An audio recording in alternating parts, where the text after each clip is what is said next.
Hello everyone, I hope you're doing well. Welcome to another stream of Last Protagonist reacting to stuff, although I guess this is more of like the first stream of this since yesterday we spent so much time doing the boss tier list of all the like more modern FromSoft games. So I hope you're all doing well. Mortis, Mercy, nice to see both of you again. So yeah, yesterday we didn't really get to go through the React content because we spent 5 hours on that. So today we'll just kind of dive right in. I kind of want to stall for time a little bit to get more people into the stream so they're not out of the loop. But anyway, going back to the idea of reacting to other people's content, I do want to make like a disclaimer that my goal isn't to like tear other people's stuff down. I do want this to be more of a communal effort for us all to improve. I like to learn from other people, but I was kind of keeping myself cloistered away to not get influenced by too many other ideas and inadvertently steal them, because that tends to happen sometimes. Just like you don't remember where you heard something and it just becomes part of your natural thinking. So some things can kind of fall in between the cracks, unfortunately. So a lot of these videos I am a little bit unfamiliar with, like the creators, and most of them come from the Roundtable Hold, which you can access through my channel links. Sorry, dog scratching in the background.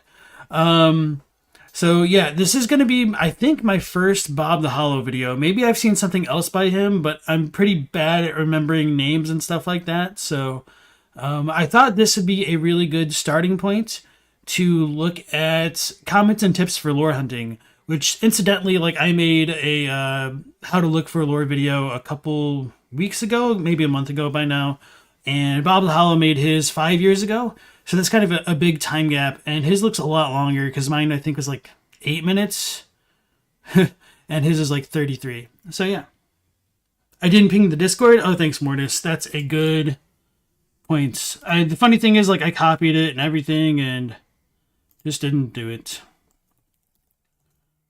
Live reacting to content. Thanks for letting me know, because I can be forgetful. Okay. AVAC is nice to see you again. So, yeah, okay. As I said before,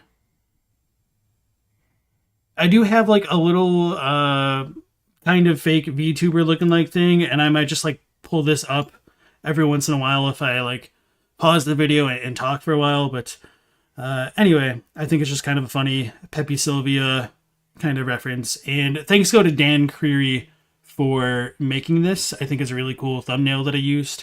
So if you want to look at some more of his art, I do have the link in the video description, danielcrearyart.com.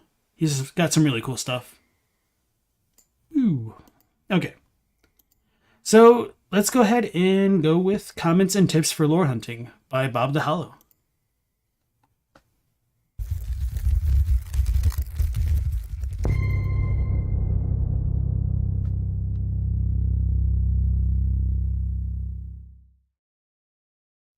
Hi, I'm Bob the Hollow.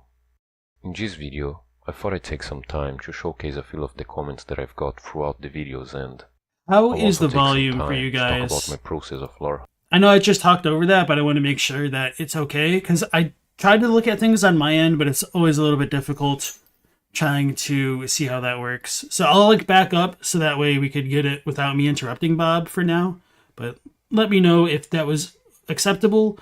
I'll talk a little bit more right here, so we have a bit of a comparison. Who has shown enough interest in my videos to leave questions about them. All right. So hopefully that's good enough, and I'll just go ahead and reset that now. Okay, it's Gucci. Thank you very much.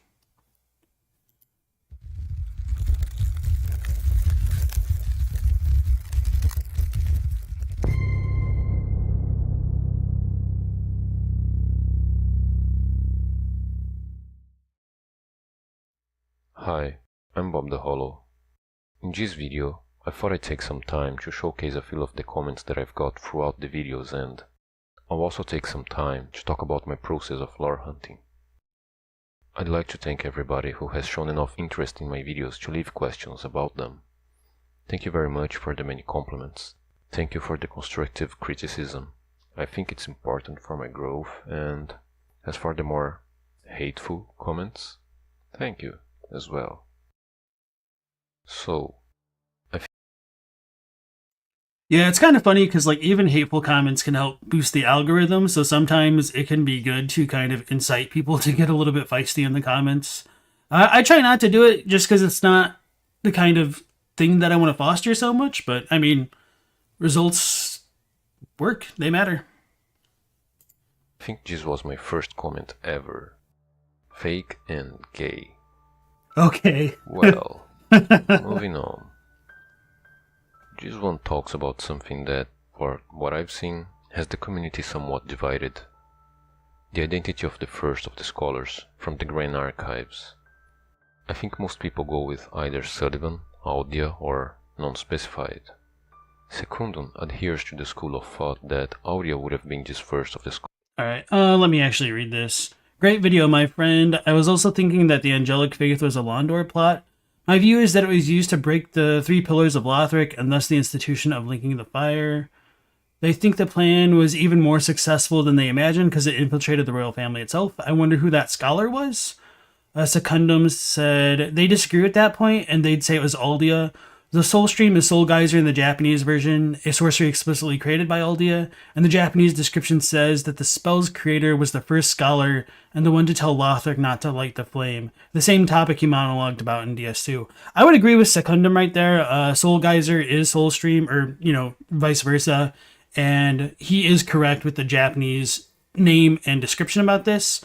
I don't remember exactly what the English was on this. Hold on. I've got an idea. Let's try to pull this thing up. Do I not have it bookmarked right here?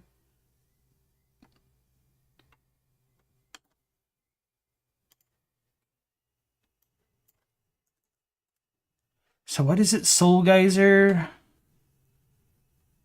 That's a spell.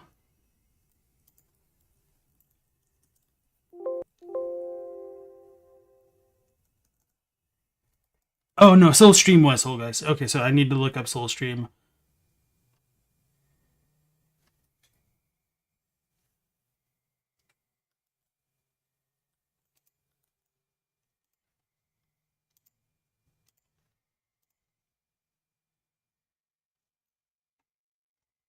Yeah, okay. So he's right about that. So the English says like the first of the scholars doubted the linking of the fire and was alleged to be a private mentor to the royal prince.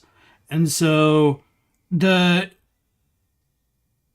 Japanese is kind of like the first of the scholars, but it could also be understood as like the first scholar. Actually, let's do this. Saisho no Kenja. So Saisho is like the very first, and then Kenja could be scholar singular or scholar plural. So definitely right there. Scholars saying that Soul Stream is Soul Geyser in the Japanese version. And yes, they share a name, but nothing else. They not only look different, but they also have different statuses and requirements. Soul Geyser requires 64 intelligence, while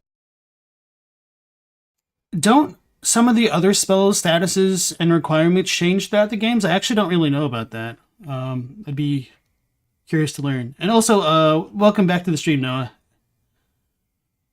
You know how angry internet users can be? Does this video have closed captioning that's not just auto-generated? Oh yeah, I should probably generate these. I don't know. Let's look. So, okay, these ones are not auto-generated. Okay, hopefully this will help you guys. I should have considered that. Thanks for bringing it up. Soul Stream requires only 45. They are indeed two different spells. I have presented many arguments that place Sullivan within Lothric, and thus far, I've seen none that would do the same for Audia. The Soul Geyser connection is very flimsy, as I have pointed out, and it was actually addressed on the video, so if you have any other arguments defending Audia's. Hey guys, I should have double checked the English. Oh, what did I just do? Why did it go away? Okay, Soul Stream. Our favorite friend, Toyu, appears. So it said the first scholar. So this is a little bit more in favor of Bob the Hollow.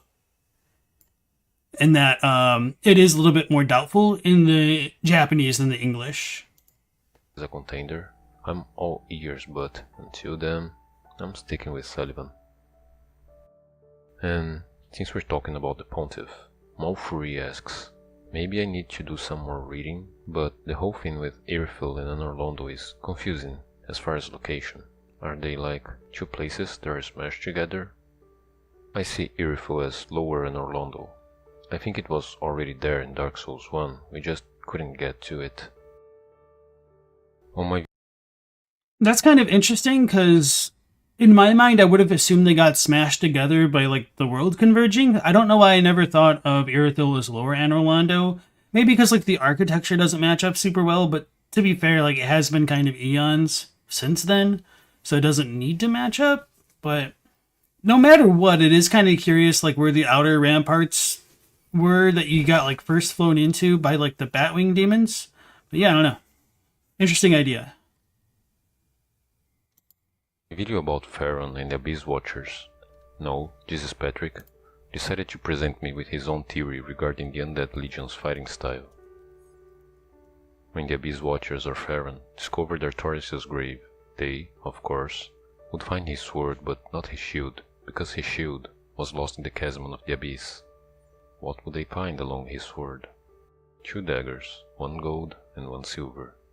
I think Cyrano's weapons might have been assumed to be Artorias' weapons, and they copied his fighting style of using a great sword and a dagger. The dagger itself changed over time to be more hook-like, because that makes it easier to swing oneself around in the way they do. I don't see any way to actually confirm this, but it is a really interesting possibility.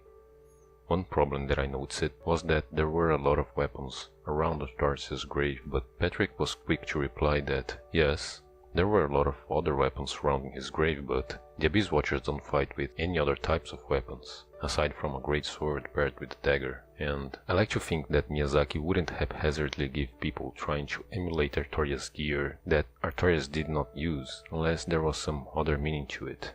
So, yeah. I'm very much inclined to believe this. It makes complete sense. We found Cyrano's ring behind Artorias' grave in Dark Souls 1, so she was definitely there. And considering that they used the dagger to hunt in the same manner as wolves, then it's 100% feasible that they would have misinterpreted the faded legend of the Abyss Walker. Patrick and I agree that it cannot be confirmed, but it does make sense. Thanks for sharing this with me. Still on the topic of Sierra. Yeah, I think that was a very interesting point to bring up, something I didn't consider, because Dark Souls lore isn't necessarily my strong suit, especially when it comes to like the more visual kinds of details, because I haven't examined it nearly as in depth as like Bloodborne or even Elden Ring at this point, I think. Just because there's like 3 games, there's a lot to go through with all 3 of them. But a little bit of like a content creator thought. I do like how Bob the Hollow has set this up with like the like little wooden panel to juxtapose his comment positions with like his content here, and then something not very distracting in the background. It's a good visual composition. I could learn from stuff like this, to be honest. Yeah, there's nothing that contradicts that theory to your knowledge. I think it's a good theory. I like it. Video poster linked her to the dancer of the Boreal Valley, drawing upon the similarities between their weapons and fighting styles. I think this theory gained some traction prior to the game's release, when some concept art of the dancer made its way into the internet. The problem is that the dancer's blades were given to her by Sullivan and are meant to symbolize her vows to him by mirroring his own swords. Also, the Lord's blades were a whole group, not just Sierran, and they all fought using the same style. Video poster agreed with these arguments, but yes, I do agree that she was meant to be reminiscent of Sierran, and I must say, I was not disappointed. On the topic of demons, Juliet Moss pointed out that I should never forget the Capra demon or Taurus demon in Dark Souls 1. I tried to make that video about demons in general, rather than focusing on specific demons, but maybe I could have mentioned them, yes. They didn't get a spot on the video because I believe their participation in the story of Dark Souls is somewhat different from what I was exploring. One of each. Yeah, and that stuff can kind of really be kind of agonizing to know what to include and to what to cut as like a content creator. Like when you're writing a script, you might want to be focusing on one thing, something else can grab your attention, and you might want to fall down that lore rabbit hole for a little bit, but then you just kind of get pulled in multiple different directions. So sometimes you just need to make those kind of hard cuts to just kind of go with whatever your vision is going to be. So yeah, that stuff happens pretty often. Yeah, you don't want to get too sidetracked. Yeah, I don't really like making like 1 hour long videos, but I feel like with the gold and silver one, I probably could have split up like the gold and silver aspect, but they have some very, I can't think of the word, roundabout ties that help build each other up in the grand scheme of things. So that was my longest video to date. Some of my Dark Souls videos were also really long, like 40 minutes, but I mean, those are at least 3 games and like tackling like major themes in my mind. So that's kind of why those ones are a lot longer. But I try to, like, ideally, I would like to make videos like around the 8-minute mark, but I just feel like I'm pretty bad at actually meeting that goal and like getting things even more concise, just because I feel like I have so much to like data dump when I look between like the 2 versions of the games. So anyway, that's enough about me. Yeah, it's so easy to go on tangents. Astinex also said that the irony of Dark Souls 3 is that Hawkwood, the coward of the Undead Legion, was closer to the Wolf Knight than anyone else with his shield. Did he use a shield? I thought... Man, it's been a while since I've played. I thought he ended up... Oh no, he did have the shield item, right? But didn't he actually use like the dagger in the when we fought him? Or maybe it was just the greatsword. He did use a small shield? Okay. Man, it's been a while. I kind of feel like I need to re-dive into those games a bit more. Okay, thanks, Mortis. She isn't really an invading army, and we both agreed that they were most likely hunting humanities for the Fair Lady. If I ever find an excuse to talk about her, I'll feature these 2 as well, I promise. No, Jesus Patrick returns again with another theory, this time about Batwing demons or imps. He theorizes that they aren't chaos demons and offers 2 possibilities. They were crossbreed experiments from Civ, or they were naturally conceived by humans and demons, like when a demon mom and a human dad love each other very much, kind of naturally conceived. Anyway, the problem is that it was already clearly stated by the game that they are, in fact, chaos demons, as seen in the description for their spears in Dark Souls 1, and I'm glad he mentioned that, and I didn't pause it to be like, yeah, I'm pretty sure that's not true because of that description, but okay, there is that confirmation. Patrick was well aware of that. He touches on the fact that they seem unaffected by the dwindling of the Chaos Flame, but their share of the flame might be dying as well. We just don't know when it's going to go out completely. Also, we know demons can survive without the Chaos Flame, like the Stray Demon in Lothric. Maybe their flame has already died out, maybe that's why they seem weaker than the rest of their kin, or maybe they were always physically weak and lack of actual strength due to lack of flame wouldn't be such a huge factor for them.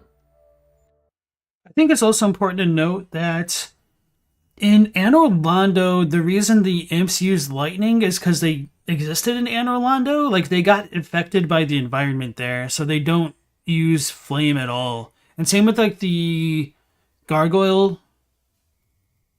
gargoyles, or Bell gargoyles, whatever you want to call those ones in Dark Souls 1. They have lightning breath instead of fire breath, which I thought was really cool.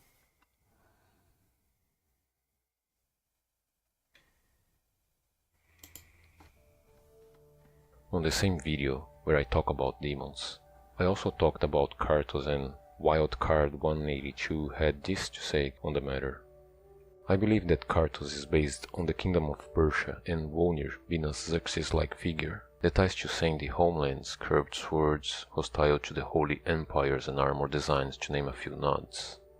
For more reference to my headcanon, Lothric would be Byzantine and Anor Londo would be Rome, with Dark Souls 3 taking place after the split into the Holy Roman Byzantine empires. I'm not sure, but would venture a guess that the demons are Carthage, since we've been fighting them since Dark Souls 1, before the divide, fall of the Roman Empire, but their empire is long shattered by Dark Souls 3. Well, very good to you, my friend. It was very concise and I really don't have anything to add here. To be honest. Yeah, I don't know about the Carthage thing specifically, but at least Archdragon Peak is definitely kind of inspired by more Persian architecture. Like, what's it called? The temple there is pretty much facelifted from Hagia Sophia. So, yeah. I don't know about Carthage, though, because we don't really see it directly. We just kind of have, like, the catacombs.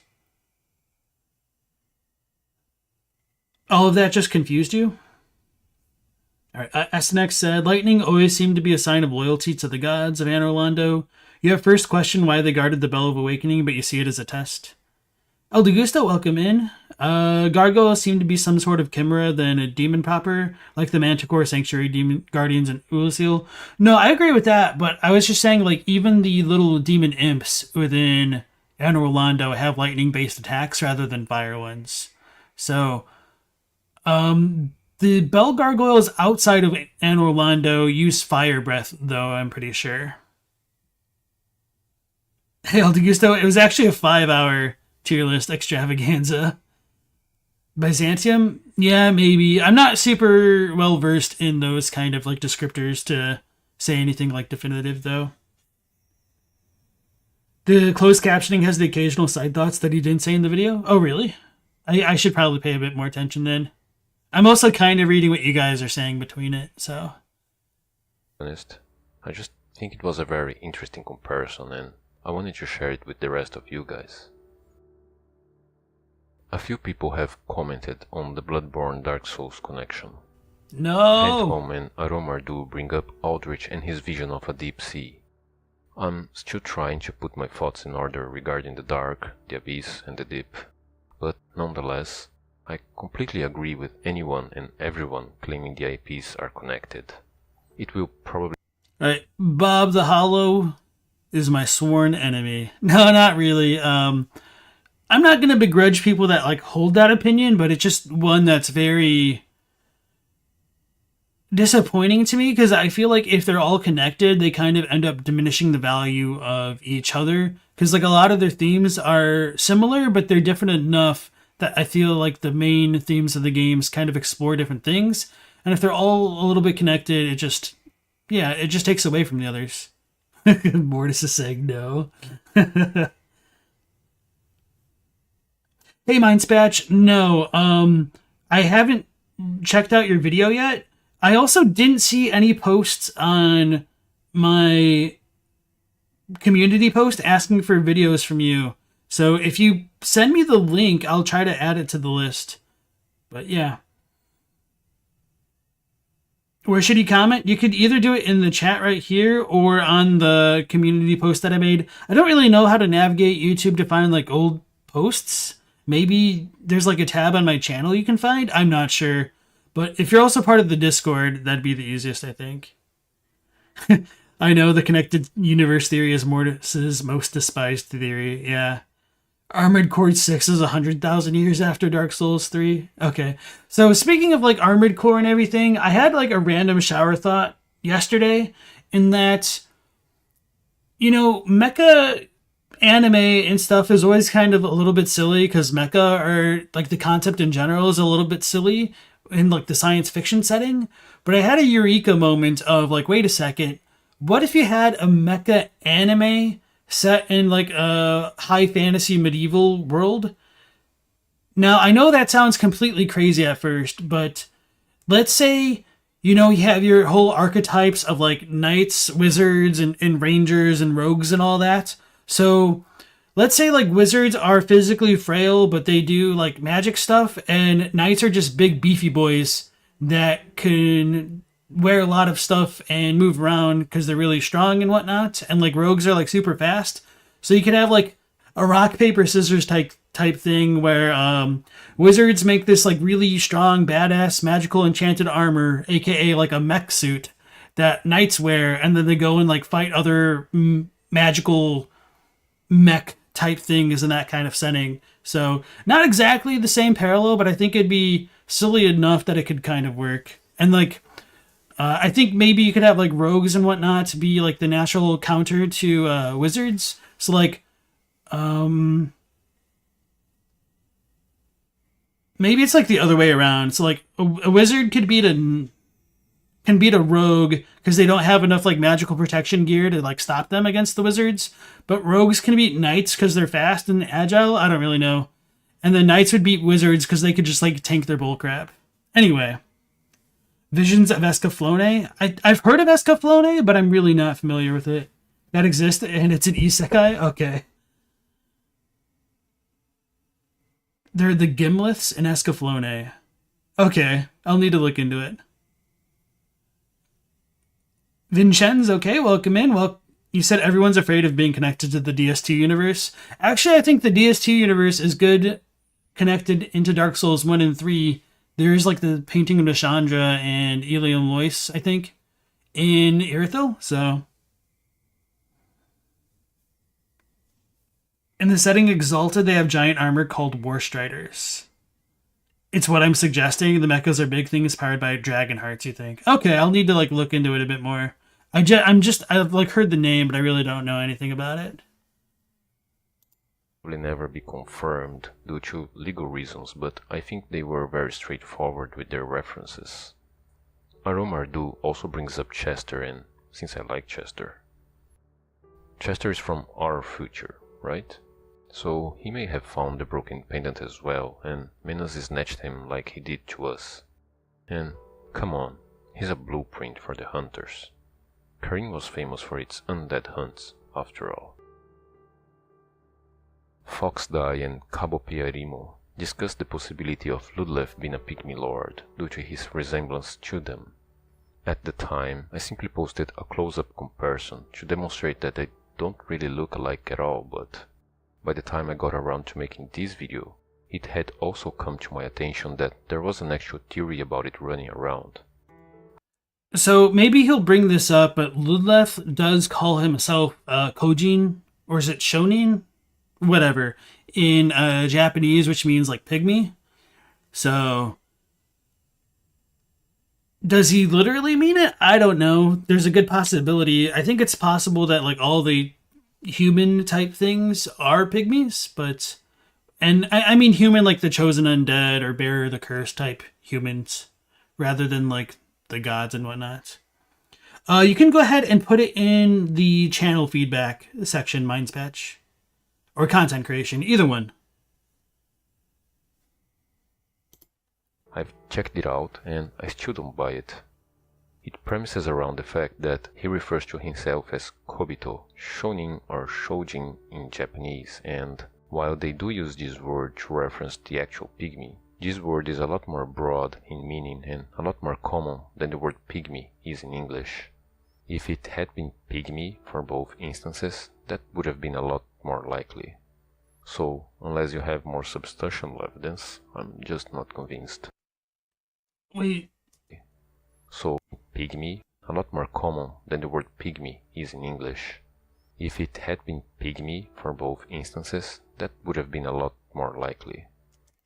I mean, I can kind of see what he's saying, but I feel like that's a little bit reductive because, I mean, they don't call them pygmies like that, at least in the Japanese. It's just Kobito, Shonin, or Kojin, whatever. Kind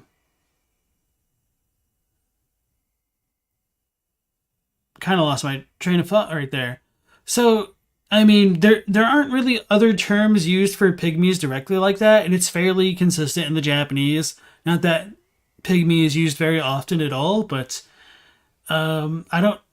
Yeah, I think it could just be like a figurative reference by Ludleth to himself because he's like a tiny dude, so he might not like be calling himself like the race of pygmies, and that's just kind of like one issue with like the fluidity of Japanese. So like, hold on. So yeah, Kobito, like when it's used as Bito, it kind of just means like person. When it's used as Nin, it can be how do you explain it? It's like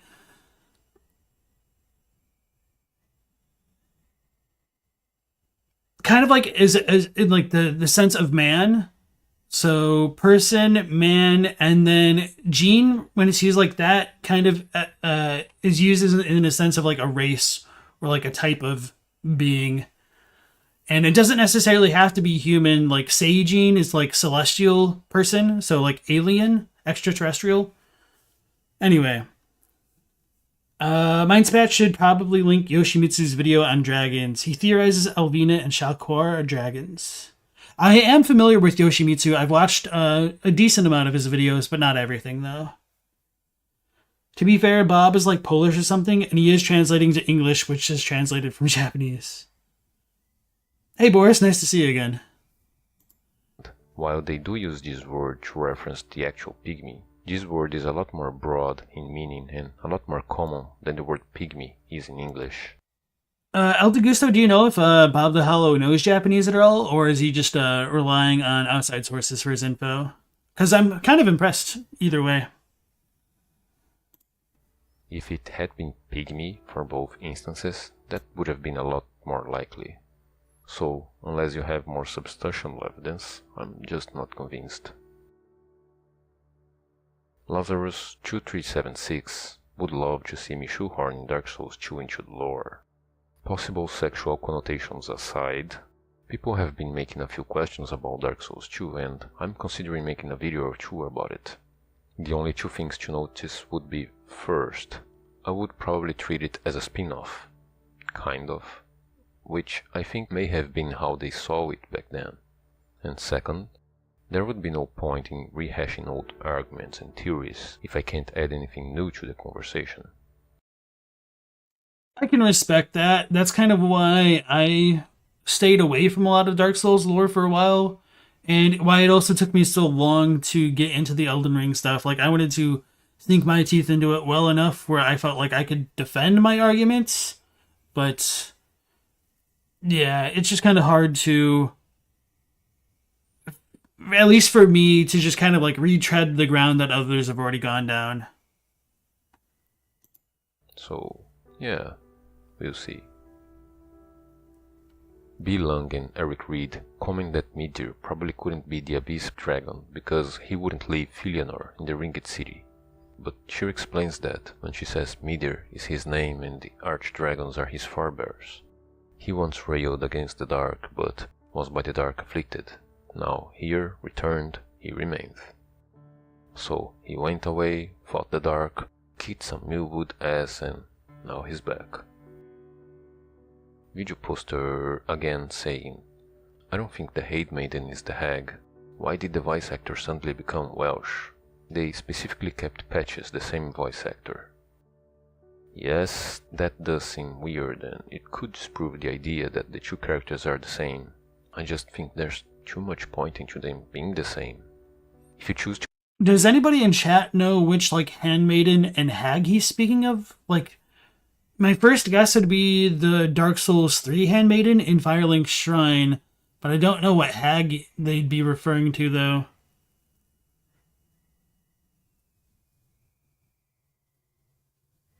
No idea. Okay. So I guess I'm just missing context from his other video. The one at the end of the world? Okay. So somebody was thinking the Firelink Handmaiden could have been the hag outside of like the Lothric place. Or not like the Lothric place, but the Ashen Heap. What's it called? Anyway, the final DLC. Ring City, yeah. Okay, thanks.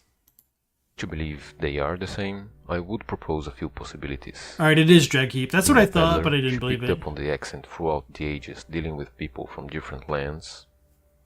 The voice actor didn't sign up for the DLC. Quite odd, but it happens. Or, as it came to me afterwards, doesn't she sound like Father Oriandel? Or is it just me? Are they implying a connection? Jonas Kiff asks about my statement that the city seen next to Anor Londo at the end of the DLC is actually Londo. Well, the ruins in the drag heap seem to actually be Lothric, so Lothric couldn't be featured at Filinor's Rest. Hollow's ashes found in untainted graves links Londo to Lothric, and its founders would very much likely take architectural inspiration from their former homeland. Creating a whole new architectural style from the ground up would take a lot of time, a lot of trouble, and a lot of talent. Mindspatch said they came in late. Why is this a Q&A video? I'm not sure why it's Q&A. So I think it's just kind of my misunderstanding of like what the title was. So comments and tips for lore hunting. I guess these comments were just like his YouTube comments about like things that he should look for in lore hunting. I thought this was going to be a bit more of a guide, but I mean, that's okay. Seen from a distance, Londo's silhouette would resemble Lothric's. And there's also the opening cinematic. The narrator says, yes, indeed, it's called Lothric, with ruins at the front, this being Lothric and the other city in the background. Then she continues to say that, in venturing north, they discover the truth of the old words. The fire fades and the lords go without thrones. And here she would be referring to the end of the Pygmy lords. I suppose most people agree that Filinor's Rest is in the future, but some don't. I would disagree that it's about the Pygmy lords' thrones. So to me it's very clear, especially in the Japanese, that the intro, she's talking about the thrones in Firelink Shrine itself, that they need to return to those thrones to like give their heat back to whoever is going to link the fire next. Citing that city as being Lothric as an argument against it being the future since Lothric was in ruins. So, if you believe Filinor's Rest to be in the future, then this is your counterpoint to that argument. Enjoy. James Blunt proposes that most of the clerics we meet in Dark Souls 1 are from Thurelland, the home of the Way of White. Oswald is the only current cleric we meet. Yes, I've heard that assertion before, but the problem is that Thurelland is never presented as a nation, it's a household, as seen in Petrus's dialogue. Rhea is the youngest daughter of the good house of Thurelland. I didn't feel the need to address this in the video, seeing that this dialogue is a bit hard to miss in-game, but maybe I should have. I've seen it in a wiki as well, I don't remember which one, and regarding that, just try to remember that the people who make the wiki are just people. If it's not a direct quote, then it's not set in stone, and even quotes should be done. I was a little bit curious about what he said with like the Oswald quote with Rhea being the youngest daughter of the good house of Thurelland. That's sort of true, at least in the Japanese, but he just says that she's a family of Thurelland. So it's a little bit vague whether or not that means House Thurelland or just like her family comes from Thurelland. I don't know. I think you could make the argument either way, but yeah, I just don't know. Double checked for good measure. Kenshiro Punch poses two questions. Would the Nameless King have robbed Rosaria's tongue to keep her quiet about Gwendolyn's true heritage, and if Shira is a crossbreed, then who would be her mother or surrogate mother? Both very good questions to which, unfortunately, I had no definitive answers. To the first one I say, maybe. Yes, it could have crossed his mind, and to the second I say simply that I don't know. I suspect she may have a human heritage as well, and that broadens the range of possibilities quite a lot. I haven't found any viable candidates to the role, and maybe she wasn't included in the lore, but I'd like to think I'm just missing something. So even though this is kind of like a theory that Yoshimitsu and I like kind of came to, and I'm not exactly in favor of it, it's just a weird plausible possibility that's kind of hard to ignore once you look into the Japanese text of things.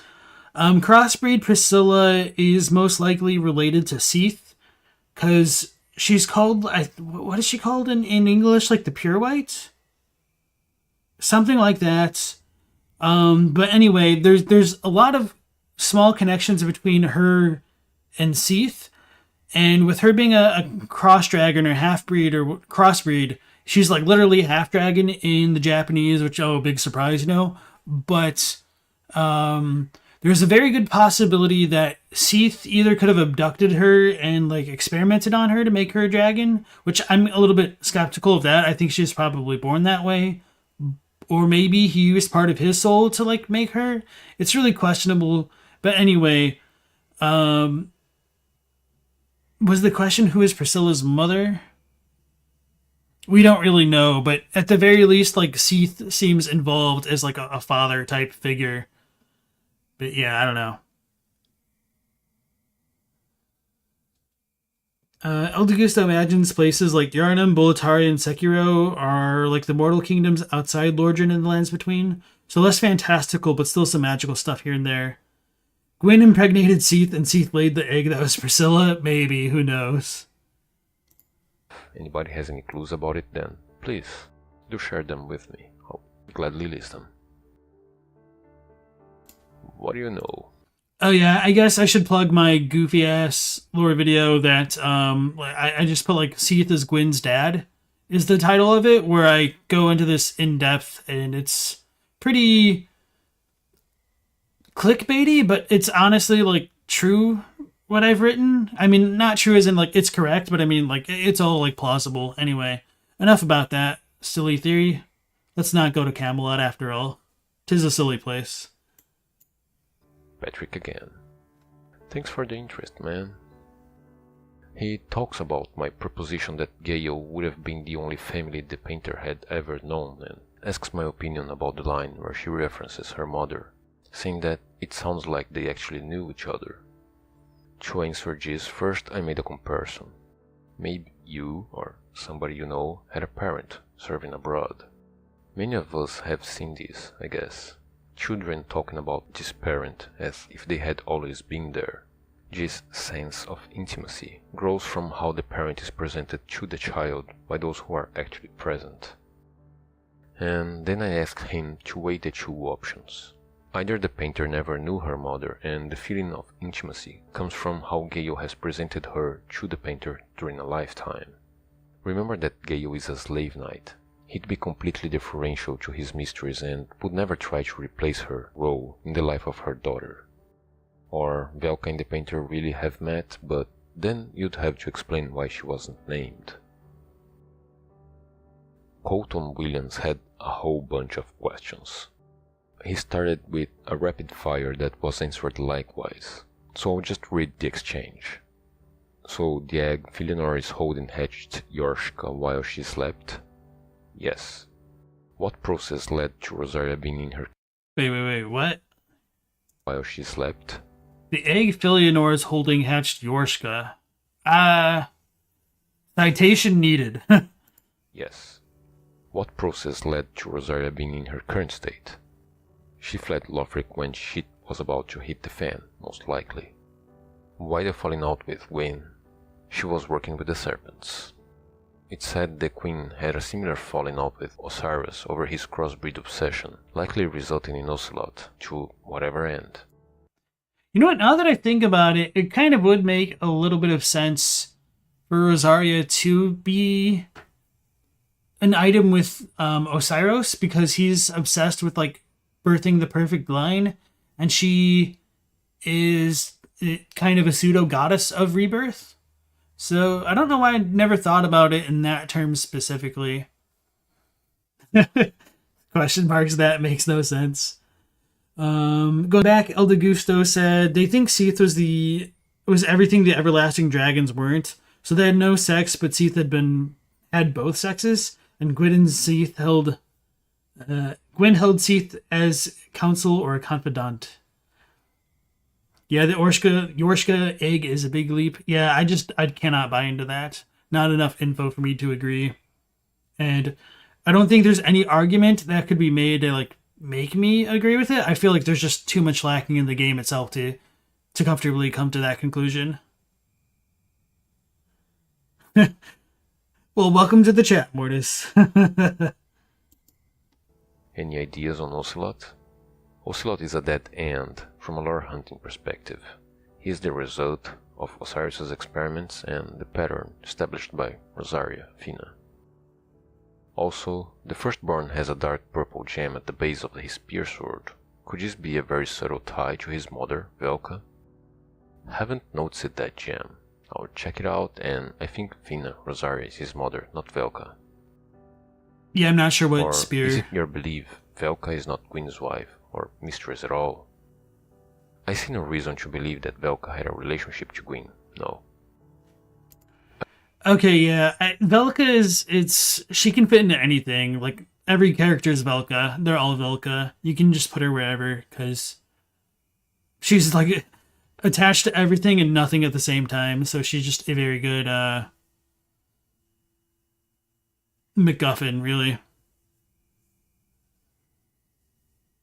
Velka is Schrodinger's lore.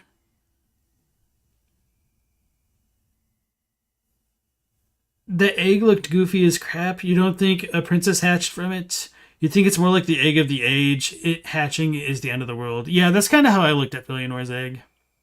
Yeah, Velka is the Glow-Eyed Queen of Dark Souls. That's kind of a weird way to say it. Glow-Eyed Queen is the Velka of Elden Ring. Really, like Marika is. Everybody's Velka. But, yeah. Those two I do compare quite a bit. I watched a previous video that explained how Gwyndolin was born of Sif's crossbreed experiments and was perhaps the first attempt by Gwyn to create an undying being that could be ideal kindling to link the flame forever and preserve his age. These experiments are likely why he was given the secluded Duke's archives at all, to find a way to keep the age going. I think it's more likely that Sif's experiments aimed at creating a breed of gods that could sustain itself without the first flame, like the dragons. If the idea was to create kindling, then Gwyn would have thrown Gwyndolin in the pyre. How does...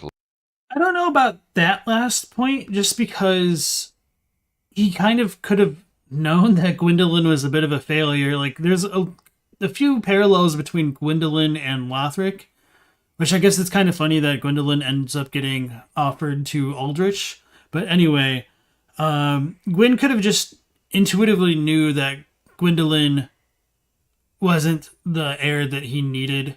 But I do kind of agree that I think Gwyn might have elicited the help of Seath and tolerated his experiments in an attempt to create a being that could sustain the flame indefinitely. And I think, like, ideologically, a dragon is a good choice because it's not alive or dead.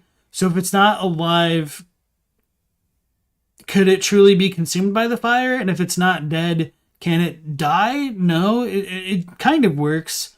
But I guess dragons and fire are incompatible because of, like, disparity and everything. Who really knows? And that's probably why it doesn't work. But that's kind of a really big branching topic. The egg looks like a vagrant, that you're highly agreeing on that theory. Vagrants look like eggs. Yeah, Felionor's egg.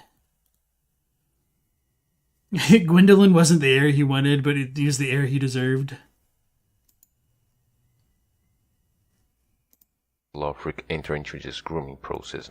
Oh yeah, and Astyanax kind of brings up an interesting point that I should bring up as well. They think Gwyn throwing himself in the fire is more because he knew that his soul would have been the strongest for the flame. One thing you must admit, Gwyn had guts. I don't even know if that was the case as much as he was like, oh my god, the fire is going out. And he might have just linked his soul to it in a last move of desperation to keep his age of fire prolonged. But that's, very big speculation on my end. Royal tradition. The goal of relinking the first flame was propagated by Anor Londo throughout the ages, and considering that Lothric's royal family is likely kin to the gods, that would have been in their best interest. Plus, they already had a previous tradition of worshipping the warriors of sunlight, and Osiris became obsessed with elevating his bloodline. Furthermore, where is Londo at all?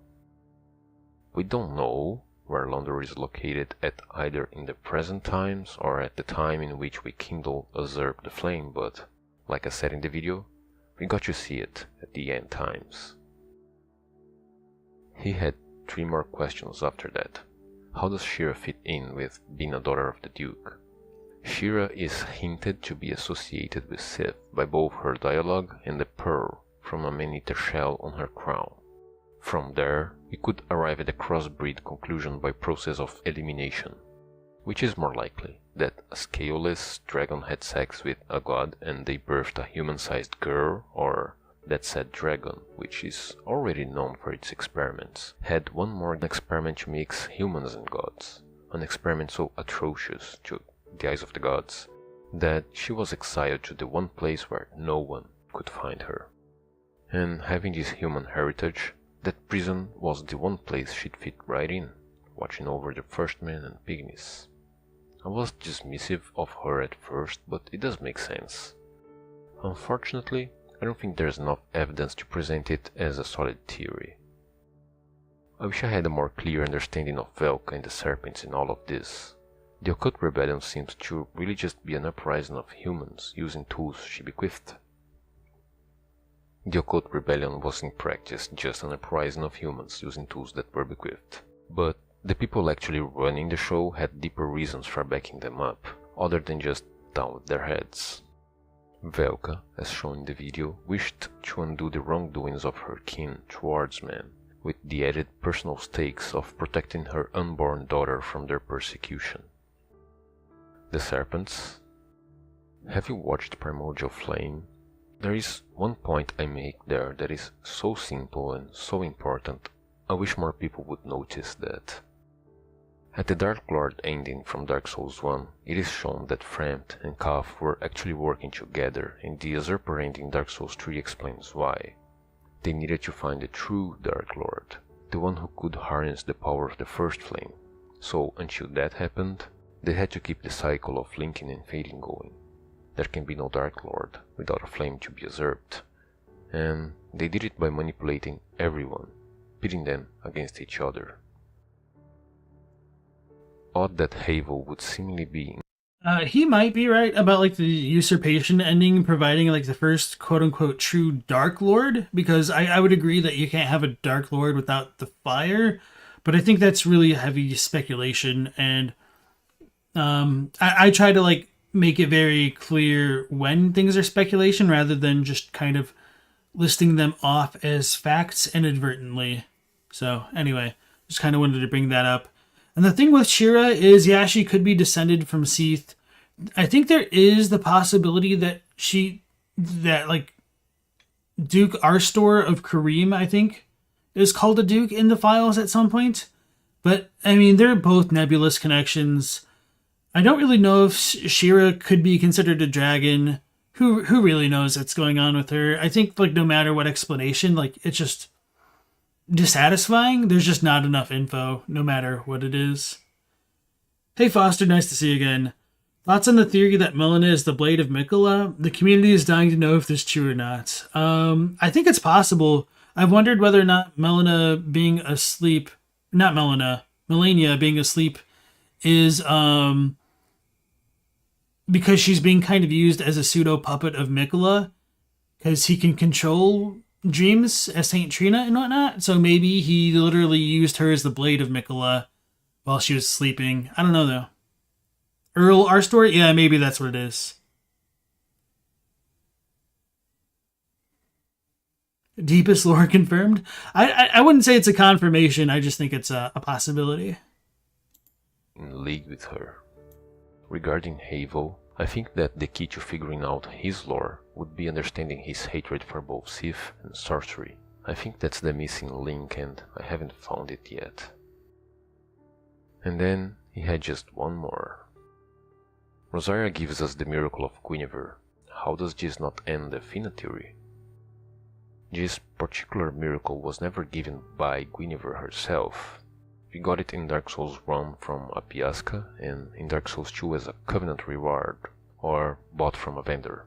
So that in itself wouldn't be enough to say that Rosaria is Guinevere. The problem people point out would be the fact that in Dark Souls 3 it is transposed from her soul, and to that I offered the Stray Demon comparison. You can transpose Havel's ring from his soul, yet nobody believes Havel became a demon. you get this ring from his soul because of his deep link to it, same as Rosaria and Guinevere. Notice that this isn't really an argument for Rosaria. I think that's a really good point, and I kind of completely agree with it. And I'm glad that he had like a concrete example of like how that isn't necessarily directly related with the soul to the miracle type thing. And I was going to bring up, I think, I can't remember which miracle it is specifically, but it's one of the warmth ones in Dark Souls 3. The one that you get from the Mound Makers. Like, you have to, like, rank up super high, and that's just a completely left field miracle to get from them, I think. So, I think his example is obviously a bit better there. El Degusto thinks Havel was just a forthright person, so as a God-fearing man, he distrusted sorcery but valued miracles. Yoshimitsu has a good theory that Havel could have been an everlasting dragon, and I think Dark Souls 2 explicitly points out that it's unsure whether or not Havel was a person or like a land, which is always so fun when the game memes at how vague the other game is. But anyway, yeah, everything related to Havel is kind of vague, at least in the Japanese, and then it's not clear whether or not he is, or whether or not Havel is an individual, or if it's a land, or even if it's a dragon. With Havel the Rock being like a rock-like ancient dragon, I think that's kind of a solid theory. I don't think there's enough to like, prove it or disprove it, but I think it's interesting enough that I like it. Havel wasn't a bishop, he was actually Forge. Dark Souls 2 had a land called Havel. In DS2 it's called Harvel in the Tomb of Saints. El Degusto thinks Havel was a champion who had people that became a culture in a kingdom. I think it's possible. If Havel was an everlasting dragon, maybe that's supposed to relate to how there's the one goofy zombie dragon in the in Ariandel. But I don't know. Is it Ariandel on Dark Souls 1, or is that just the Dark Souls 3 name for it? I feel like... Anyway, whatever. Rosaria not been Guinevere? It just explains one question that arises from my theory. Man, Ariamis, thank you. Thanks, Colton. I thought I was wrong, And but I couldn't think of it. lastly, there was one particularly patient viewer, DZVW, who disagreed with this theory of Rosaria being the Queen of Lothric and Queen's ex-wife. We exchanged a very long series of questions and rebuttals, and I'd like to take this opportunity to transition into the process of lore hunting itself. There are a few concepts that are just a matter of common sense and will be mentioned just for the sake of being thorough. Be meticulous. You may find yourself awestruck by some revelation and feel the urgent need to share that with the world, but before you do that, put your theory to the test. Do the research, gather evidence, gather your thoughts, and then present it as best as you can. Be careful with your references. Cut content should be taken with a grain of salt, and concept art should be taken with plenty.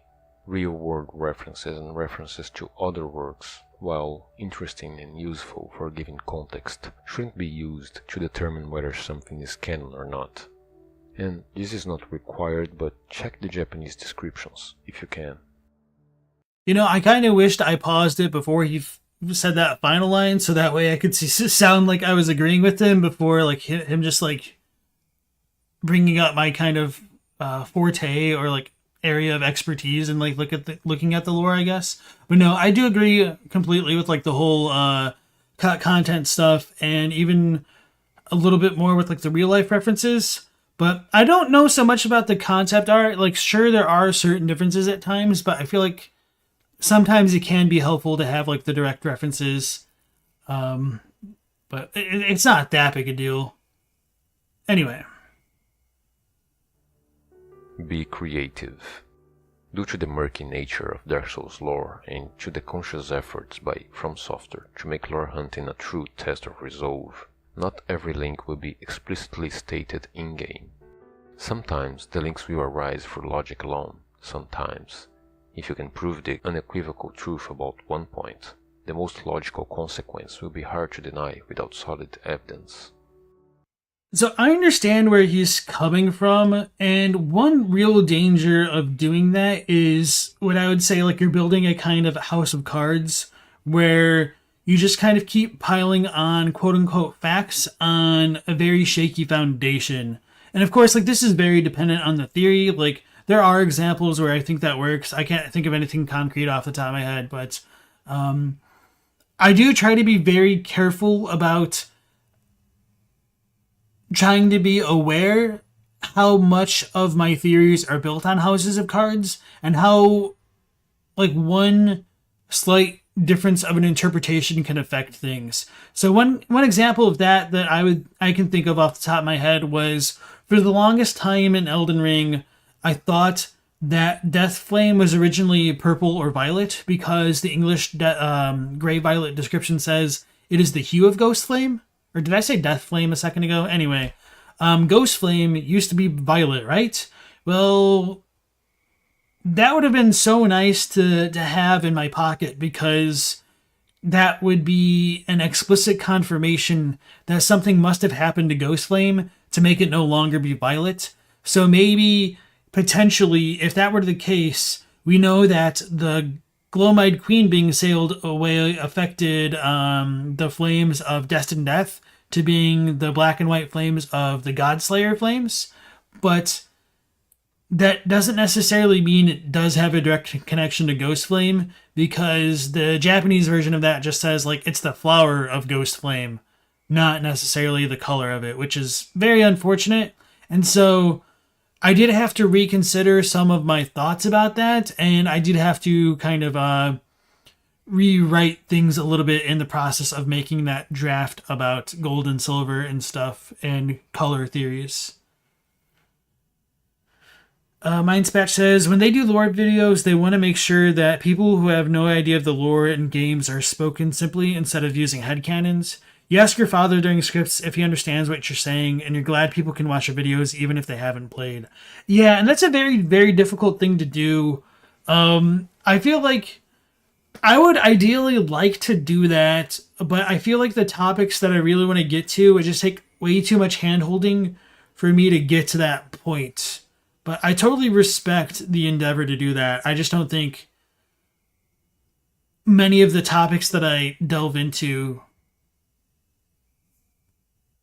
allow me to do that very naturally without being long-winded and increasing the runtime of my videos. Which is also, like, a very tough thing to balance as a content creator. I want to make my videos ideally as short as possible because, I mean, no matter what video you make, whatever the view count is on that video, it's not going to be like, oh, these people watched it completely to the end, like, or like, you know, the last minute or whatever, where like the credits are. Like, people naturally fall off for whatever reason, like whether or not they pause the video and have to go to the bathroom and get distracted, or they have to like go to work, or maybe they just lose interest. So I think it's really important to economize your words and condense things as much as you can, which is why I try not to ramble too much, and that's why I kind of end up information dumping people, which can kind of be a little bit overbearing sometimes. And I know that's one of my weaknesses. I don't know the best way to kind of ameliorate that, though. So I just try to make things as dense as I can, and hopefully my audience can fill in the gaps or like do a little bit of the research on their own if things aren't like super clear. Or, you know, just kind of rewatch videos and take them slowly and absorb things with multiple views, which isn't ideal, but yeah, you're just kind of damned if you do and damned if you don't, I feel. You try to keep your videos 5 minutes long because you're a busy person. I respect that. I wish I could do the same. That's cool. You're pretty dense yourself, Noah. Well played. It's not as fun to use speculation, but you'd rather make a legible video that uses facts on the game so that it's accessible. Yeah, and I think there's definitely room for both styles to have more straightforward point-by-point analyses and then more speculative ones. And so I try to use as many facts as I can to offer speculation, but I do my damnedest to make sure that I'm not sounding like, oh, this is what things are. Yeah, and Estella says not every kind of video is for every audience, which is very true. And also, welcome back to the stream, Stella. Nice to see you again. Be grounded. Leaps of logic alone won't suffice. Evidence will be requested and it should be provided beforehand. Maybe you can see or feel the logic that drives your theory, but other people probably won't. Use evidence to link the many points you are making, and in the event that you simply don't have any evidence, make it clear that what you are presenting is pure speculation. There's a chance people will be more forgiving of lack of hard evidence, and it provides the context necessary to better appreciate your thoughts. Message. Be unbiased. I know you love your theory, but you know what they say. If you love something, you have to tear it apart and see if it breaks under pressure. Be open-minded. Lore hunting doesn't end when you present your theory. It arguably ends when nobody has anything left to say about it, until inevitably somebody finds something to say about it. And I know this may sound a little backwards, but one thing that helped me a lot was realizing that the most important aspect of lore hunting isn't the answers, it's the questions. You can't find the answers if you don't know what the questions are. If you happen to find some interesting detail about the lore, that is probably the answer to a bigger question. And if you can figure out that question, you can start looking for the missing links that will help validate your point. So I realize him saying something like that just kind of sounds like very abstract stuff, and they just sound like platitudes rather than anything like constructive that it's easy to work with. But I do think there's a kernel of truth in what he's saying. And so one of my classes in college was philosophy, and this was like one of the intro classes, so it was, pretty basic stuff. And I think one day the professor asked us if we found a random cave, and within the cave there was a dead person who'd been like mummified over an untold amount of time, and in its hand was a ring that you picked up and you discover that it turned you invisible. Like, what would you do with it? So everyone's talking about like their ideas of like how to use the powers of invisibility, which I mean is very natural to do. But then one girl in my class said, wait a second, like, how did the dude end up in a cave like that? And I think like that was such a really insightful way to like reframe the way that people were thinking about this ring, because people were like looking at the possibilities of what they could do, but they in so doing that they kind of lost sight of the reality that the previous owner of it ended up alone in a cave where they became mummified. So that doesn't necessarily take anything away from the ideas of like what to do with the power of invisibility granted by the ring, but it does kind of hint that no matter what your intentions are, they might not lead down a path that you want to like find the end of, if that makes sense. So yeah, hopefully that's good. Foster said, reading books has helped you a lot with your writing, reveals new words and new phrases to use in lieu of a full sentence, for sure. He was dead and he wore the ring, not good. No, he wasn't wearing the ring when he was dead, he just had it in the palm of his hand, so. During the question, what would you do with the ring? You were thinking, chuck it in a lake. Guess Gollum doesn't last forever. Or maybe that is a simple answer to a simple question, but that simple question is part of a bigger problem. An even bigger question, and now you're onto something. If you've been paying attention to my videos, then you may have noticed that for every few statements made, there are also at least a couple of questions being presented. My first real question about the lore of Dark Souls 3 was probably, why is Gundyr the judge? The game told me he was the judge. There was no question about that, but why him? Later, When I met with Champion Gundyr, the game had told me that he was a champion and that he became a judge. But the question still remained, why is Gundyr the judge? In the process of answering this one, I found many others and the whole thing is far from over. Every question answered beseeches a new one. With enough of them answered, you have uncovered an entire portion of the painting and completely new revelations will come to light. With enough questions answered, disjointed theories begin to weave a single, unified concept that spreads to cover the entirety of the game. My painting isn't yet complete, but when it's done, I hope it will be a somewhat gentler world. Yeah, and one example that I would think to compare looking into lore would be having a singular piece of a puzzle, and from that piece you could see maybe there's blue on the bottom and green on the right, white on top, and another color on the left. It doesn't really matter. So what you could choose to do is look at the blue and then look for other matching blue pieces and then try to get a fuller picture that way. But it might eventually go back around to the red side of the puzzle piece, and that you just kind of have to deal with going down certain rabbit holes, not getting the full picture, and then just trying to build up things holistically, which is kind of a pain because there's no one right way to approach things. Somebody else could have gone to the white side of the puzzle piece and filled in the white pieces while you're focusing on the blue pieces. And it could also just be the analogy of the three blind men describing an elephant to each other, where one is feeling the trunk and says oh, it's long and elastic, this creature that we're touching. Somebody's no, this isn't long and elastic, it's solid and sturdy like the trunk of a tree, because he's touching the leg. And then the third person says, you guys are both wrong, it's very wide and flat, almost like the side of a barn. And none of the three blind men on their own could think to picture what an elephant is truly like, because it's beyond any one individual senses of touch, I guess. So you kind of need people to work together, which I think it's important to utilize a lore community at large to kind of bounce your ideas off of, look at other people's questions, refine your own ideas, and just kind of keep working within that framework. And that's a little bit easier said than done, because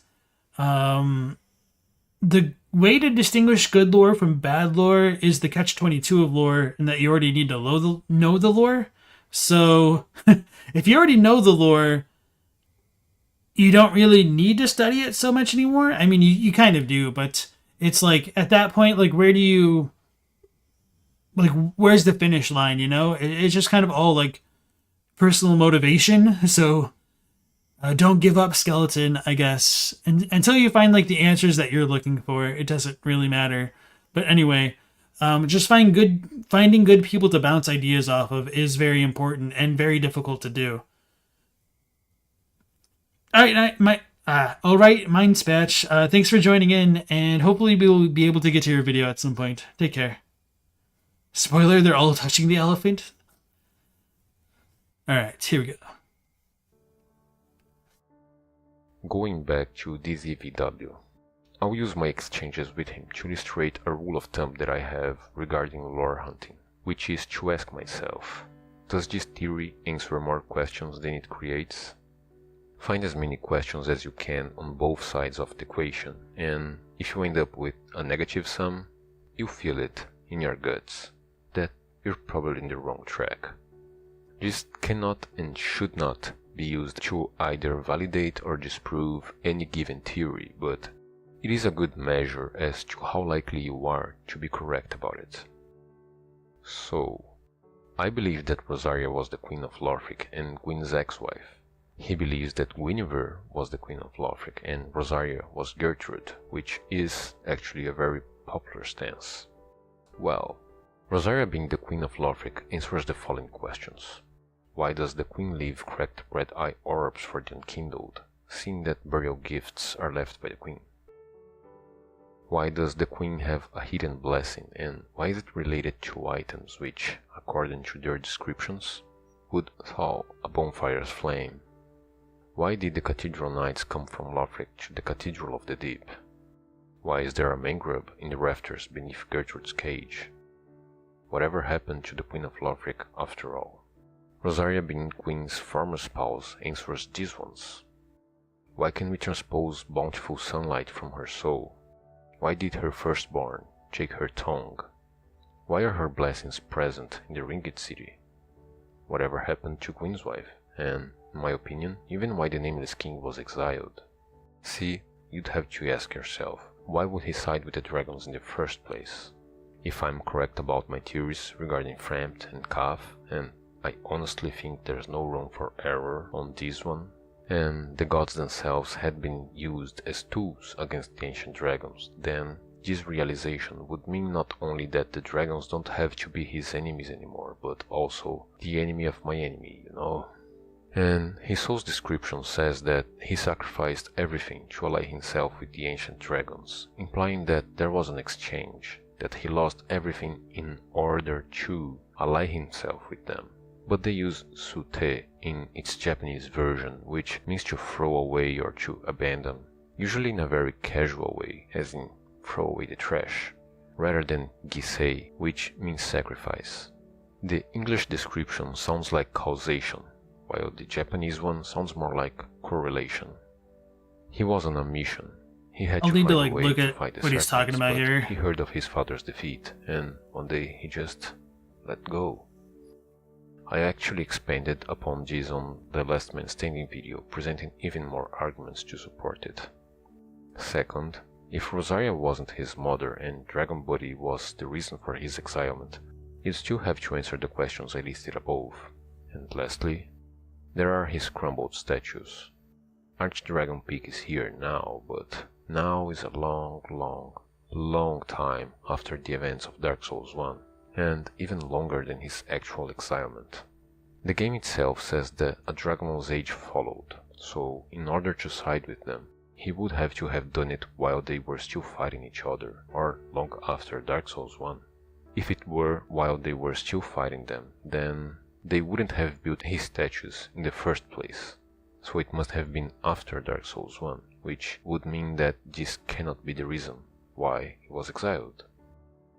If you take a different stance, then first you'd have to answer the questions above, and then, if you believe Guinevere is the queen, you're also creating the following questions. Why did Guinevere leave her family? Why would she marry Osiris? She'd be Guinevere, goddess of bountiful beauty and sunlight. How come people didn't recognize her? What happened to her afterwards? And if you believe that Rosaria is Gertrude, then who's dead in Gertrude's cage? Why aren't the winged knights at the Cathedral of the Deep? Who was her firstborn? Why aren't the fingers collecting eyes? Why would she have an invading covenant? Why would she go to a cathedral where repulsive creatures of the deep slumber? Who's in the cage? Also, I have presented a new theory that she was known as Fina back in Dark Souls 1 in the Non-Warrior Nox video, so if... Hey Rat, welcome in. Have you missed any spicy takes? A little bit. I mean, he did bring up the connected universe theory, so it's a little bit spicy for us. I was gonna say, and I wanted him to like finish his points, I'm not entirely sure, like, just kind of dichotomizing between Rosaria and potentially being like Guinevere or Gertrude is a good thing. There's also the possibility that a third undefined person. Rosaria could have been her own person, I guess. But of course, like as he's bringing up like these points, that does raise more questions than it answers, and that's just kind of one of the unfortunate facets of some of these kinds of deep dives. And it's been a while since I've looked at Dark Souls lore, so I don't remember everything exactly, but I do want to like kind of look at some of the stuff that he's saying, but I just don't remember what dialogues and descriptions he's referencing explicitly for me to do it. And I'm also like kind of missing a lot of context at this point to kind of remember potentially other relevant items, but maybe I do, maybe I don't anyway. Spaghetti said, you've been watching but forgot to say hi. Appreciate how my overall thoughtful attitude towards analysis is refreshing and entertaining. Thank you. And welcome back to the stream.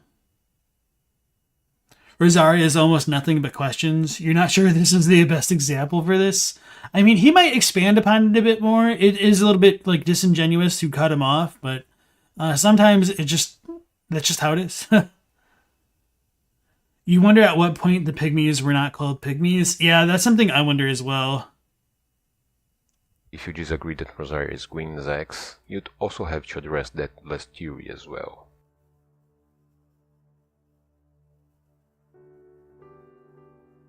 Yeah. Alright, so apparently he doesn't address that. I was going to talk about the Dragon Slayer set from Archdragon Peak to further illustrate this point, but I think I've talked long enough as it is. If you guys want me to run my Dragon Slayer set theory through this exercise, let me know when. I'll do it in a future video.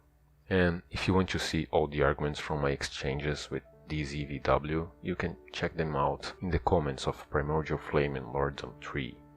Thank you very much, DZVW, for taking the time and for being passionate about the game. Spaghetti doesn't think it's possible to be unbiased, but they think it's possible to observe those biases and acknowledge them when analyzing things. Yeah, I would agree with that. I think everybody's biased because, I mean, it's just how people are. There's no way to not be unbiased, but it takes a lot of work and observation to know where one's biases come from and to be upfront about that. Noah says, if the FromSoft games aren't shared universe, could they be parallel universes? When playing Elden Ring early on, you were wondering if the Erdtree was like Yggdrasil. I don't know. I mean, I'm not too fond of like shared universes or even like parallel universes for like the reasons that I mentioned earlier. That said, he said that Rosaria could have been a character named Fina in Dark Souls 1 and then gives no context to who she is, really a disservice to Lothric. No, I mean, he's probably referencing another video he made, and he probably just doesn't want to rehash these points, so I'm going to give him like the benefit of the doubt there. Like, he doesn't have to answer everything. Like, this is kind of him responding to YouTube comments with his observations about lore hunting, so I think it's fair to be charitable toward him. Hey, London Talbot, welcome back to the stream. You have a very hard time with the connected universe and time travel theories? I do too. Like, in some ways, I think they're just kind of lazy. I understand, like, people really like their universes and want them to be connected, but it just, I don't know, kind of saddens me and just diminishes the value of the connected games. I think this video has run its course. Before I leave, I'd like to mention that I'll be making a short tutorial about how I prepare the scenes for my videos, and I'll be posting it in my Patreon. Thank you for all the people who have left me comments. I love reading through them and talking to you guys. Thank you very much for the 500 subs and all the compliments I have received. They feel really, really great. Thank you very much for my single Patreon. Yes, I'm talking to you. Thanks, man. Honorable mentions for Bimserbums, Rusty Blade, Chuck Zierli, and Senor Hector Salamanca himself. See ya. Alright, that was a good video. I wasn't expecting the Breaking Bad outro. Bob the Hollow. Very nice. I respect the work that it really takes to like make these kind of graphics. I should put more effort into my videos. I'm kind of lazy about that. As you could probably tell by like the stream's thumbnail, I kind of like forgot that I needed to make one until like an hour before stream, so I just hurried up as quickly as I could. But yeah, I do admire how talented people are, or like how much hard work that they've put in to make things like this. So, reminder that, Bob the Hollow is part of the Roundtable Hold. So, if you guys enjoyed the video, go ahead and give him a like. Actually, let's go ahead and copy and paste it into chat. All right, so that was his video, and that also contains the playlist of everything here. So, next, we have a long video. So it took me an hour and a half to react to a 33-minute video. Obviously, there's a little bit of stalling for time with my intro and stuff, but maybe the Smoughtown video will take up the rest of our remaining street time. But I'll probably watch the V-Limit video after that because it's short. 10 out of 10 outro. Hey, Matt McMillan, nice to see you again. You're curious how one would connect Fina and Rosaria? At least there's evidence for Guinevere. So I'm pretty sure like the Fina-Rosaria connection initially stems from Fina having her tongue ripped out by villagers for blaspheming the gods. So there is kind of like, I mean, they kind of also sit in a similar pose. But I do think it's a very easy trap to fall into, and I'm certainly guilty of it myself, to just like try to shoehorn people into the same roles amongst the different games. Like with me saying, oh, hey, look, Marika could be Melna, could be the Glomide Queen. Like that's shoehorning things, but I also try to like say that I'm doing stuff like that. Yeah.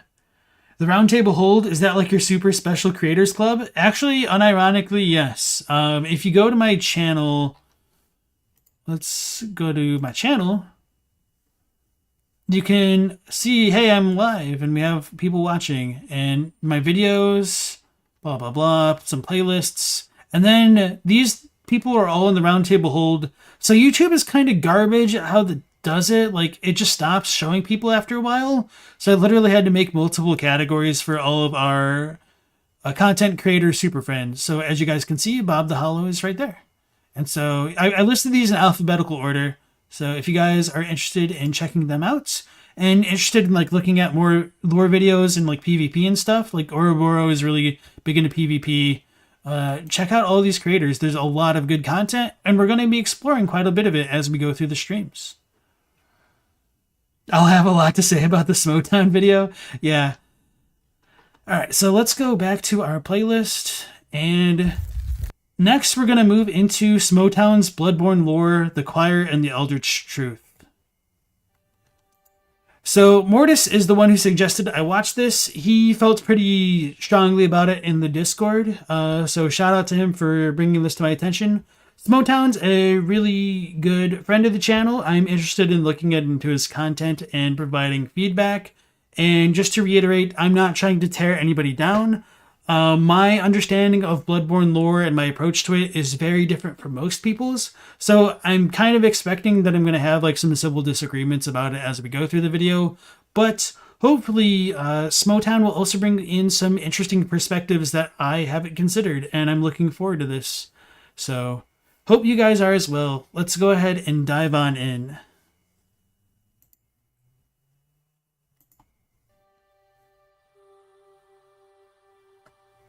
Yharnam is a sprawling, multi-layered city, and at the highest point in this city sits the orphanage, the home of the choir. Alright, let me look to see if they have... Okay, it's just auto-generated. Unseen thinkers. Yharnam is a sprawling, multi-layered city, and at the highest point in this city sits the orphanage, the home of the choir. Great unseen thinkers that represent one of the most powerful factions in the Healing Church and in Yharnam as a whole. It is in the orphanage that the choir undertook its sinister and surreptitious work to make contact with the great beyond and ascend humanity, with their methods and philosophy bringing them some success, whilst also showing a callous disregard for human life. Yet despite this, the choir come much closer to the Eldritch truth than most others, with a keen understanding of the cosmos and higher planes of thought. They even work alongside a Great One, and have successfully developed procedures that could lead to Ascension. For all that, however, the choir has overreached, and their veiled rulership of the Healing Church has led to its ruination. We find the orphanage broken, empty except for the hollow products of their grim work, while black plumes of smoke rise from its chimneys and cast a dark shadow over the city of Yharnam. Never mind the collapse of the Healing Church that has happened under the rulership of the choir. While the choir has essentially folded by the time we enter the frame, their story is a fascinating one, and no doubt they are one of the greatest actors in this play, who are responsible for many of the calamities that we face in Yharnam today. So join me this week as we unpack the origins, the history, the culture, and the great works of the choir. But remember, before we get started guys, that if you like Bloodborne lore, then consider subscribing to the channel and liking this video.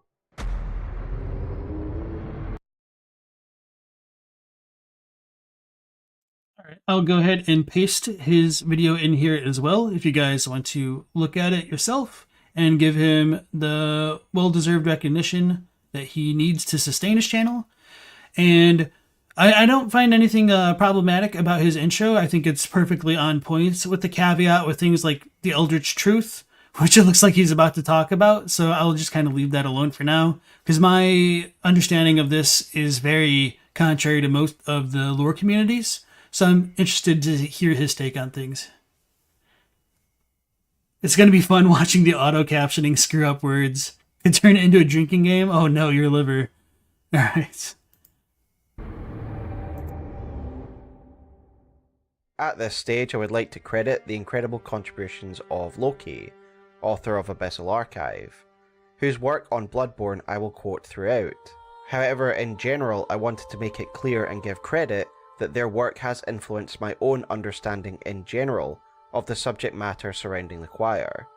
Loki has produced incredible long-form articles on Bloodborne lore on their website, and so I would implore you to check out their articles, linked and referenced below. To understand the nature of the choir and what it stands for, we need to understand their history and who they owe their lineage to. Right. Yeah, I'll definitely credit how smoothly Smoughtown can give credit to others where it's due.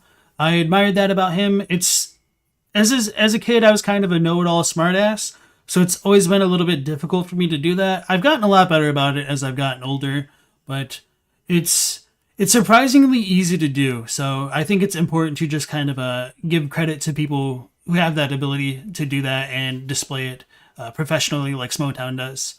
So for anybody who doesn't know, as Smoughtown just pointed out, Loki's been a long-time contributor to like Dark Souls, Bloodborne, Soulsborne lore. He also looks at the Japanese text for things and provides that information to other content creators. And he does have his website listed in there, as Smoughtown had mentioned. So that also reminded me, I should also like plug my silly little spreadsheets here. So for anybody who may not know, I made a Japanese retranslation guide between all of Bloodborne's Japanese and English text. Well, maybe not technically all of it. I'm probably like missing a couple passages here and there. So I have the official English stuff on the left, the localization, the original Japanese, if you want to look at it. My retranslations are here. And then we also have a contributor by Aruki Mania, who has looked at quite a large section of the text. He makes his own sets of videos for YouTube called Translationborn, one word, and you could compare like our more literal translations and our notes to each other to see like how often we say very similar things, or how sometimes he will go with a slightly different angle on something to just kind of like differentiate himself from my stuff, to just kind of show like, hey, there is like a little bit of a difference here and there. And Aruki Mania has definitely helped out my channel as well. So he has some interesting content. So not to just like run train over Smoughtown's content, but I just wanted to mention that in case anybody didn't know and they did want to look at Japanese text more directly. Because I'm not sure what Loki has done in terms of like publicizing like individual passages and stuff to just like reference things quickly. So we have this, and I'll go ahead and paste this stuff into the chat right now if you want to look at my spreadsheets, but you most likely don't have to do that for this video. But just to like compare where Loki's coming from, I guess, if Smoughtown references him, from where I would come from in my own retranslations, and if you want to compare both of us to another perspective with the Aruki Mania, you'll have that as well. So, thank you. And also, Lily Suzanne, welcome to the stream. Nice to see you. You want those Loki books so bad? I really envy the amount of time and effort it would make to create those kind of books. In my early days of content creation, I really kind of wanted to make a almost like a monster compendium for Bloodborne, to have like an encyclopedic style thing for it. Not necessarily like a literal monster compendium, but just like what people do for like Dungeons and Dragons sometime. They have like really cool looking things. Let me...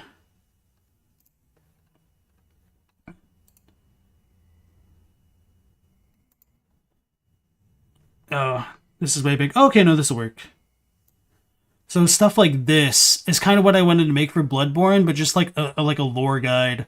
Like just kind of following through like a normal playthrough of the game maybe. But it's just such a gargantuan effort. And I'm not very good with graphics. So I like wanted to make something like this and just like trying to figure out how to format everything on my own.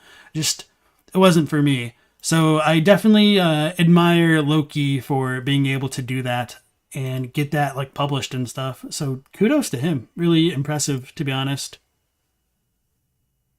Lennon Talbot said, "You're curious, is the Japanese audience as dedicated to the lore as the West? You're totally clueless about that." That's an interesting question. I mean, there's definitely going to be people who are, but I don't know if it's as big, but I think that's also just because like the Western audience is larger in general in terms of numbers. And just like, I don't know, just like, yeah, I don't know how to answer it better than that. It's kind of nuanced. Chadwick says they probably catch more of the Buddha stuff amongst other things. The Japanese audience, you mean? Isn't graphic design isn't my passion? Everything's my passion. So I'm great at nothing as a consequence. But yeah, so like I don't, with Chadwick Dillon saying that they catch more of the Buddha stuff, it's probably stuff that they don't even like consciously realize. It's just kind of subconscious stuff, I think, for a lot of things. With like the stuff with the bells would be one of the examples. But anyway, we've rambled on long enough. Let's go back to Smoughtown's video. Having a quick look at the blindfold cap, the signature mask of the choir, we can see that they owe a lot of their methodology and culture to Bergenworth. So let us start there. A great bit of background information on Bergenworth comes from Alfred, one of Martyr Logarius's followers, who says the following on Bergenworth. Bergenworth is an old place of learning, and the tomb of the gods, carved out below Yharnam, should be familiar to every hunter. Well, once a group of young Bergenworth scholars discovered a holy medium deep within the tomb. This led to the founding of the Healing Church and the establishment of blood healing. In this sense, everything sacred in Yharnam can be traced back to Bergenworth. But today, the college lies deep within a tangled wood, abandoned and decrepit. And furthermore, the Healing Church has declared Bergenworth forbidden ground. So this tells us of the origins of the Healing Church, and Yharnam as we know it. The Bergenworth School was once the home of scholars, who explored the great labyrinths like we can do through chalice rituals. Exploring the labyrinths is no mean feat, and can work up quite an appetite, which is where today's sponsor comes in. This video was sponsored by HelloFresh, who have once again decided to partner with Smoughtown, and I couldn't be more delighted, as it is a product that I actively use. Also, welcome in Nate, Doggy, and Leah. Nice to see you guys. Live healthier, and yet I really don't like going outside. And thankfully, HelloFresh spares me that pain by delivering easy. Stella said, "Did the games have Japanese voice acting?" No, not this one at least. I mean easy. Each meal is portioned out with all the ingredients and easy to follow instructions, making it absolutely foolproof and yet so delicious. Meaning you can have delicious, healthy meals ready in no time, like these banger chicken bao buns with sweet potato fries made by yours truly. And this is just one small sample from the vast array of choices HelloFresh has on offer, with 40 recipes and over 100 seasonal sides each week, with each week's recipes easy to manage on the app or on the website. So use my link or go to HelloFresh.com. Smoughtown being a food terrorist right now. PogsmoJune16 to get 16 free meals plus free shipping. Once you click, I'll also rep HelloFresh. I've definitely had their boxes before. They're very convenient. Have some pretty high quality meals for like making them yourself. And they're really good if you're not very familiar with cooking. They have very basic recipe instructions, very convenient portion sizes in terms of like the ingredients and just like how to manage it. They give you some like timeline expectations of how long it takes to prepare the meals. So I would definitely recommend HelloFresh because they can be really nice if you're like having a busy week, don't have a lot of time to go shopping, if you don't know what to make, if you just want to try something different. There's also like a lot of options on their menus. And I'm not sponsored by HelloFresh. HelloFresh, if one of my 20 watchers right now are watching, send me a sponsor code. I'll totally rip you guys. You're gonna dream a hunter's dream, Rat? Alright, thank you very much. You take care, Rat. A double shill? Exactly. You guys thought it was an ad? No, it's 2 ads. Get wrecked. My description will live update to count up the purchases. Thank you to HelloFresh for sponsoring this video, and now back to the lore. The labyrinth is composed of great ancient civilizations deep within the earth, such as Tumeru. It is in these tombs that the scholars would first come across a truth, the Eldritch truth, the truth of the Great One's existence. In Loki's article on Bergenworth, they argue that the very start of this investigation began with the graves found within the forest themselves, by Willem, and they point to the name of Bergenworth itself, Germanic for worth of the burial place, and that in these graves he would find some evidence of the Great Ones that would eventually lead to the discovery of the labyrinth themselves, and the foundation and purpose of the school. Willem would become obsessed with this discovery. The description of the Eye Rune makes it clear that Willem had become disillusioned with the limitations of the mundane human world, and thus he became obsessed with this Eldritch truth. Indeed. Alright, hopefully Smoughtown goes over this, but just to give a little bit of extra context, let me see if I can pull it up here. The description that talks about the, what are they called? The foray into the Eldritch Truth comes from, I think it's the Pearl Slugs. Actually, let me, can I do it like this? No, I already closed my spreadsheet. Let me double check. It's one of the slugs, and maybe I have a picture of it as well on the tomb.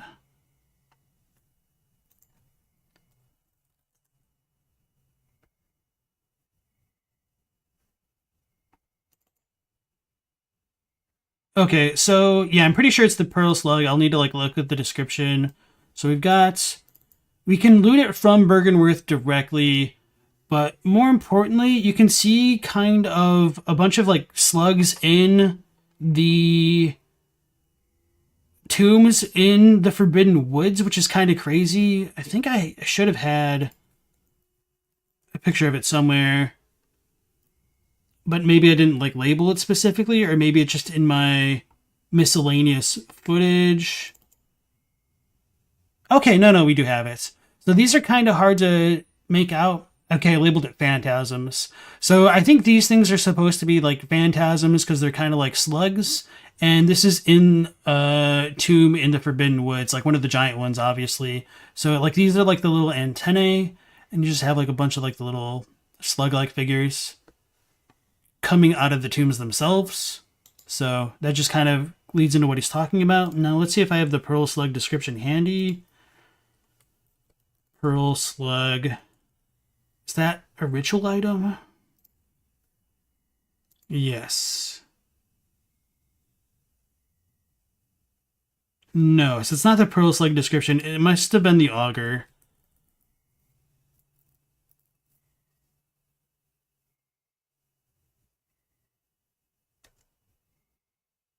Okay, yeah, Augur of Abritus.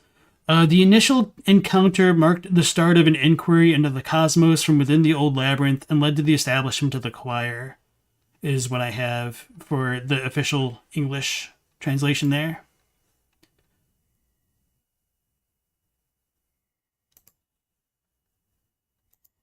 We have descriptions like that of the kin Coldblood, which reads, "Dare not to delve into the world beyond humanity, the Eldritch truth touched upon long ago at Bergenworth, This Eldritch truth is mentioned a number of times when talking about these studies at Bergenworth. For me, as I've already said, the Eldritch truth is essentially the discovery and knowledge that the Great Ones exist, the realization that there are beings beyond our comprehension. The term Eldritch truth is also used in the description of the Tumeru chalices, beings who were of course aware of the Great One's existence and had a whole society built around serving them. Indeed, the labyrinths are filled with evidence of the Great Ones, from materials to phantasms to actual encounters with Great Ones themselves. Evidence of their existence would become quickly apparent to whichever scholars first explored them. The abundance of evidence that could be found about their existence within these labyrinths is reinforced by the description of the tomb prospector garb, which reads, "The Healing Church traces its roots to Bergenworth, and is therefore aware of the ruins' true importance. They contain much more than mere hunter trinkets. Indeed, they hide the very secrets of the old Great Ones, sought after by those with the insight to imagine greatness." This abundance of evidence makes sense if we consider that the labyrinth civilizations, and specifically Tumeru and Ys, are built around the Great One's influence. For example, the Great Tumeru Irithyll Chalice reads the following: "Tumeru Irithyll was the title of both the Tumerian monarch and its capital." This reveals that while early Tumerians were mere humble guardians of the slumbering Great Ones, their descendants felt entitled to name themselves a leader. So Tumeru itself was a civilization actually built around the guardianship of the Great Ones, meaning they actually had contact with them. And clearly, the exploration of these tombs by scholars would have eventually led to the discovery of the Great One's presence one way or another. But we really get a sense of the start of this inquiry from the description of the Augur of Ibritas.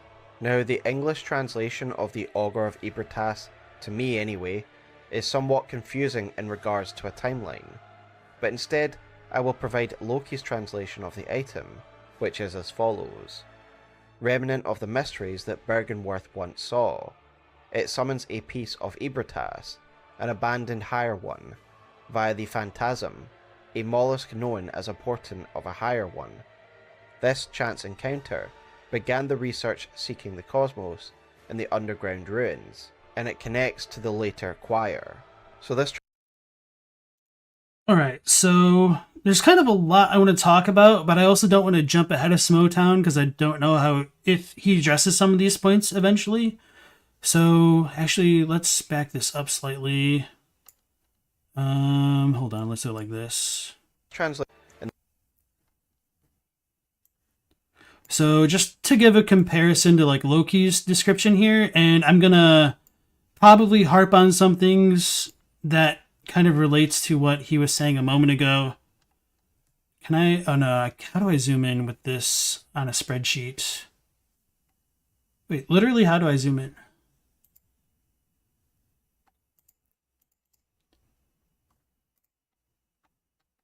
Hopefully that should be big enough. Hold on, let's do this as well. That might help. Alright, so going back to Loki's, if I can. Do I need to alt-tab this? Oh, they're different windows. Okay, that makes sense. Yeah, okay. So, okay. Loki says it's a remnant of the mysteries that Bergenworth once saw. So mysteries here comes from Shinpi in Japanese. Where are we at? Shinpi, which means like literally the character for God and mystery. So it's a divine, holy mystery. Arcane is a good English translation for it. I think mystic would be a little bit better, but that's really not too important. The term Shinpi gets translated over a dozen different ways in Bloodborne. I think I actually have a picture of it. So this is my Shinpi comparison thing that I like made. So everything that's highlighted in like this teal color and underlined in Japanese is Shinpi in Japanese and the equivalent English comparison. So it gets translated as Godhead, Divine, Miracle, Eldritch Truth, Eldritch Wisdom, Eldritch Liaison, just Eldritch essentially, Arcane, and you guys get the picture Sacred, Weight. That one's the weirdest one, but whatever. Mystical Beliefs, Godhead will grant you strength, Eldritch Truth, and it's used in like the Arcane Haze and stuff. Wondrous Strength in the Rune Workshop tool. And he mentions Tumru, Irithyll, whatever. Although it doesn't say it in this one specifically. It says like they unlocked the wisdom of the Eldritch Truth. It's just like the same kind of thing. So just wanted to point that out real quick, and I'll like harp on that a bit more in a moment here, but let's go back to what he says. They're the portent of higher ones. Higher one is like obviously Great One. It's just like a higher ranking thing, essentially. And then the chance encounter began the research seeking the cosmos and the underground ruins, and it connects later to the choir, essentially. And then my translation is that the Augur of Brightness is a remnant of the arcane Bergenworth once encountered. And I kind of had to like rework a lot of my wordings here just to make arcane used consistently. And that's just to try to like make my terms consistent, and it's a pain in the ass doing that kind of thing. But anyway, invertebrates, which can be understood as the augurs of superior beings or phantasms, are used as intermediaries to summon a portion of the abandoned superior being of Brightus. And superior being just meaning like Great One. Its chance encounter was what began the inquiry into the search of the cosmos and the underground ruins, the aftermath of which is connected to the choir. So very similar between like mine and Loki's, although I do want to like point out that this arcane thing being the Eldritch Truth is going to be kind of a big deal going forward. And just to give a comparison with Aruki Mania's, he calls it Divine Mystery instead of Arcane, which is perfectly fine. But I just used Arcane because that's also what the Arcane stat is called. So I just wanted to be consistent with some of like the English keywords for players. And it's an item that summons a portion of a Brightest, the abandoned higher rank one, using spirits, molluscal beings known to be portents of higher rank ones as mediums. So spirits is like another term for phantasm, obviously. The chance meeting became the beginning of the search for the outer space in the underground ruins. This is connected with a subsequent choir. So it's very similar all around, but I do want to like just emphasize the arcane thing because this is going to be integral to understanding the Eldritch Truth. And it's probably something that I'm going to disagree with Smoughtown on as the video progresses, because he had mentioned that, hold on, let me pull it up, that to him, the Eldritch Truth is the understanding of Great Ones existing. And I understand where he's coming from with that. It does make sense to a certain degree, but I would disagree, and I would just say it's more or less like the cosmic force that permeates throughout the entire universe of Bloodborne that's connected to like the spirits and the collective unconsciousness and dreams and nightmares in general. So that's kind of my take on things. So sorry for being a little bit repetitive and redundant there, but hopefully you'll understand why I was like that as we progress through it.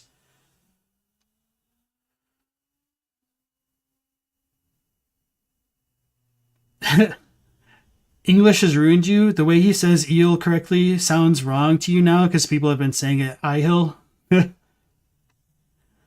You don't think Abritus wants to be here, and you think the choir is complicit in keeping her here. She and the relationship to her are hugely suspect to you. I can see where you're coming from with that. Abritus is described as left behind, so you don't think she's a captive. Maybe. It's kind of, her stuff's weird. We'll go into this a bit more. But hold on. Did he say anything else over here that I wanted to talk about? So we're at like 928. That's not terribly important. There was one other description that he mentioned. With evidence of the groups with. Let me do it like this way. Hold on. Oh yeah, Tumuru Eel, Irithyll, whatever you want to call it. Let me pull up my spreadsheet again. It's kind of annoying looking at things this way.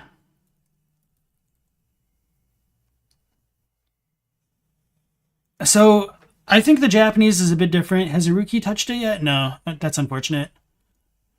My retranslation of the Tumuru Isle Great Chalice is, for the final paragraph, Tumuru Isle means Tumerian monarch or royal capital. It may be proof that the Tumuru civilization's descendants, who deify the sleep of superior beings, at least tried crowning a monarch. And this is kind of a weird passage, so it doesn't really surprise me that this is a little bit off, because I don't even feel entirely confident in this. I think this is just a very arguable kind of thing because of the way that the sentence kind of runs on and how it's a little bit vague what it's referring to. Sorewa.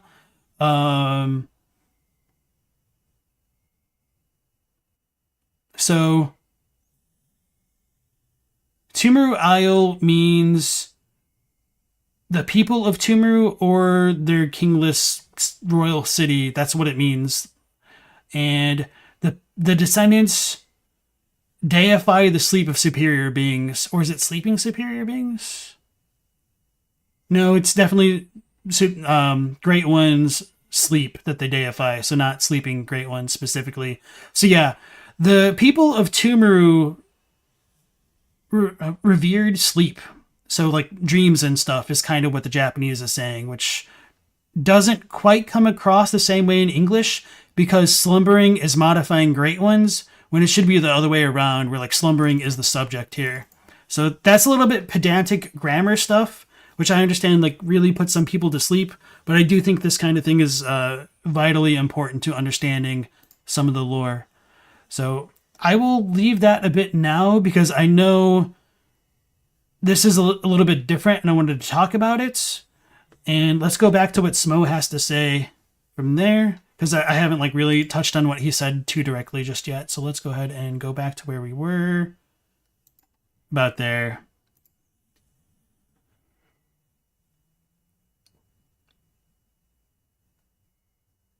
Interesting and weakens your position slightly. Okay. Oh, with what he said. Okay. One. This chance encounter began the research seeking the cosmos in the underground ruins, and it connects to the later choir.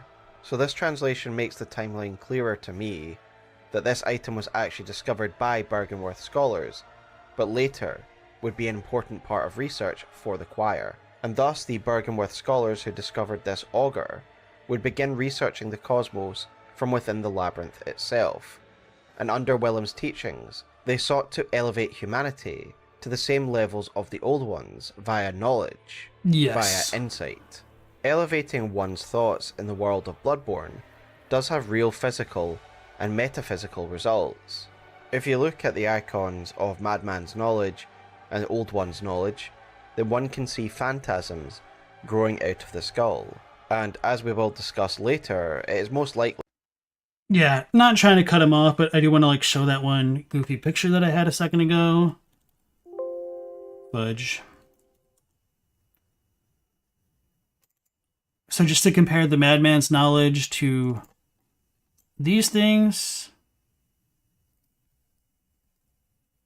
I think it kind of speaks for itself. That brain suckers are those that have witnessed cosmic knowledge and have had their brains supplanted or parasitically controlled by one of these phantasms. It is also implied by Mikolash's dialogue that Rom was a human who ascended via contact with Cause, who granted her eyes, i.e. insight. As you once did for the vacuous Rom. Grant us eyes. Grant us eyes. Plant eyes on our brains to cleanse our beastly idiocy. A little bit of a note for Smo. If you watch this, hopefully on future videos like this, if you could just do us all a favor and pan the audio to make it either central or not move around so much, that would help at least me with the headphones on, Because like when the audio moves around a lot like that, it just kind of gets really distracting for me personally. All right. Indeed, we ourselves can ascend to become a great one through insight, through the knowledge gained from 3 umbilical cords. Our brains become lined with eyes, and we transform at the end of the game. However, this line of study was interrupted, because when exploring these ancient labyrinths, some scholars discovered some kind of artifact, a holy medium of some kind that would be central to the Healing Church's foundation and to the process that we know as blood ministration. The exact nature of this medium is never outright said, but we can read between the lines to establish what it is. Namely, Alfred claims this holy medium still exists within the main cathedral of the Healing Church. As you know, the Healing Church is the fountainhead of blood healing. Well, I'm a simple hunter, quite unfamiliar with the ins and outs of the institution, but I have heard that the holy medium of blood healing is venerated in the main cathedral, and that councillors of the old church reside in the high stratum of the cathedral ward. In general, I think the holy medium being worshipped here is of course the old blood, but in a literal sense, I believe it to be a reference to the deformed skull of Lawrence, which very much is being venerated in the main altar of the cathedral. Indeed, Miyazaki... I agree completely here with Smoughtown. I know a lot of people like disagree, and they think that it's supposed to be a reference to Brightus, but I would completely disagree with that. So I'm glad that he said it was the old blood and Lawrence's skull specifically. I think he's spot on here, and he'll probably explain a bit more, and I might explain a bit more if he doesn't. He himself acknowledges that this is the item which laid the foundation for the Healing Church itself, in an interview originally done as part of the Bloodborne Future Press Guide. He said the following: "His skull served as the start of the Healing Church itself, but it's taken the form of a twisted beast." Just as an FYI, I was able to read this article and more thanks to Tune and Fairweather's excellent Blood Echoes, of which I have a digital copy and have pre-ordered the hard copy. This is a beautifully presented book, edited by Simon Parkin, and is illustrated by friend of the channel Shimhack, who also did the thumbnail for this video. This collector's book celebrates Bloodborne by bringing together essays and articles about all aspects of the game, from the story to the music. So if you'd be interested in picking that up, I will link that below. But returning to the quote from Miyazaki, I think it is quite abstract and can be quite confusing as to why this skull is the holy medium, and how it could even form the foundations of the Healing Church. Well, I think the importance of this item not only comes from the saint-like canonization of Lawrence, but also what Lawrence's deformed skull represents. It represents evolution through blood ministration. Lawrence became the first cleric beast, a mighty monster, and it is ultimately proof that the old blood can be used to alter the human form. And it is this old blood that led to the falling out of Willem and Lawrence, and ultimately to the foundations of the Healing Church, an event we can witness via a memory of Lawrence upon touching his warped skull. Master Willem, I've come to bid you farewell.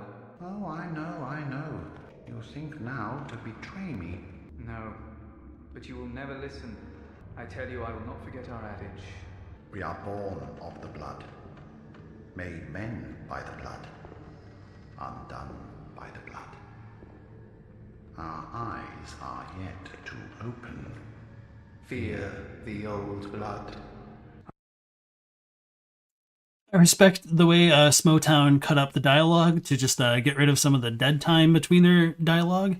The other thing about Willem's dialogue here is, at least in the Japanese, he says, "You too intend to betray me," implying that there was somebody before him. And that's kind of made more explicit in cut content with Gehrman. He says, "You think now to betray me like Gehrman," or something along those lines. You can look it up in David Christie's guide on game facts, or game FAQs technically, and he has like pretty much all the content listed as far as I know. Maybe not, but What else did Smoughtown say that I wanted to touch on? Dang it.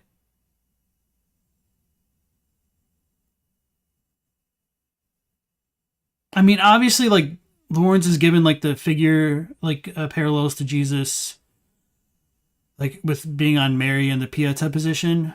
What did he say before this? I should have put the captions back on. I just wanted to take them off for the parts where, like, the cutscenes, just because it's kind of distracting having the multiple text. But, alright, I'm going to back up slightly.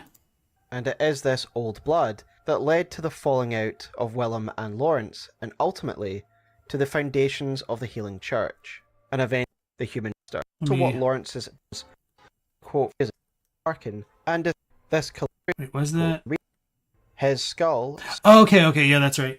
So it's really easy to forget where some information comes from sometimes. Like, in my mind, I take some of this stuff for granted that this wasn't in the game. So for me, it's very clear that Lawrence's skull served as the start of the Healing Church because Miyazaki said it. But I guess within the game itself, it isn't quite as obvious. It's subtextual. Like, you can still come to that conclusion, but it isn't explicit without this interview, which I think is kind of a shame when you have to rely on these outer sources of information for, like, hunting lore and whatnot.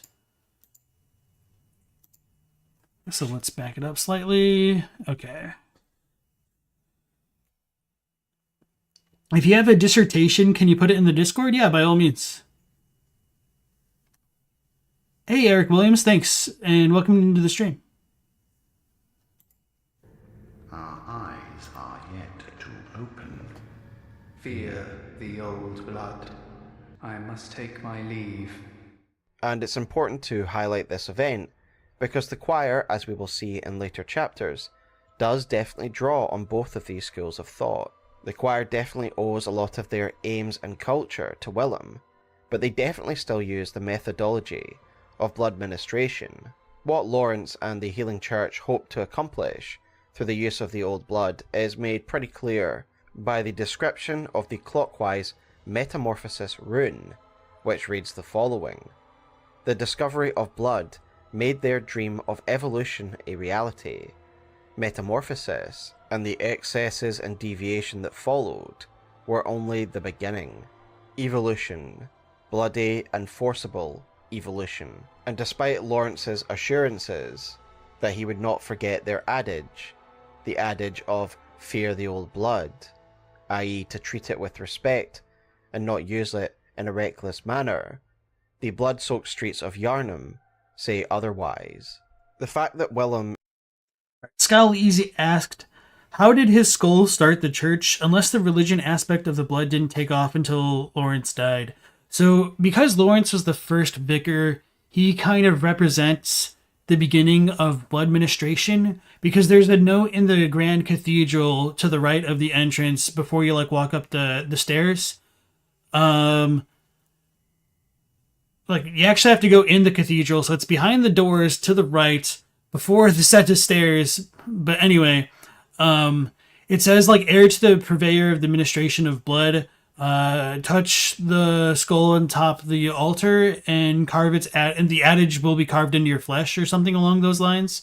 And it's saying that whoever is the vicar of the Healing Church is more or less being spiritually descended from Lawrence through the purveying of blood ministration. So one silly example that I like to compare Lawrence to would be like a vampire. So he's taken, vampire blood. So he's like the head vampire of the Healing Church family. And so he metaphorically bites the second vicar, or maybe it doesn't really matter who came after him because we don't really know. It could be Amelia, it could be somebody else. But anyway, he bites somebody, they go on to become the head vampire after he dies, and then they die and they pass their stuff on, and so it comes down to Amelia now, and so she's like the de facto stand-in for Lawrence and the religion, because they're like the head of the Healing Church. So that's kind of where it comes from.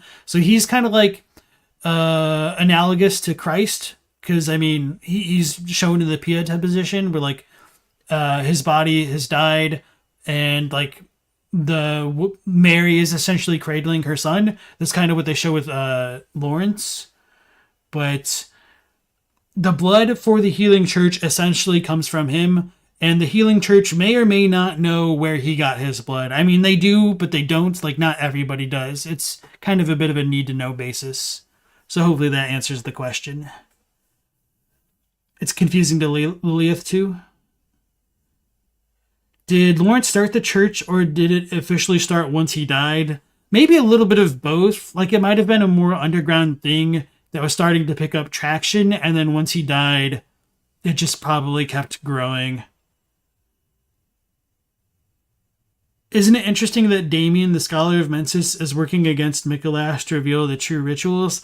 I don't necessarily think that's super canon to me, because they were added with the DLC, and I just think of the old hunters like that typically as being like another parallel world equivalent of the Good Hunter. But I don't know. Invented this adage, fear the old blood, implies that Willem was aware of its effects. And indeed, Loki makes a great observation in their Bergenworth article that the scholars likely witnessed bestial transformation through the experimentation of blood that took place at Bergenworth before the church was even founded. As evidence for this theory, Loki points out the Beast rune, which is described as being one of the first runes made by the Bergenworth runesmith Carol, meaning that this must have been an early experiment of the Bergenworth scholars. And if Willem did witness these side effects... Alright, so 2 notes about that. In the Japanese, it is described as like the first, not like one of the first. It's the first rune that was discovered. But even beyond that, I think if you look at the Fishing Hamlet priest's dialogue, where he's condemning Bergenworth for being blood-crazed fiends, that would show that Bergenworth, and not the Healing Church, did have some understanding of the blood. Although maybe you could potentially try to argue that the Healing Church was already a thing by the time Bergenworth attacked the hamlet. But I don't really think that makes sense for a lot of reasons, because Willem condemned the blood. But then again, if Willem was betrayed, it could have been because Gehrman was the one who used the blood against Willem's wishes, and he may have gone a little bit overboard in the hamlet, which is kind of canon to a certain degree. But I want to reiterate that I don't think like the Healing Church was already established by the time like the Fishing Hamlet was attacked. So, okay.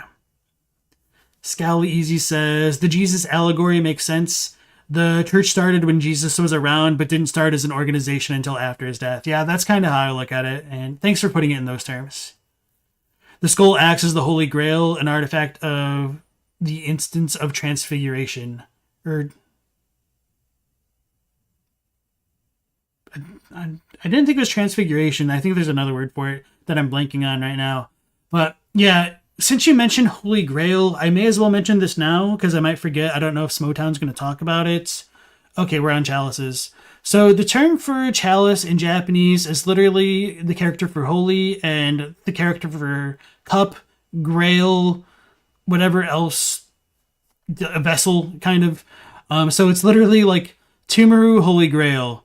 And from these holy grails, you partake in communion, and communion uses seitai, which is like literally like holy, like same holy plus body, or could be like fluid, I guess. It's arguable, but holy body is also used in Japanese as a reference to the Eucharist, aka like the blood used to represent the body of Christ for communion.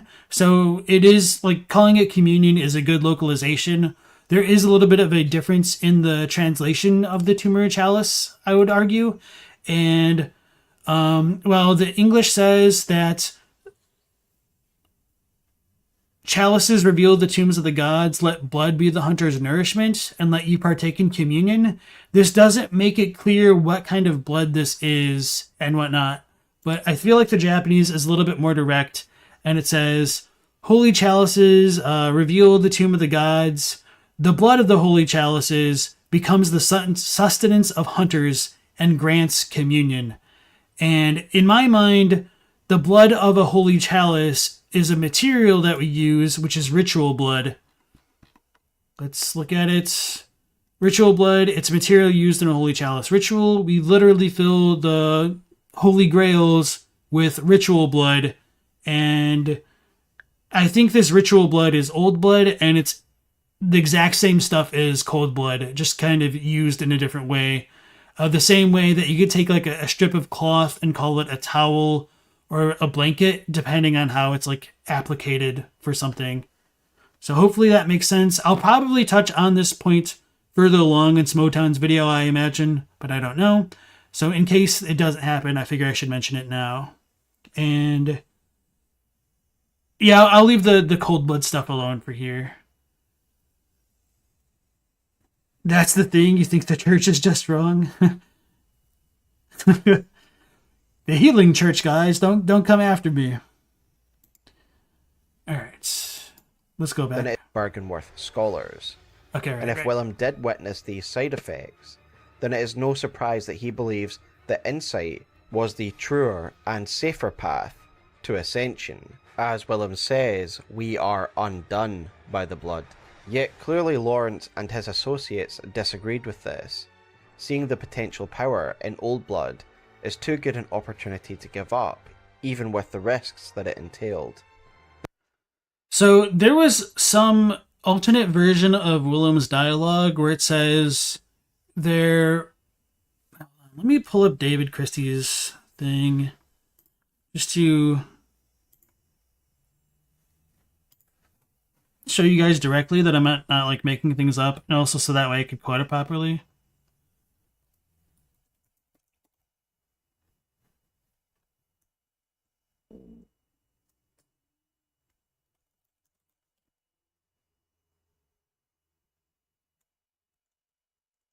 Oh man, I don't see her here. Hold on. Should have been cut content. Oh, let me look in the Japanese, because that'd probably be... Nope. Was it the wiki? Hold on, I'm gonna have to...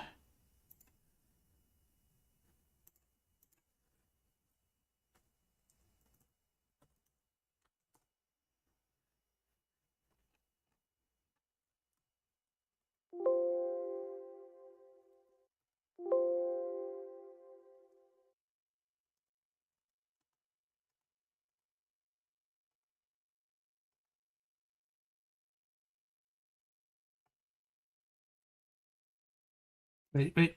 Damn it.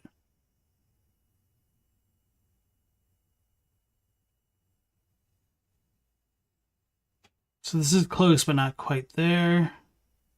I know I saw it somewhere, and it's driving me crazy that I don't see it right now.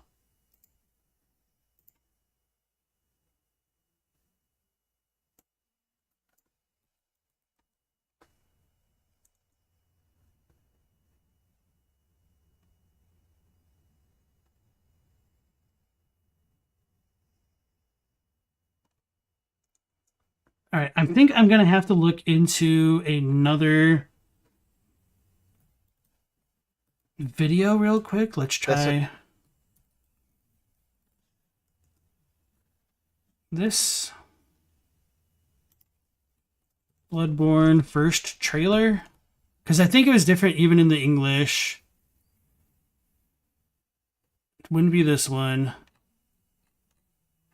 I might need to like look at E3 9 years ago. Okay, this might be it.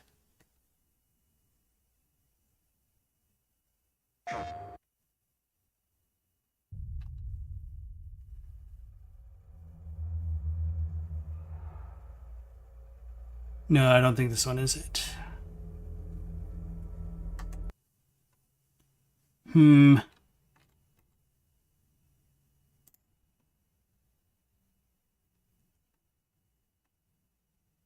Wait, no, we have Willem. Okay. Wait, no, I guess that... Okay, no, he's over here. Right? take heed. The blood is foul.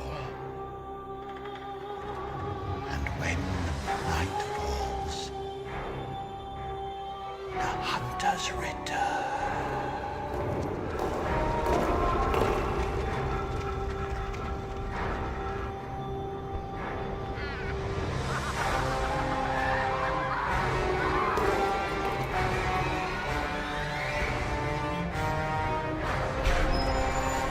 Sorry if it's a little bit loud. No, maybe it's the Japanese trailer. Like that's loud. It's worse. Let me do this real quick. And so the nightly hunt begins.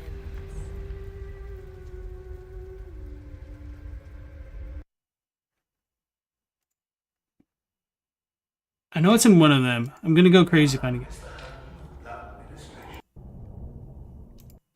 So that's that guy. Okay, okay. Listen. I tell you, I will not forget our adage.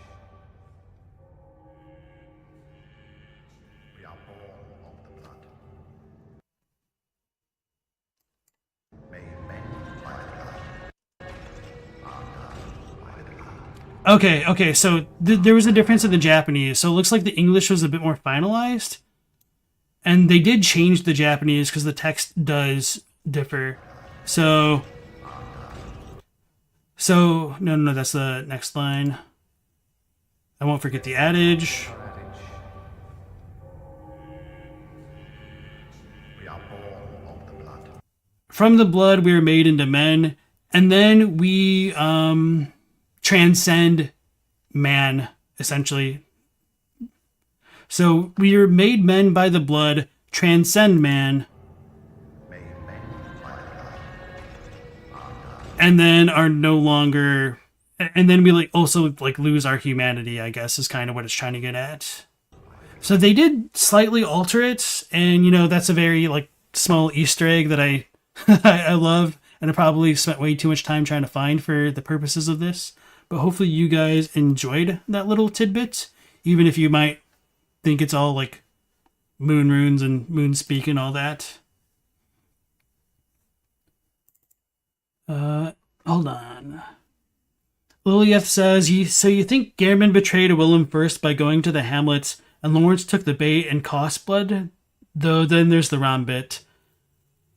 So I don't think he betrayed Willem by going to the hamlet. I think he probably partook of the blood there.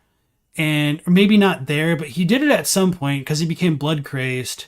So it would have been at least before the hamlet or during it. It would be the earliest point for the Bergenworth scholars to become blood crazed fiends, as Gehrman did.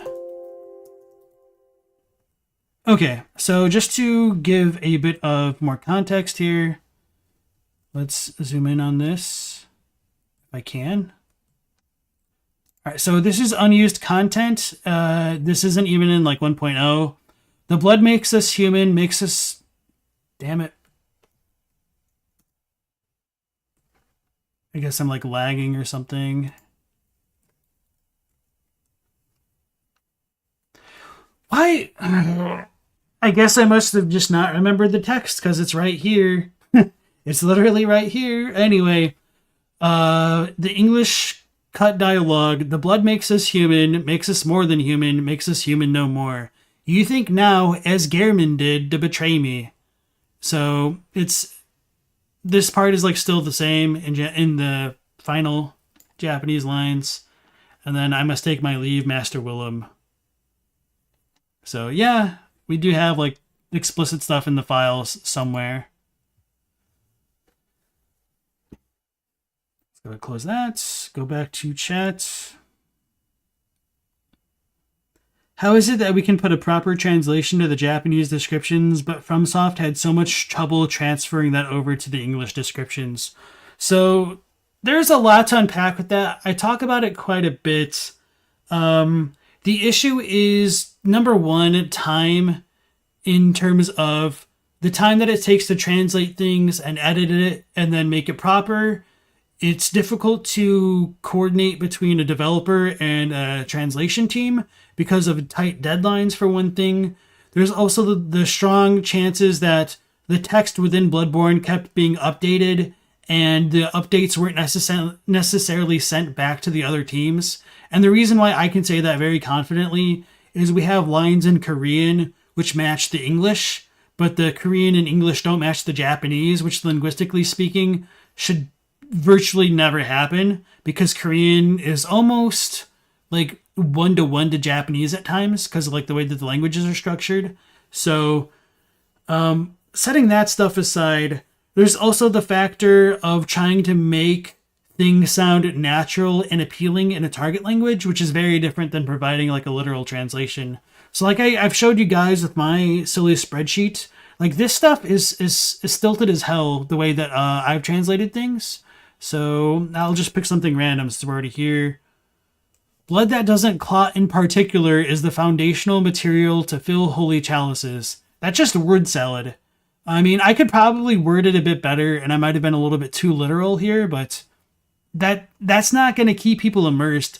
Like, if somebody tries to read that, they're probably going to be like, what the hell? Why didn't they just say this normally, you know? So in that process of trying to make something sound normal and natural, it sometimes makes people lose a bit of contextual information that might seem irrelevant at a cursory glance.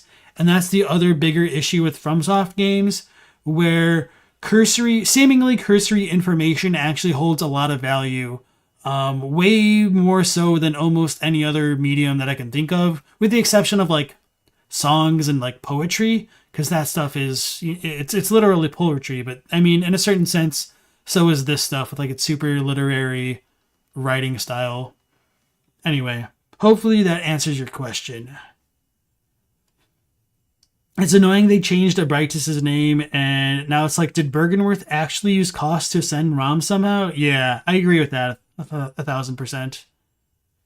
And Stella says From doesn't do the translation for one, the localizers do. Yeah, and so there's going to be a lot of apologists that say they must work super closely together because, I mean, that's what they've said in marketing materials. But I feel like if you take marketing materials at face value, I have a bridge to sell you in Brooklyn, you know?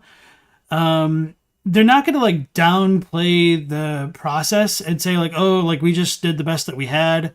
Although that's kind of what happened with Frog Nation talking about like Elden Ring, and that definitely pissed some people off. But no, I mean, a lot of it really just comes down to timing, the scope of the project. Because I mean, it's very like the more people that you have working on a translation thing lowers the amount of time needed to complete it. But the same reason for that also kind of dilutes the overall cohesion of the final project, unless you have a really good like editor-in-chief or like head editor, I guess. Anyway. Yeah, Lilia says it's mostly done because it's by multiple people who don't know the game or what the others are doing, and also like Japanese is very contextual. And not only that, a lot of the translators are only ever given text, and so they have to figure out what the hell they're talking about without any kind of visual clue or even gameplay clue to make things clearer. So it's a miracle in and of itself that more games aren't like coming across all as like gobbledygook. Which I should have thought of a better word than gobbledygook right there, because that's a very uncommon one, especially for like second speakers of the language. I'm drawing a blank. Anyway.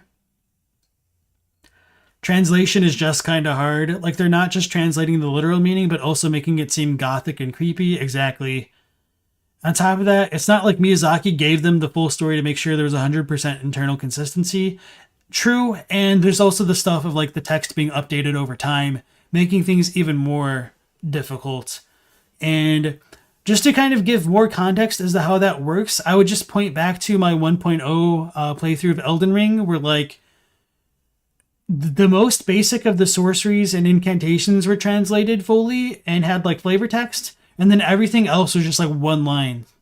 So they had to like go back between the time that the game went gold and to when like the day one patch in the game got released to include literally everything else. And they might have been working on it like between that time or like beforehand, but it's just, there's also going to be a bit of a delay when the translator gets the product from the developer.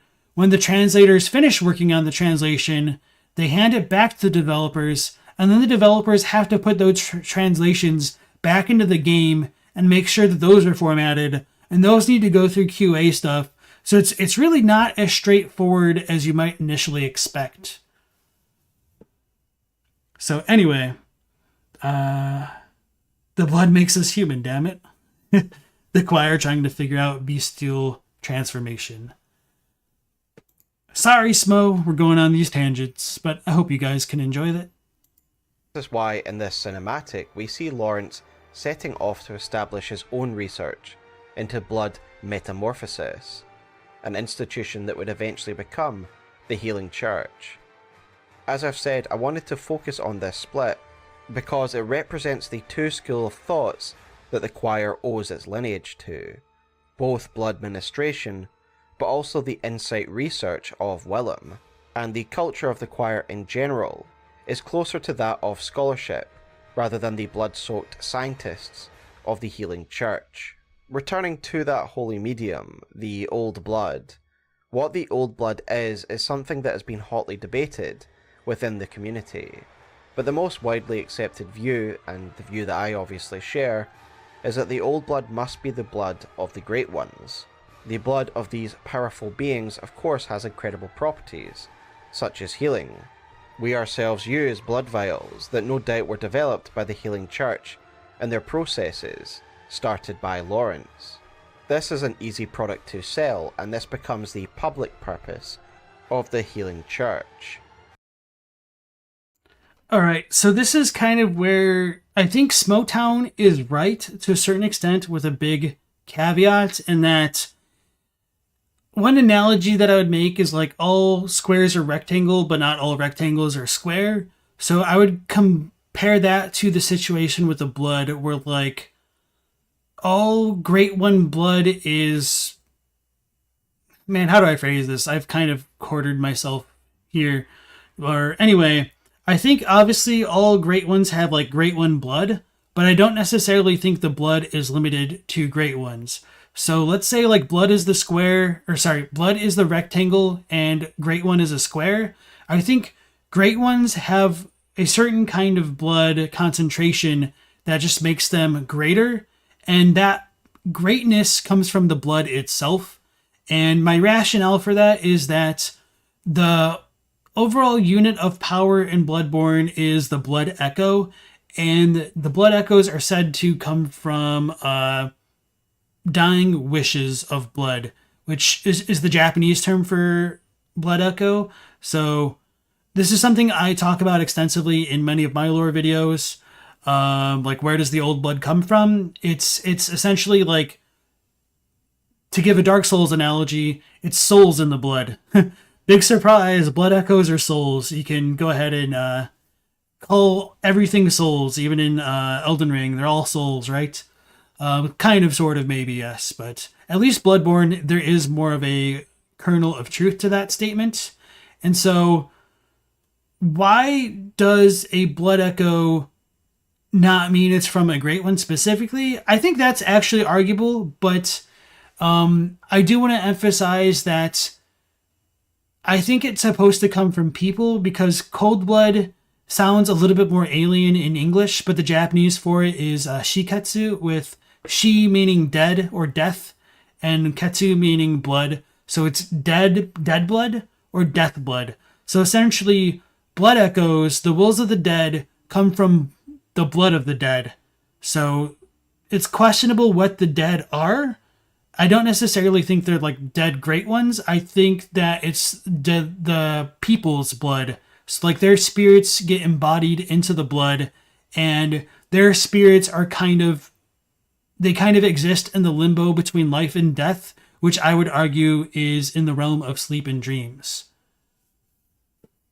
So again, with that being said, if the blood comes from like people to a certain degree, that doesn't mean that Great Ones might not have had an influence on it. I think it's possible that Great Ones could have existed in the realm of sleep and dreams and siphoned blood echoes and absorbed them, kind of like the hollows in Hueco Mundo that became like the Espada and stuff, if that makes sense, the silly Bleach reference. And if you haven't seen Bleach, another reference would be, or not a reference, another example would be like, you could have like a cosmic parasite, maybe something like a mollusk.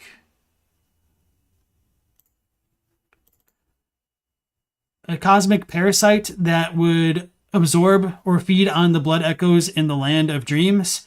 And then eventually they just became more and more powerful up until the point they became a Great One. So that might have been the origins of like Abritus or Odin or maybe the Moon Presence. I mean, a lot of that stuff's arguable. I'm not saying that is a fact or even something I necessarily believe. I'm just giving a little bit of context as to explanations for these things. So, yeah, I guess I'll leave that there for now. So I think like blood echoes come from spirits. Spirits exist in the nightmare. And these things may have also existed in the nightmare, but might not be related to people. And they just kind of preyed on them. Because we do see... Yeah, I guess I should give this as an example, as a concrete thing. Let me... What are they called? Crawlers? So, in the Nightmare Frontier, we see these kind of slug-like beings, crawlers, potentially feeding on madmen's knowledges, or madmen's, what are they called? Wandering madnesses, wandering nightmares. And I think these things are kind of like conglomerations of blood because they drop blood gems and whatnot. And this wasn't the best example because there's a better example of like 5 or 6 crawlers around a corpse that has like a cold blood tier 7 in like one of the caves in this area. So I think that goes to show that crawlers eat cold blood and they're kind of like phantasms. Not necessarily straight phantasms, but to go back to the idea of it being related to echoes and whatnot, many people may already be familiar with this, but in case you're not, the crawlers have an attack where they like rear up and they open up their abdomen belly things. And you can see messengers, which look like spirits of the dead, because messenger could be pronounced the same way as like a dead person in Japanese. Shisha means messenger or envoy, but it could also, like, it shares the same pronunciation as dead one. So if the dead exist in the nightmares and phantasms eat the dead ones, could they become something greater by absorbing their power? It seems very plausible to me. So that's just to lay out my train of thought in a bit more of a concrete way, because it's a little bit easy for me to take this stuff for granted. And of course, just to reiterate, this is my personal interpretation. This isn't necessarily fact. So, uh-oh, did I close the other one? Fudge. I think I did. That sucks. Okay, let me pull it back up.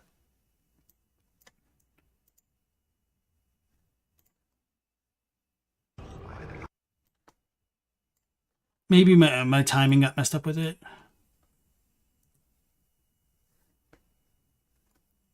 Oh, wait, no. Nope, that's not it. Because that was history. Let me do this. Because that was the trailer rather than Smo's video. Yeah, Alright, here we go.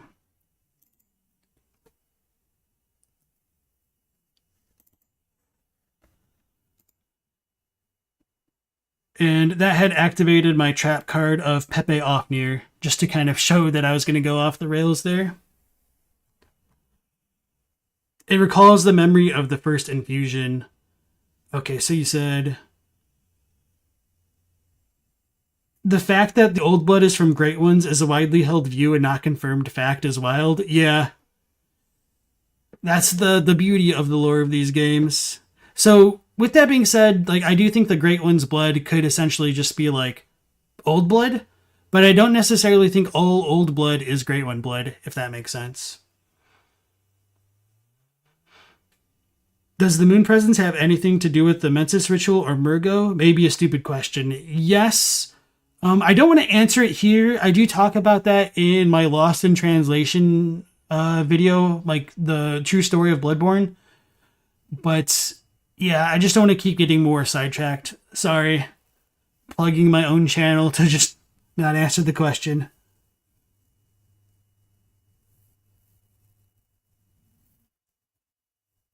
It's crazy to think that the Old Blood is from elsewhere in the cosmos. I think the Old Blood acts as like a gateway into the cosmos. Alright, welcome back, Mortis. I'm just going off on my Old Blood Pepe Sylvia ideas. Yeah, I did mention the Shinpi stuff a little bit, but I might talk about it a bit more later. Okay, you've definitely watched it? Okay. The real purpose being that described in Clockwork Metamorphosis, something that we will see when we visit the research hall later. Yet the wrongness of administering Eldritch blood that is not meant for humanity, is punctuated by the outbreak of the Beast Scourge, a karmic response for meddling with that is beyond the mortal plane. Let us not forget Lauren, a land itself that fell to the bestial scourge, no doubt for meddling in the Old Blood, a tragic lesson that Lawrence and his compatriots didn't take to heart.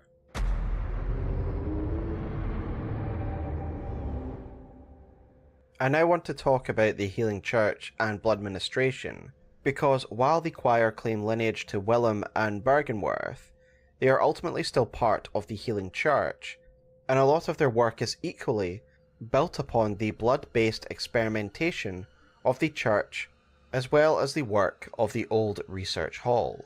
What is interesting about the Healing Church's research into how blood ministration can transform humanity is the way that it has tried to obscure its past by keeping Bergenworth suppressed, lest the truth of their blood ministration experimentation come to the light. Because of course, Bergenworth... So I think he's on a good point here, but I also want to bring another parallel into the mix in that it isn't just Bergenworth that the Healing Church suppressed. They also genocided all of Canehurst, who may have had a more direct connection to the Old Blood because of their ties to Tumaru. And I might explore that a bit more later, and he might also touch on it if he doesn't do it like now, which is fine. Worth and its scholars would be some of the only people in the world that would know the true source of the bestial scourge. Alfred says the following: But today, the college lies deep within a tangled wood, abandoned and decrepit. And furthermore, the Healing Church has declared Bergenworth forbidden ground. This is very logical that they would lock down Bergenworth, because of course if anyone was able to make contact with the scholars at Bergenworth, the culpability in the Healing Church spreading the bestial scourge would become fairly evident. And while the healing properties of the blood has allowed the Church to gain great power and influence, it would be so easily undone if it was publicly known that the Scourge of Beasts was connected to their blood ministration program. And this is one of the many truths that is revealed in the Hunter's Nightmare, in the form of the surgery altar, that depicts the experimentation of the Healing Church, and a beast emerging from underneath this surgery table, a symbolic representation of the consequences of the Healing Church's experimentation. I love this While little it is detail. clear that Lawrence deviates from his old mentor's morals, everything he and his Healing Church builds upon very much is on the back of that learned at Bergenworth. This applies even to their aesthetic choice, the garbs that the doctors of the Healing Church wears, as the student uniform reads, Uniform of the Students of Bergenworth, a bygone institute of learning, features a thick cape. The Healing Church has its roots in Bergenworth, and naturally borrows heavily from its uniform design. The focus not on knowledge or thought, but on pure pretension, would surely bring Master Willem to despair, if he only knew. A lot of what the Healing Church does is about obscuring their true purpose, the ascension of mankind through blood ministration, and they do so by muddying the water with religious superstition. But as we've said, the true purpose of the Healing Church, in general, is to carry on research through blood ministration, to achieve that goal set out in clockwise metamorphosis, a sentiment that is repeated by the description of the White Church set, which reads, "They believe that medicine is not a means of treatment, but rather a method for research, and some knowledge can only be obtained by exposing oneself to sickness. It is unethical." I think the Japanese for that is slightly different. Let me double check. Did I close it? Oh, I did close it. Okay.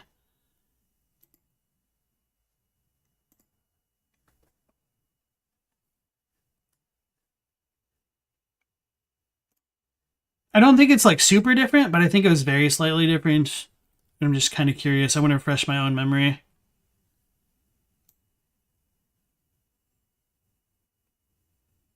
Oh, yeah. Okay, yeah. This is...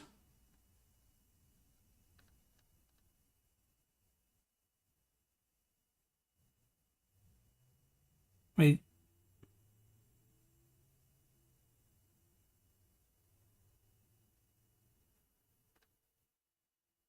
Okay, no, this is fine. I was just misremembering. Oops.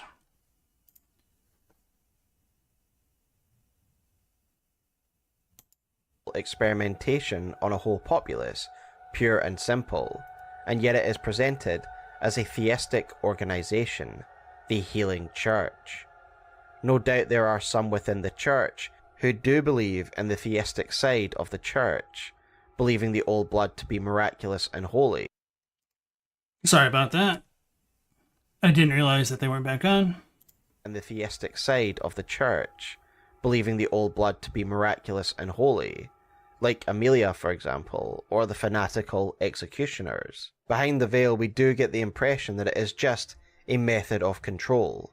But despite that, it is presented to Yharnam as a whole as a grand religious movement, administering the blood of the gods to help people heal. The clerical and religious robes of their clerics come scientists, the ornate statuary, and the dominating presence of the cathedral itself.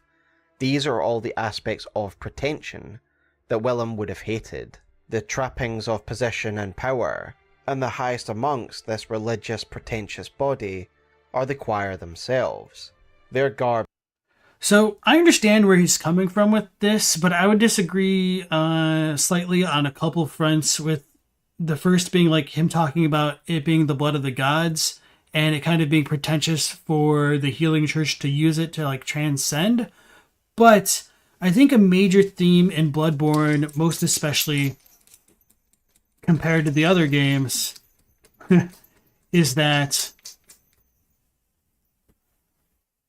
the characters in this world have a very flawed understanding of their own universes. And so for them, the idea that the blood must be connected to the gods is kind of taken for granted as a fact. Whereas I think the true nature of the blood is that it is essentially connected to humans, and they think it's a divine holy thing to partake in it. But this divine holy thing is, by the same token, impure and profane, because they're kind of cannibalizing themselves. They're consuming the lives of other people, or like the souls of other people, for their own personal gain. And at the root of their issues here, they realize that it's a profane, disgusting thing, which is kind of hinted at in the Constable set, where they talk about like how foreigners don't understand Yharnamites, and they like drink blood themselves. But they can't help themselves getting a literal high on consuming the lives of other people, essentially. So they just kind of go on deluding themselves because it's kind of like the most convenient thing to believe. And so I think that pure pretension is kind of also reflected back onto Willem. Like, he thinks other people are pretentious and don't understand what's going on, but he is like symbolic of that himself. Like, he literally becomes a vegetable based off of his own actions. So everybody in this game is kind of blind to their own failings, I feel. And of course, that's my personal interpretation based off of how I view the Old Blood. So I'm not saying that Smo is wrong. This is just kind of like my differing opinion from his. Old blood is psychotropic, yeah. Chadwick Dillon says, Beast is the first rune because it's the first thing the gods said to us in our dreams. And they said such because we are beasts to them. That's an interesting way of looking at it. And I think that kind of goes back into like Bob the Hollow's video about like having differing questions could like lead to more questions. I think that's a good question, even though it wasn't necessarily framed that way. Humanity is beast blood inherently. The old blood just unlocked that. I don't necessarily think that it's quite bestial in nature. I think like on its own it's fine, which is why sedatives, which are just like rich human blood, like thick human blood, works to quell the feelings of frenzy, which is like extra blood. It's once you start consuming like the essence of others, you transform yourself from being a human into being more of a monster, and you might be able to conflate a monster with a god when you can think of like the great ones like Amygdala or Brightus or the Moon Presence. Like, they're certainly great ones. They're on the level of gods, but they're also monsters, aren't they? Inside you, there are two beasts. And next to me, there are also two beasts. The frenzy comes from overexposure to the blood. That blood eventually erupts the beast within.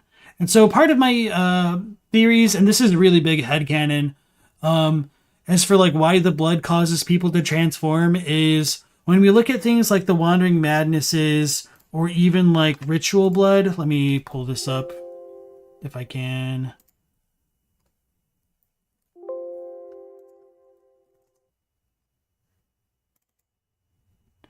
I think the ritual bloods show a kind of progression of like multiple skulls, aka spirits, coming out of the blood. And you know, this is what is used in chalices, and like hunters partake of the chalices for communion. So they are kind of drinking, you know, spirits and whatnot, kind of explicitly, even if it doesn't seem that way at first. I think that this kind of showing that the more of the... No, I should madness.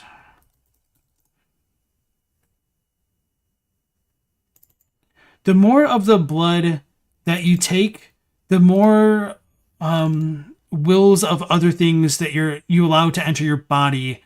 And after a certain threshold, I think it's possible the other wills take control of your body, but they can't work in unison. They just kind of all like fight against each other and transform something into something inhuman, like a beast. Like, it just follows its instincts, going for food and whatnot and other blood. So that might be the difference between something like this and a great one. A great one might have a more unified mind or will. Although I just thought of that right now, so take that with a hefty grain of salt.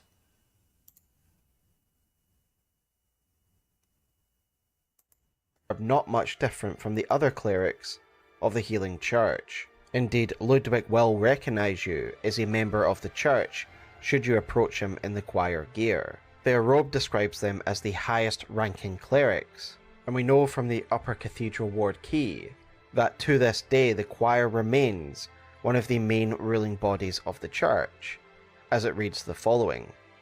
The upper echelons of the Healing Church are formed by the School of Mensis, based in the Unseen Village, and the choir occupying the Upper Cathedral Ward. Much like the Bergenworth chapter, the point in highlighting the Healing Church here in this video is to show that the choir are very much part of the Healing Church, and while it may be easy to see them as the heirs to Willem's destiny, they are still something he would very much despise. Whilst they see themselves as scholars, they are still considered clerics, the highest ranking ones, unafraid to utilise the power of the Healing Church to achieve their aims. And as the ruling body of the Healing Church, they are the ones that still oversee the Healing Church as it is today. Were they true scholars and true heirs of Willem, they would not use the methods they do, and surely would have led the Healing Church to reform, to become something closer to a school, disregarding the pretension of the healing church. But this of course makes sense, as I will argue in the next chapter. The choir itself was born within the healing church.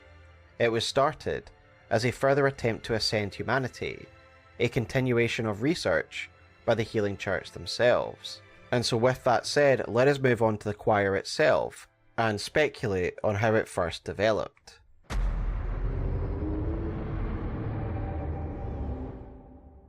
With that foundational work out the way, we will aim to show that the choir is a complex blend of the healing church's physical experimentation, but also far closer in ideology to Master Willem and Bergenworth than the rest of the church at least.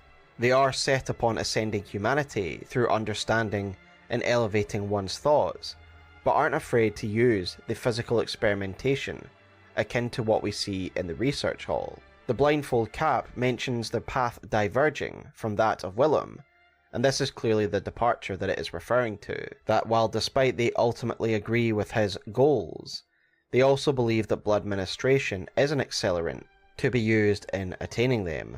Physically, the choir is based at the very top of Cathedral Ward, in the area aptly named the Orphanage, and we can learn a little bit about this location via the Orphanage Key, which reads, "The Orphanage, shadowed by the Grand Cathedral, was a place of scholarship and experimentation, where young orphans became potent, unseen thinkers of the healing church.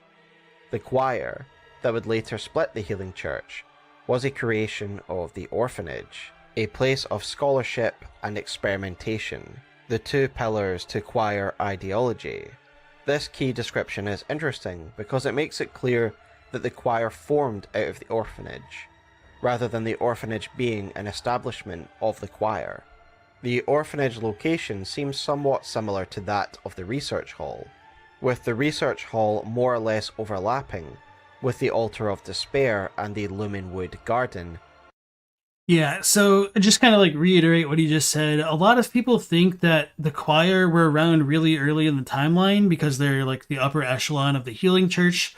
But no, as Smoughtown just pointed out, they came out of the orphanage. So they kind of came into the scene relatively late in the timeline because that means like the healing church would have already have to have been established to first create the orphanage. And then from the orphanage, there had to have been a certain lapse of time for them to become the potent, unseen thinkers of the healing church and to form the choir, as it came to be known.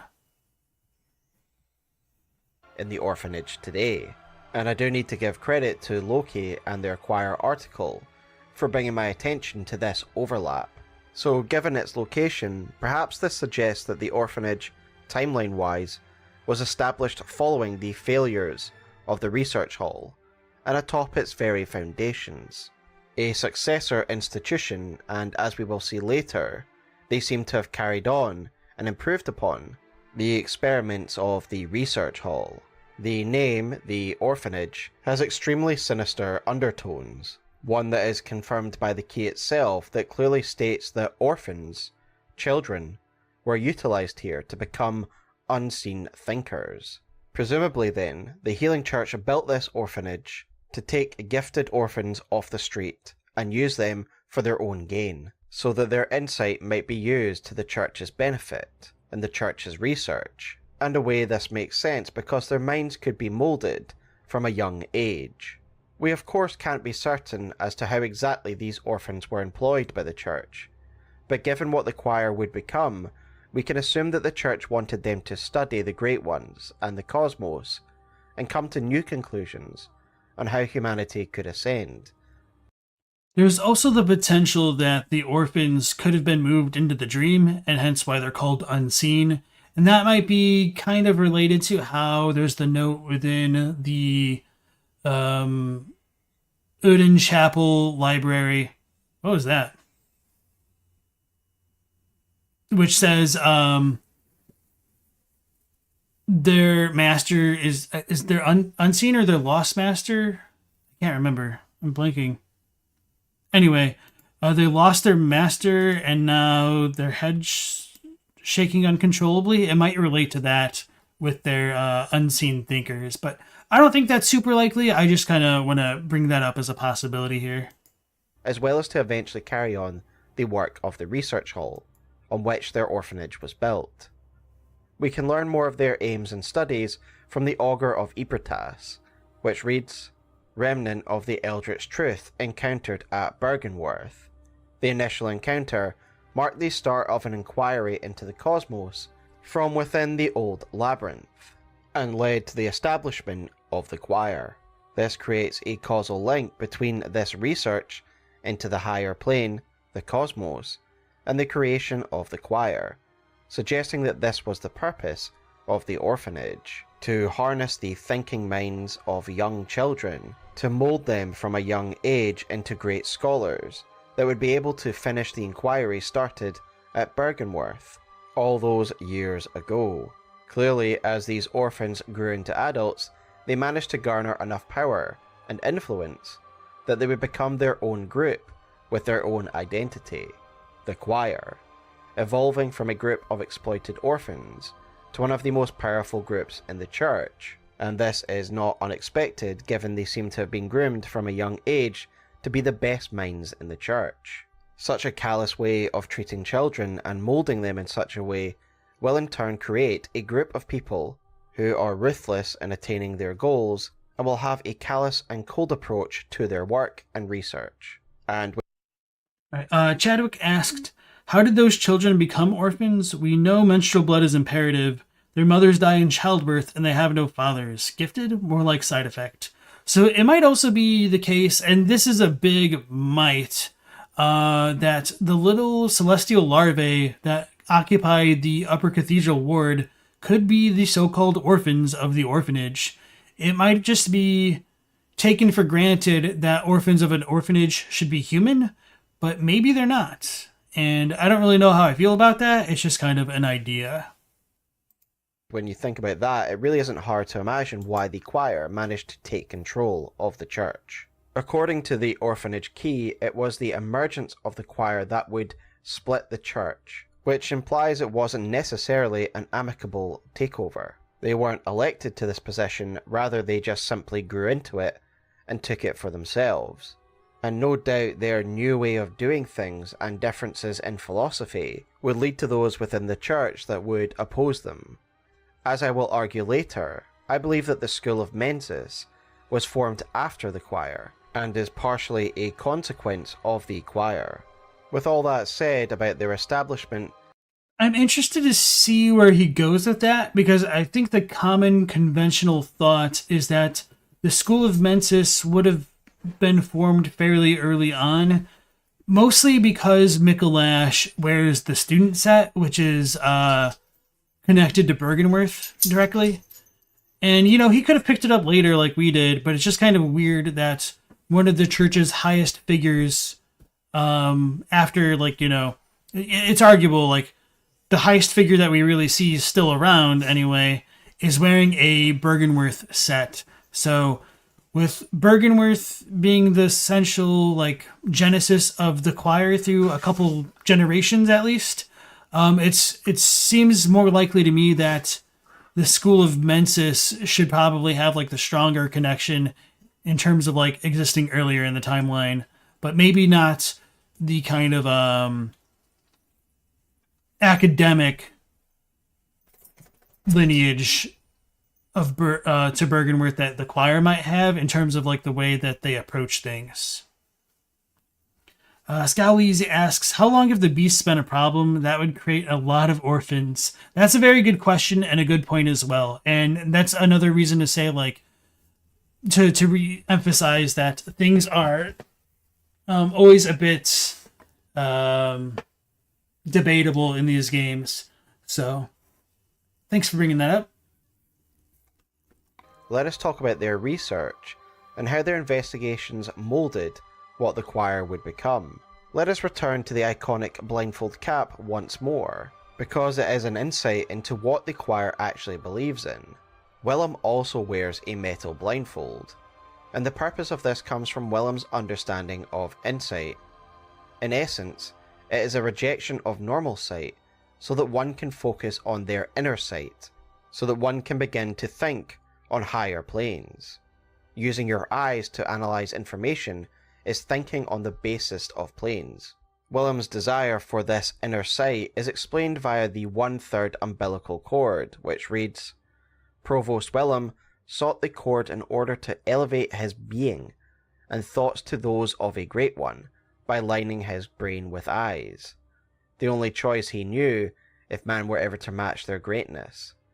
As an aside, this particular umbilical is found in the possession of fake Yosefka, who appears to be a rogue member of the choir, and we will return to her story in the next chapter, but the fact... Alright, so there's a couple things there. This one isn't like super important, but I thought it was kind of interesting that he had like the PAL version, the like European version of the third umbilical cord listed, but he called it the 1/3 umbilical cord. Just because like that's the American name for it, but the Japanese is closer to third. It doesn't mean like 1/3 is a fraction. That's not too important right now. The other thing is, I think it's taken for granted that fake Yosefka is a choir member, but it isn't technically confirmed. She could just be a rogue agent. I don't necessarily think there's reason to doubt she's affiliated with the choir due to like the celestial emissaries, but for what it's worth, she's wearing the white church set instead of like the choir garb, which is perfectly fine because if she's supposed to be cosplaying as the real Yosefka, I mean, there'd be no reason for the real Yosefka to be a choir member, so take that with a grain of salt. But I just want to reiterate, it isn't necessarily explicitly connected between the choir and the fake Yosefka. Lord Parber, welcome to the stream. Am I aware of Charred Thermos's Bloodborne lore series? It's got a very compelling analysis of the probable main non-Lovecraftian inspirations for the lore. I am familiar with it. Well, no, let me rephrase that. I know of it. I have not watched it, but we will have a video to react to on one of the streams at some point. So thanks for bringing it up. And we will return to her story in the next chapter. But the fact that this umbilical that was being sought by Willem is in the hands of a choir member again shows that while the choir's methods were different from those used by Willem, their aims were ultimately the same.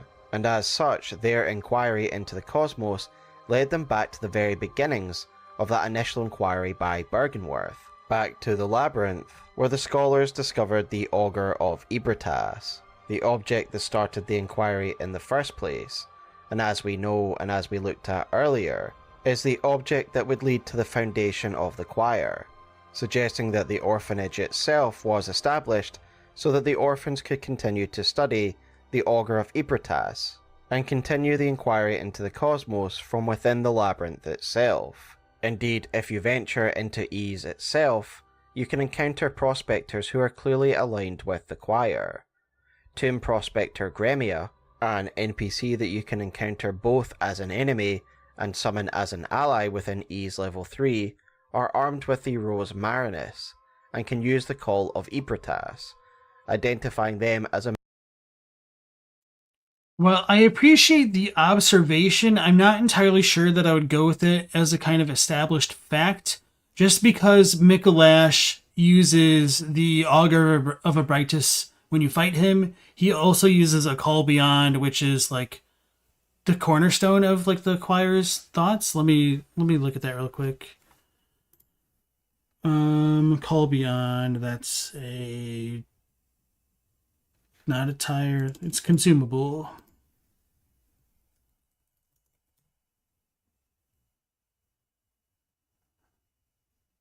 Yeah, it's a powerful part of the choir's arsenal. Okay. So I guess it's not like the quintessential thing, but close to it. And not only that, we also find like the choir bell in the Murgo's Loft area that's controlled by Mensis.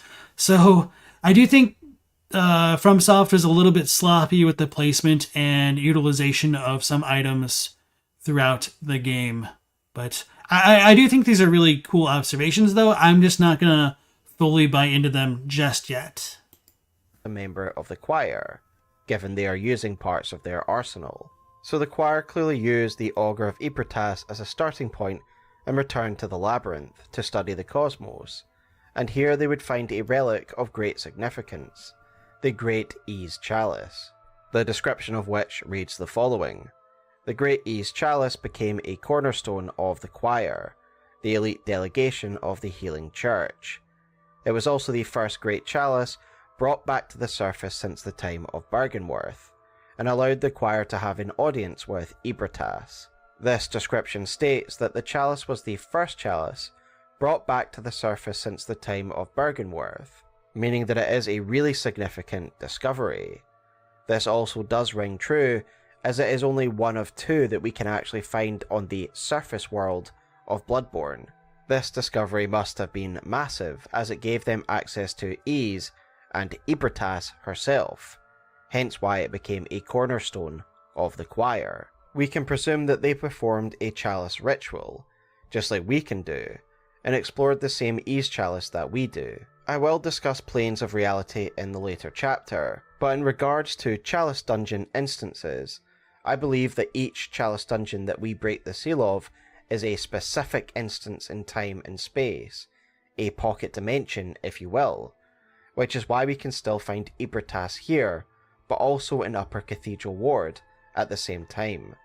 And were you to undo the ritual and do it again, you would once again find Irithyll here. It is a fixed pocket dimension and a fixed instance. All versions. Yeah, kind of no matter how you slice the functionality of the chalice dungeons, it just kind of like leads into a recursive issue in the lore. So I think that's kind of like pretty much the best you can do to come up with a theory to kind of like reconcile how they're supposed to work, essentially. Yeah, okay. Versions of Irithyll are the same being. It's just versions of her that exist in different dimensions and planes of reality. As such, I believe what we experience in our journey through the Ys set dungeon is what the choir also experienced when they first broke the seal. They would have met Irithyll in the deepest level of this labyrinth, and this is the audience that is mentioned in the Ys chalice item description.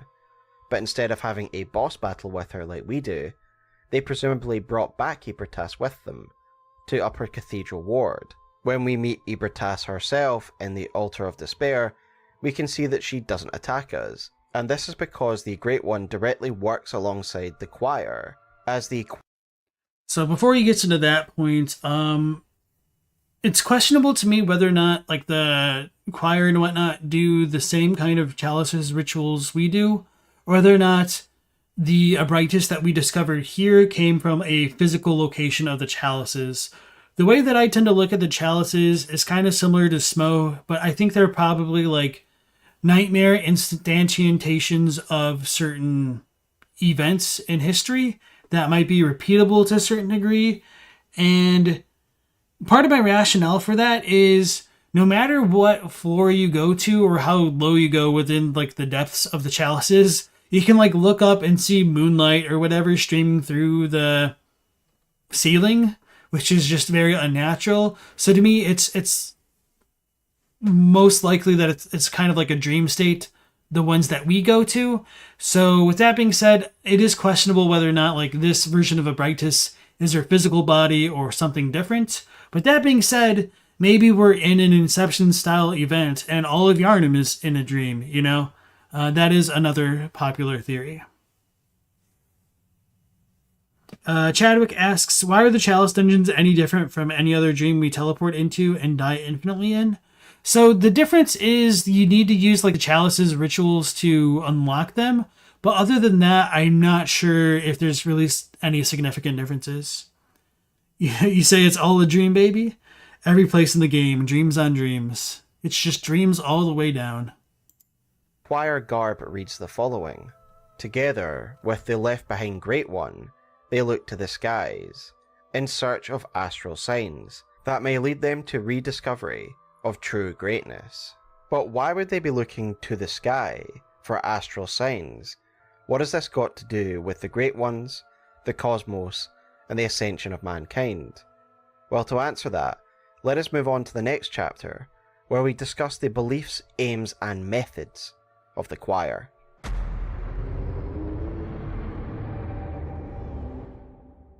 So we know that the choir carried on the inquiry into the cosmos, and that the discovery of ease was massive, leading them into contact with one of the Great Ones themselves. No doubt their association with Irithyll, a living Great One, would have advanced their understanding of these beings and their realm beyond anything that had come before. What is interesting, however, is that Irithyll herself seems to be trapped on our side of reality. We've just looked at the choir set, and it refers to her as the left-behind Great One. It seems as though both Irithyll and the choir seek access to the astral plane, making contact with those who exist within it. And I think this is where the name the choir really comes from. In the real world, a choir is a collection of singers who religiously commune with a deity through song. It is a way of communicating with an otherwise untangible god. They literally reach out with their voices and their song. Likewise, I believe the choir are called this because they are trying to communicate with the Great Ones, and thematically, the name fits within the fake theology of the church, whilst also describing the choir as a body of communicators, those who raise their voices up to the cosmos. For all the choir's failed experiments, which we will review shortly, their understanding of the cosmos is far more nuanced and is closer to the truth than anything else we see in the game, in my opinion. There is a note in Upper Cathedral Ward that is attributed to the choir, and it reads the following: "The sky and the cosmos are one." When the choir talks of the cosmos, they aren't talking of space and stars as we would. Rather, they are talking of the realm that the Great Ones inhabits, their plane of existence. So this note is seemingly saying that the sky is one with this other plane of existence. We get a little more elaboration on this philosophy of theirs via the Cosmic Eye Watcher badge, the hunter badge which represents the choir. It reads the following: "The eye signifies the very cosmos. The choir stumbled upon an epiphany very suddenly and quite by accident. Here we stand, feet planted in the earth, but might the cosmos be very near us, only just above our heads?" This is one of my favourite quotes in any game, but what does it actually mean? Well, it has to do with the way that realities and planes of existence are stacked in Bloodborne. And this is obviously an old theory when we talk about the stacking of planes. Obviously, I can't take credit for it. I believe I first heard of it in Epic Namebro's Bloodborne series, so credit to ENB for where I first got this theory. But the idea of stacked realities is most easily seen in the Nightmare Frontier, where we can see different realities above and below us. You can see the Nightmare of Mensis above in the distance of the Nightmare Frontier, and below the Nightmare Frontier you can see some ship masts. Later, when the DLC launched, we would learn where these masts came from, the fishing hamlet, as we can see the same mast models being used as we enter the fishing hamlet. Yeah, I was kind of surprised he didn't lead with this example in the DLC. When you come out of the Astral Clock Tower, rather than going out into the sky, you literally come above the Yharnam in the water there, which when you're down there, you can't see this at all. So I think that's like a super amazing, just like gaming moment in terms of like messing with like the player's sense of reality in a dreamscape. "Might the cosmos be near us, only just above our heads" is such a banger quote. Yeah. It's like asking, where does the sky begin? You think instead of planes above one another, the realization is that the Earth is part of the cosmos. Maybe. It's kind of hard to say. I do think like there's overlaps between the realms, but I'm not entirely sure that it's like part of it in the same way. But I mean, this is just kind of like splitting hairs, I think. In addition, in the fishing hamlet itself, if you look into the water, beneath you can see the Hunter's Nightmare, again suggesting that the fishing hamlet layer is right on top of the sky of the Hunter's Nightmare. And this is why. And you also get the snail falling from the sky in the one section of the Hunter's Nightmare. So they did a really good job like foreshadowing that stuff. it's really easy to just forget how much I can appreciate like the effort that they went through in this game sometimes. Why a snail lady falls from the sky My man. randomly when you're in the hunter's nightmare. Literally a being who's fallen from a higher plane to the one below. So theoretically, putting all of this together, we can see a stack of realities that goes from the hunter's nightmare at the bottom, to the fishing hamlet, to the nightmare frontier, to the nightmare of Mensis. Realities stacked upon each other like layers of a cake. Nice so when visuals. we understand this idea of stacked planes, we can start to make sense of the cosmos, which is repeatedly referred to as the highest plane, or at least a higher one compared to the waking world. For example, there's the description of the Great One's wisdom, where our reality and human thinking is called the basest of planes, again suggesting that we exist on a lower plane to the cosmos. And of course this is reinforced by the I rune, the rune that Willem himself can drop, and it reads the following: Disillusion. So one thing that's kind of interesting to think about is Willem is insistent that it's the basest of planes, but the whole concept of insight is kind of looking inwards, and that kind of also applies to like the whole water imagery where like you go beneath the pool of water and then that kind of acts as like the barrier between dimensions and whatnot, and you get the whole imagery of like the blood droplet permeating through like the little vial at the very like beginning intro cutscene and stuff like that, and like the impurity sinking down and all that. But does that necessarily mean that we're on the basest of planes? Maybe we're actually on the highest of planes, and like looking inward is what we need to do, I guess, is kind of what I'm trying to get at. Yeah, water is the barrier between the dreams. I think it's more like liquid rather than water, but I digress. The rune that Willem himself can drop, and it reads the following: Disillusioned by the limits of human intellect, Master Willem looked to beings from higher planes for guidance, and sought to line his brain with eyes in order to elevate his thoughts. I do need to give credit to a Reddit post. So just to like go back to this quote, because I could see some people saying like this discredits what I just said, and I could totally understand why they would feel that way. But I think this quote is phrased in such a way to emphasize that it's speaking kind of from a conjectural perspective of what Willem is thinking. So Willem himself feels like he is looking to beings from higher planes, but that doesn't necessarily mean they are beings from higher planes. But again, this is just a kind of a question of perspective. Are the cosmos part of a higher plane? It's arguable, I guess. I never really thought about it too much from this perspective, but I think it's kind of worth addressing for some people who may have taken issue with what I just said a moment ago. In order to elevate his thoughts. I do need to give credit to a Reddit post by user Stinkhorse for really making the concept of the different planes become more clear to me, so I was able to write this script in a more coherent manner. And so I will post that original post below, and it's from 7 years ago, so it's pretty interesting. In that post, the OP also makes the point that this is probably why Flora, the moon presence, descends upon us from on high. It is descending from a higher plane.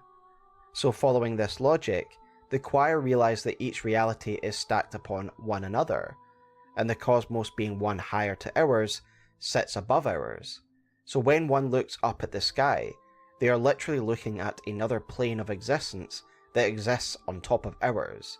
So when one looks at the sky and the astral signs, you are looking at this different plane of existence that the choir and others want to be elevated to. Hence, the sky and the cosmos are one. The sky of our world is the base of their world. This is...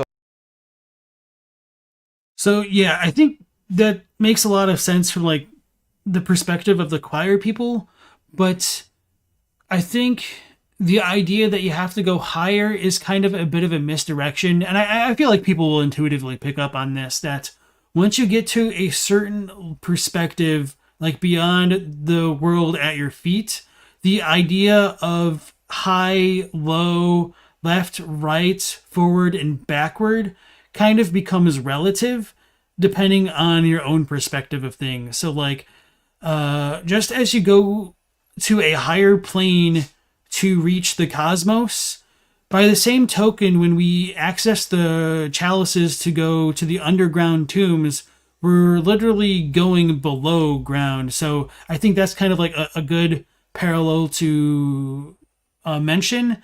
And it's also kind of funny that all of the tombstones in the Hunter's Dream say awaken above ground. So it's like we're below ground when we're in the Hunter's Dream specifically.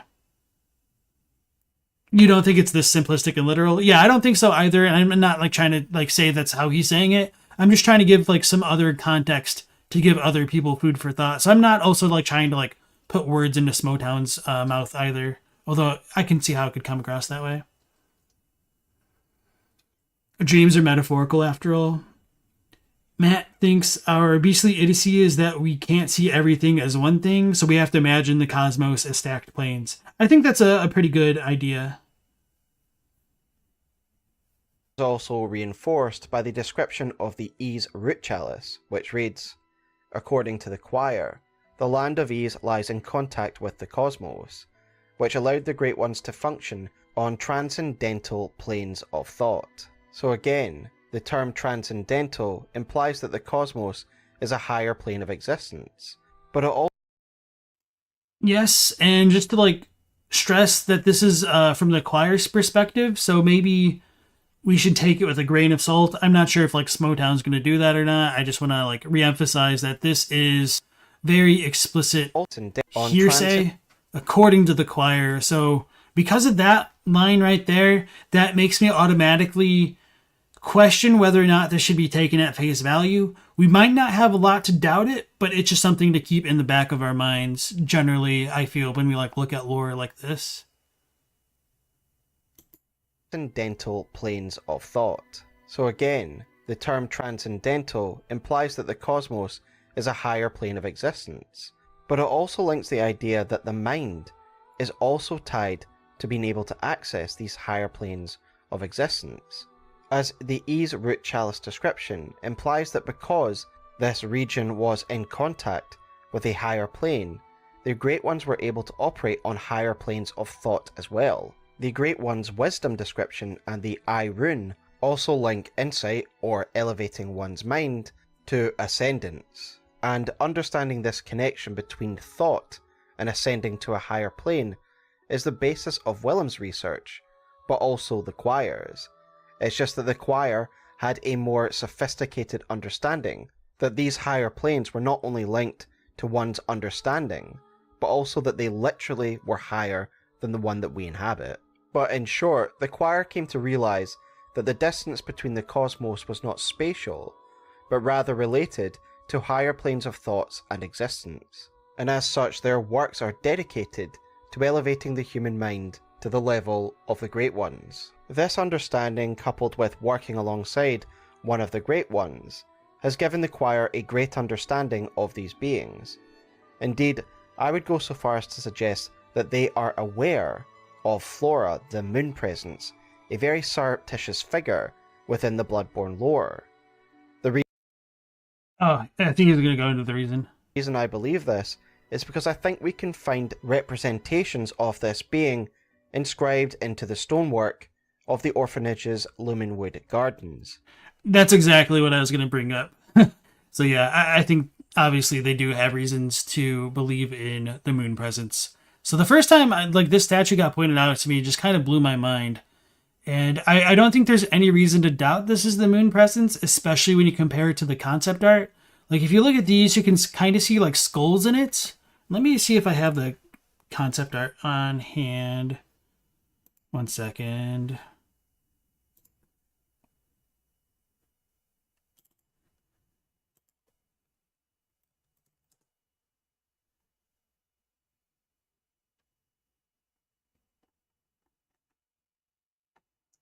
I might have it like labeled as MP instead of moon presence. Let me look. Oh no.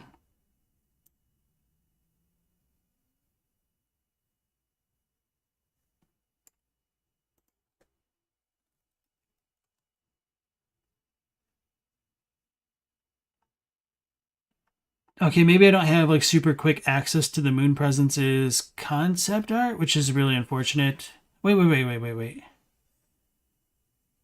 I should.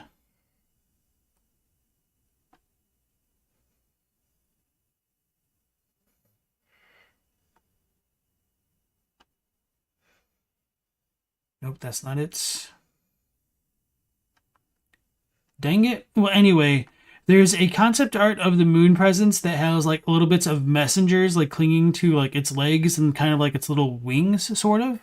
So if you guys check it out for yourselves, it's really cool to compare it to the statues here in Smoughtown's video. But that is, of course, my speculation. Let me know in the comments below what you believe these depictions are. As such, a lot of their works are dedicated to making contact with this higher plane of existence, and the beings who exist within it, in the hopes that this connection would lead to greater insight and understanding. For example, we have the make... Of course I find it after the fact. So the Moon Presence has like these little messenger-esque figures crawling all over it in the concept art. It's a little bit unfortunate we don't ever get anything like this in the game other than that goofy-looking statue in the Lumenwood Gardens. Statue, I might have a closer photo of it.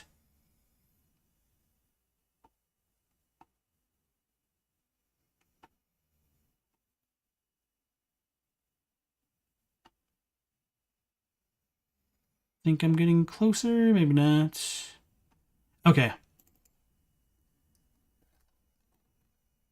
So within this statue, you can see like a picture of a skull or representations of skulls here. So I think that's just kind of supposed to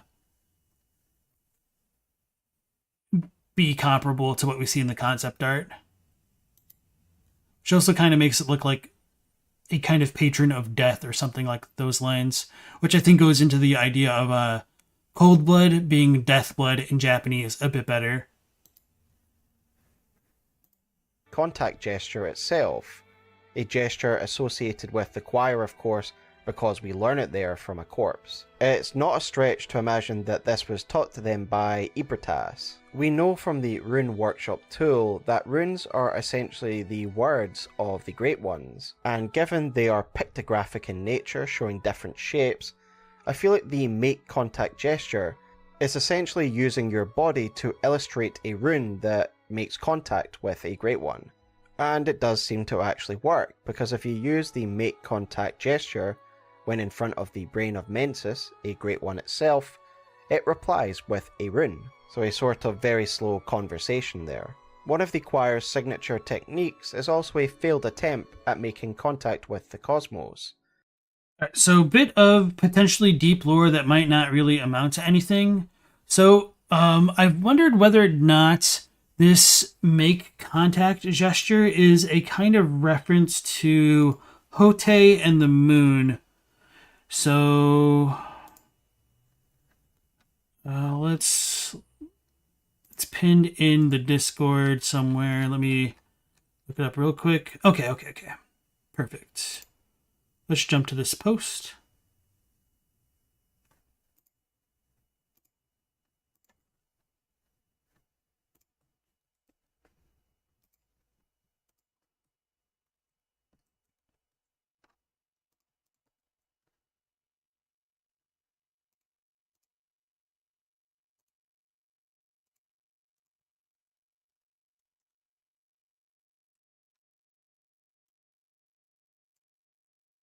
So this is called Hote and the Moon, and it's kind of hard to tell from this angle, but he's kind of making like a make contact gesture in this screen specifically. But the story behind it is, let me find that link. But yeah, I could just post it into chat. That's a thing I can do. If you guys want to look at that on your own sometime.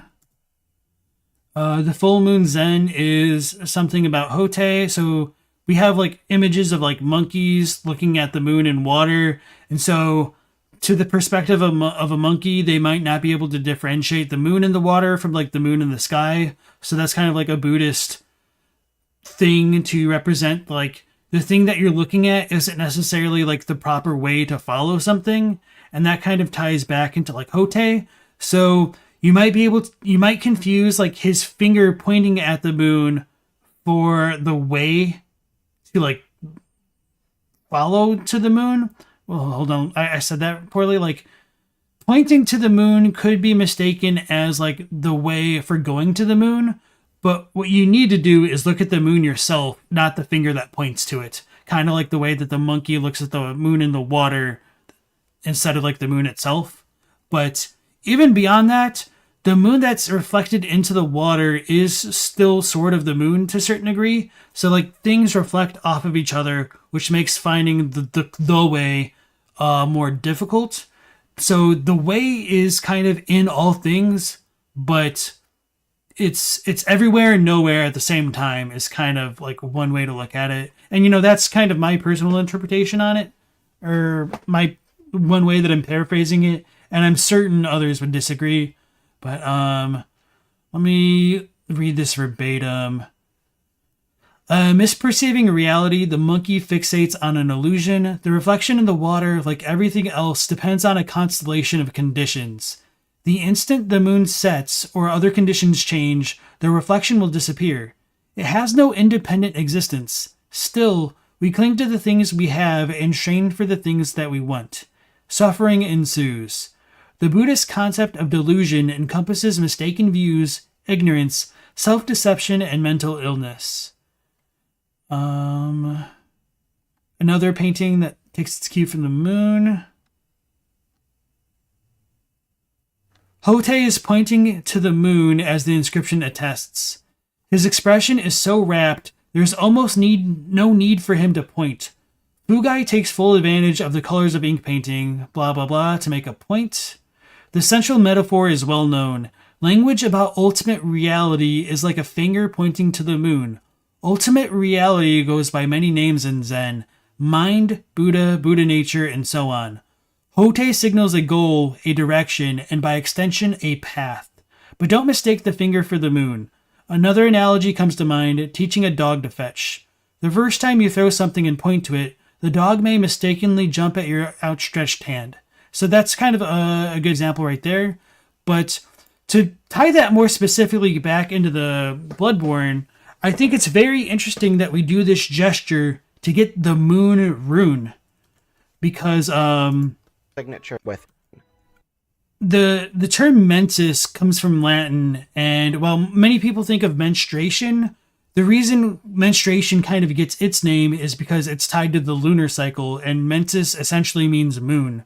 So it's the school of the moon. And when we meet the brain of Mentis, the brain of the moon, I guess, not really, we do this gesture to symbolically perhaps point to the moon, which I think is to show like, hey, we're looking for enlightenment. And I think the brain understands our goal with this gesture. And I think this is literally the brain speaking to us. And I think the brain is trying to say moon to us because it understands what we're like looking for. And like the moon is the ultimate goal of the school of Mensis, which I think they're using the cries of Murgo to summon the moon presence to the world, which is why things are going awry in Yharnam. So hopefully you guys enjoyed that. And again, this is like some super House of Cards stuff where it's just all built up on like very weak foundations, but I think they're interesting enough that, you know, it's a House of Cards. It's not the most stable thing in the world, but there is kind of structure to it. We have to prove we are intelligent indeed. Is also a failed attempt at making contact with the cosmos, the Call Beyond. It reads, one of the secret rites of the choir. Long ago, the Healing Church used phantasms to reach a lofty plane of darkness, but failed to make contact with the outer reaches of the cosmos.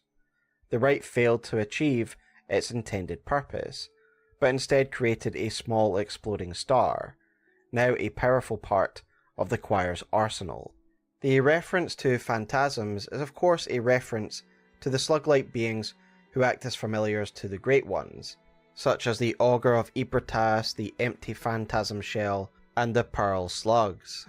The connection that these invertebrates have to the cosmos is pretty clear when we consider their use. The Augur of Ebertas is able to partially summon her, despite being in a spatially different plane, and a call beyond, another slug-like creature, literally creates an exploding star. As we've discussed already, when one looks at the icons...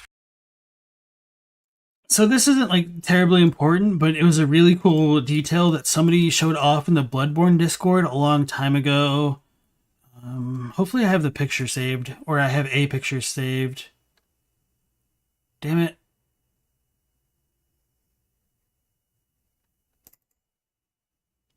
No, okay, so there's like an aerial view of a call beyond. Wait. Actually, I might have it saved in footage somewhere. Let me try to read this if I can. Okay.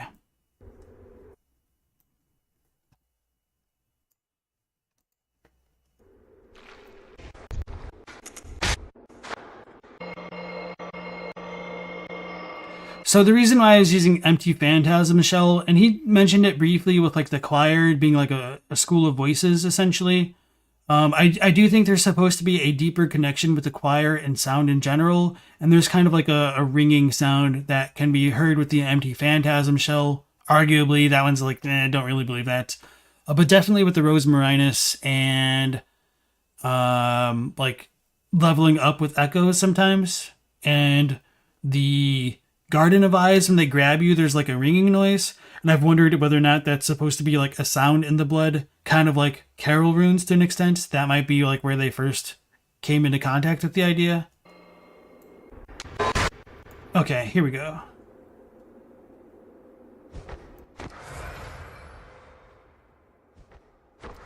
I guess I already used it.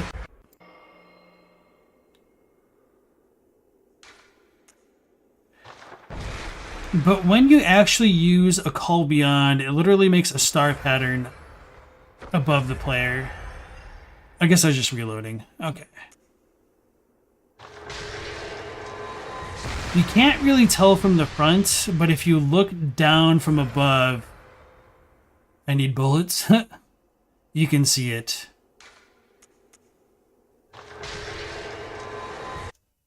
Okay, that's going to be really hard to pull off. Okay, so this is a little bit difficult to make out, but you can see like the shapes of it forming into a literal like 5-pointed star, kind of like the arcane icon. So like, yeah.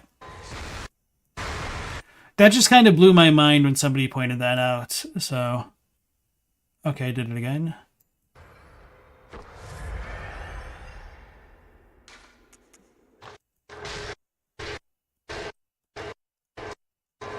There you go. That's a pretty good star right there. It's just the amount of details that they went into this game is just so crazy sometimes. It really makes the fevered thoughts of madmen feel not so mad sometimes. All right. I lost my chat? What? Oh no, I really did it, didn't I? Let me look on the stream. I'm still streaming. Let me pop out chat again.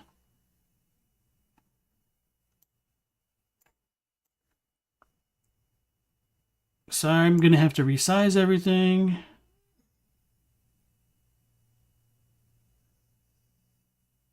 Let me look at this.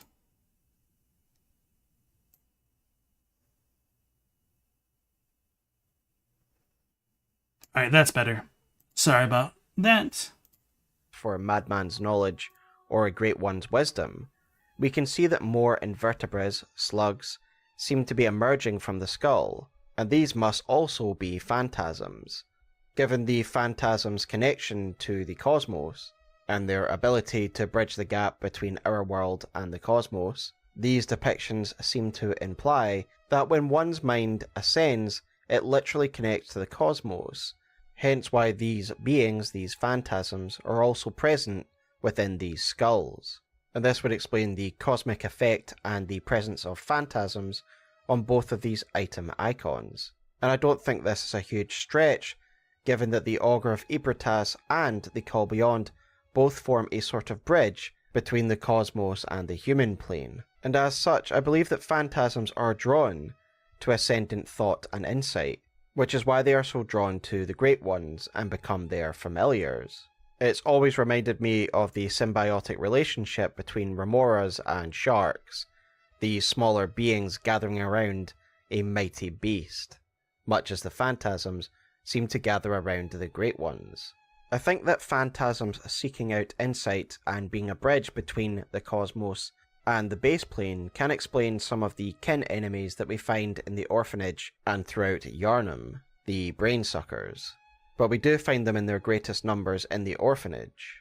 Given what we have just stated about the connection between insight and phantasms, it would make sense that the orphanage would be a place in which many people could be overwhelmed by the insight and the eldritch truth that they witness through the research. The description of Madman's knowledge reads the following: "Making contact with eldritch wisdom is a blessing, for even if it drives one mad, it allows one to serve a grander purpose, for posterity." This lays the baseline idea that some people can be overwhelmed by the eldritch truth, and I believe that brainsuckers are those who have been overwhelmed with their exposure to the eldritch truth, and essentially have now become hosts to a phantasm in their brain. Alright, one comparison I like to make between like Bloodborne's lore is to Final Fantasy VII, oddly enough. I think in a lot of ways, the blood of Bloodborne is analogous to the life stream of Final Fantasy VII, and that they both kind of connect to a liminal space that might unite like the collective unconsciousness, and coming into contact with the collective unconsciousness with the raw human mind is a really bad thing, because it becomes extremely easy to lose one's sense of self in the river of souls, essentially. So hopefully that's a good enough comparison to make sense. And that's kind of like one of my schools of thought why I think like calling it the Eldritch Truth kind of muddies the lore a little bit, because it makes it seem a lot more discreet when I think it's a lot more cohesive, at least in the Japanese text. If a brainsucker is able to grab you and suck your brain, it takes some of your insight, and at that point, a large slug-like appendage appears from the brainsucker's head. To me, the brainsuckers are humans who have been overwhelmed by the phantasms drawn into their brain, and the slug-like creature that comes out of their head is that phantasm, which has in essence become a parasite. This phantasm then turns its human host into a vehicle through which the phantasm can seek more insight. It's a zombie that craves insight rather than just blood or brains. A whole human host driven and controlled by that one desire. But we can still witness the phantasm's connection to the cosmos through the cosmic powers they use to try and bind their victims. Whilst we mainly find them in the orphanage, there are two other places where we can find them in decent numbers: Bergenworth and the Labyrinth. And this again really reinforces the idea that these are phantasms who have overwhelmed people who have been exposed to the Eldritch Truth, as both Bergenworth and the Labyrinth are definitely places one can be exposed to the Eldritch Truth. There's also one lone brainsucker outside of Yosefka's clinic, which, could give a stronger connection between at least the fake Yosefka and the choir. Although I guess it is questionable when that appeared there, or like how long the fake Yosefka's been there. Well, at the very least, we know she's been conducting experiments for some time, because the, half celestial emissary, partially human, transformed patient in the very back room table. Anyway. As is the orphanage. While the brainsuckers are clearly a failed byproduct of the orphanage's research, The same cannot be said of the other subjects that we find within the orphanage, the celestial emissaries, whom I believe the choir used to try and make contact with the great beyond, which of course makes sense of their names. They are literally the emissaries to the stars. The second stage emissaries sprout tendrils from their head, which I've always assumed to be antennae, a way in which they can communicate with the cosmos above. And indeed this does seem to be backed up by the sound design.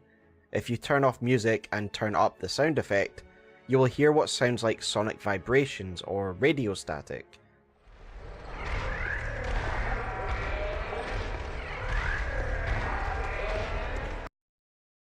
You know, that's a good example that I didn't have in my video where I like talk about the arcane and sound and stuff like that. That's a cool one. Thanks, Smo.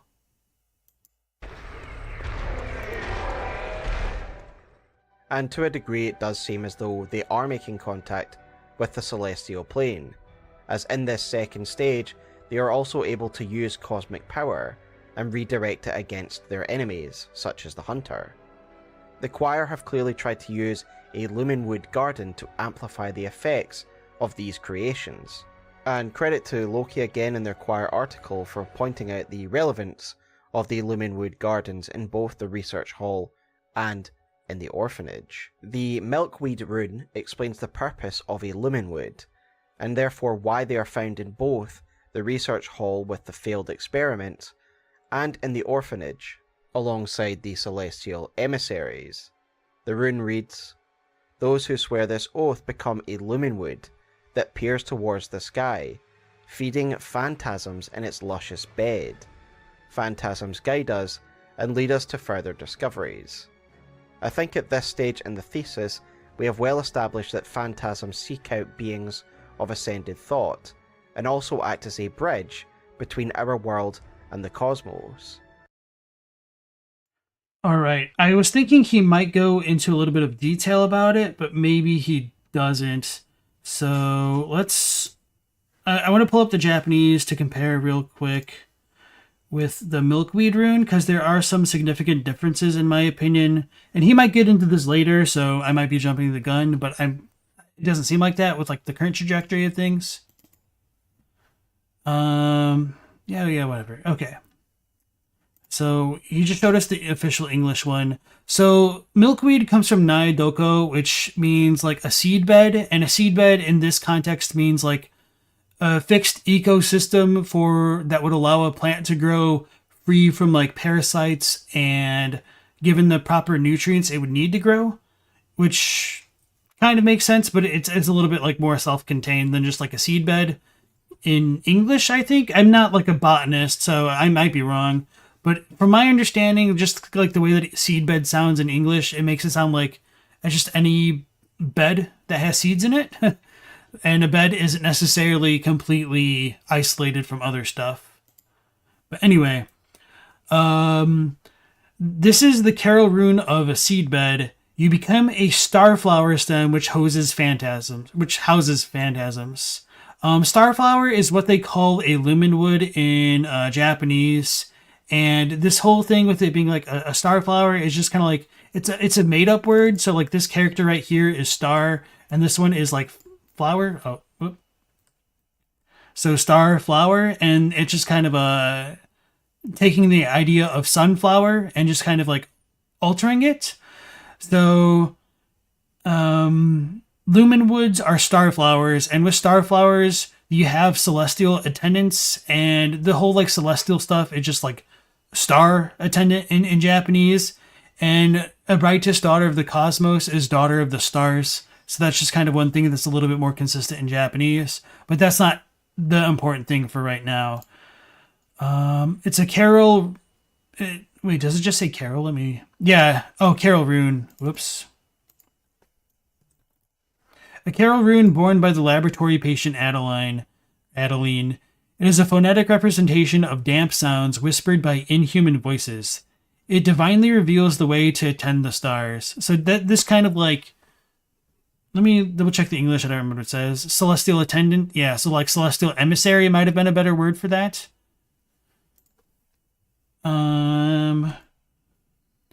Those contract to do it become starflower stems which aim towards the sky. As a seedbed, phantasms become able to dwell inside you. Phantasms guide, perhaps they will bring even more discoveries. So let me double check this. Okay. This is a little bit more direct, that when you become a lumen wood, phantasms come inside you, which kind of ties back into the cost weapon, the cost parasite. A cost parasite is said to stimulate phantasms inhabiting a lumen wood. And so you don't know what a lumen wood is in this description alone, because it's not clear that it's a reference to like the milkweed runes thing, but the Japanese is a little bit clearer that one can just be gripped and used for striking, though it cannot be called a weapon. However, it is said this bug stimulates the phantasms of a seedbed, or of a milkweed, essentially. So those two descriptions are supposed to be tied together. Now, what did Smo just talk about, which got me on this tangent? The milkweed stuff? And leading from the research hall with the failed experiments. Oh, right. The lumen woods. So there was one thing that he didn't bring up, which kind of surprised me when he was first talking about the orphanage over here and its inhabitants and the experiments that the choir did on them. So when he was talking about these things, I thought he was also going to mention, and he might do it a bit later, the... let's look. Upper...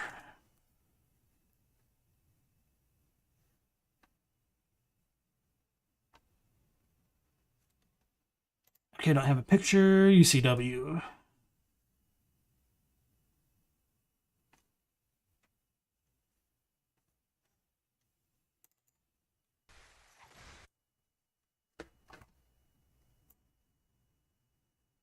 So, okay.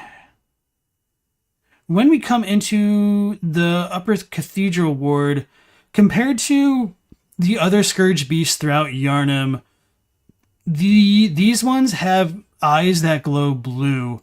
And Smoughtown might talk about this later on, but my headcanon for this is the reason why these have blue eyes, and potentially why phantasms came to inhabit the denizens of the orphanage and become brain suckers, is due to...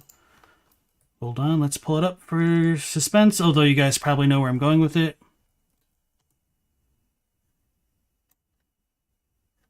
Is due to the blue elixirs we can find there. So this is still the orphanage and whatnot. So yeah, they have a bunch of blue elixirs in here, and we also conveniently find blue-eyed wolves, or scourge beasts. And the effect of the blue-eyed elixir is to dampen and numb the mind. And I think because their minds go numb, they kind of lose their consciousness. And there's a slight difference in the Japanese text of the blue elixir. And man, I really hate that I feel like, oh, everything's different. Literally everything is different, but it's not exactly. It's just like the nails that stick out get hammered down. As far as the Japanese goes for this, when it talks about hunters being able to retain consciousness by force of will, this will here is a reference, in my opinion, to the dying wills of blood, and not like the normal Ishi. Okay, yeah, let's just use a G-Show search to show you guys. So this isn't necessarily Ishi as in willpower. This is like the normal version of Ishi, but this one is a little bit special, and it means like the wishes of a dead person. So these are like the echoes. So hunters are able to retain their consciousness because of the echoes within them, but these scourge beasts and brain suckers people might not have the ability to inherit blood echoes efficiently, and so I think their minds get numbed and then they get taken over by phantasms. And scourge beasts were just kind of failures in their endeavors, I think. So, a lot of lore dumping. Hopefully you guys enjoyed that, and hopefully Smoughtown goes into a little bit of detail about that as well. Oh, yeah. And then the one other thing. Actually, I should probably put on my full Pepe Sylvia stuff right now. Whoop. Is, I think, something that's incredibly important about the choir garb. Let's see him in the milkweed form. Here's Phantasms and the themes gas. They are okay. So here, you can't really make it out, but these little sprouts, I think, are supposed to be those of Lumenwood. So let me go ahead and pull up my handy dandy. Nope. Comparison picture. So we have the choir garb set here. We're in the Lumenwood form, which isn't that important. But on the belt is the little sprig of flowers. And I think these are supposed to correlate to cold blood flower buds. And then, hold on, I forget the tiers. But anyway, we've got cold blood flower buds but bigger, and then cold blood flowers, which are grown from cold blood, which is dead blood.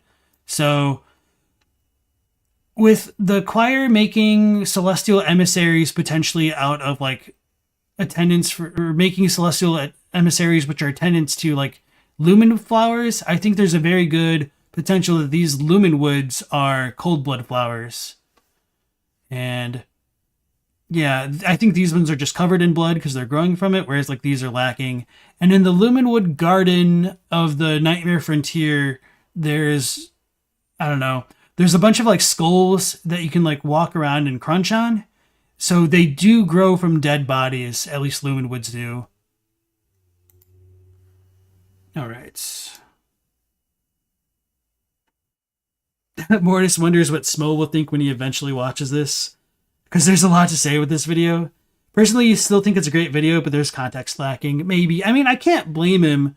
Like, you would just need to, like, literally know only 2 languages and look at literally every single line in the game and then figure out how it actually matches in with everything, you know? found in both. But I do like the video so far. I think he is just kind of, like, missing some context. And, of course, like, this is also has my spin on things. So I think that's kind of important to keep in mind as well. Yeah, you don't blame him. Research hall with the failed experiment, and in the orphanage, alongside the celestial emissaries. The rune reads, "Those who swear this oath become a lumenwood." Alright, that this ascended thought and lead us to further discoveries. I think at this stage in the thesis, we have well established that phantasms seek out beings of ascended thought, and also act as a bridge between our world and the cosmos, and thus to have a ready supply of them in a garden would logically help direct the choir to new cosmic discoveries, and possibly could direct the celestial emissaries in their attempts to make contact. And so just to kind of put a little spin on things, I kind of think, I don't necessarily think that he's wrong that phantasms might seek out ascendant thought. I also think that these things might be like, quote unquote, crimes of opportunity, and that, at least in the Upper Cathedral ward, I strongly believe that they used the blue elixirs on their patients to numb their minds, which allowed the phantasms to take root. But otherwise, they might not have been able to do it without maybe like a moon presence, red moon style event. These Lumenwood gardens are essentially used as a hotbed for phantasms. Talking of these 2 Lumenwood gardens, we do need to address the parallel of the failed experiments of the research hall and the celestial emissaries of the orphanage.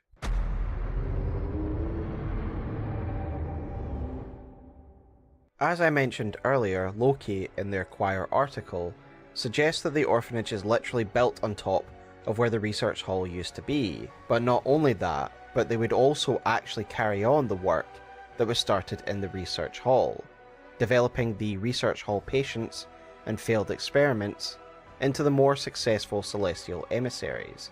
This is obviously quite compelling when we compare the end products of the research hall, the failed experiments, against the celestial emissaries of the choir side by side. In these dark halls of the research hall, humans were experimented on following the fishing hamlet raid and the discovery of Kos by the early healing church. These scholars saw a connection between the aquatic and the cosmos, and thus they wanted to exploit this connection to water to try and connect with the great beyond. So just like another mini like translator note is like the term. No, I think they used mollusk in English, don't they?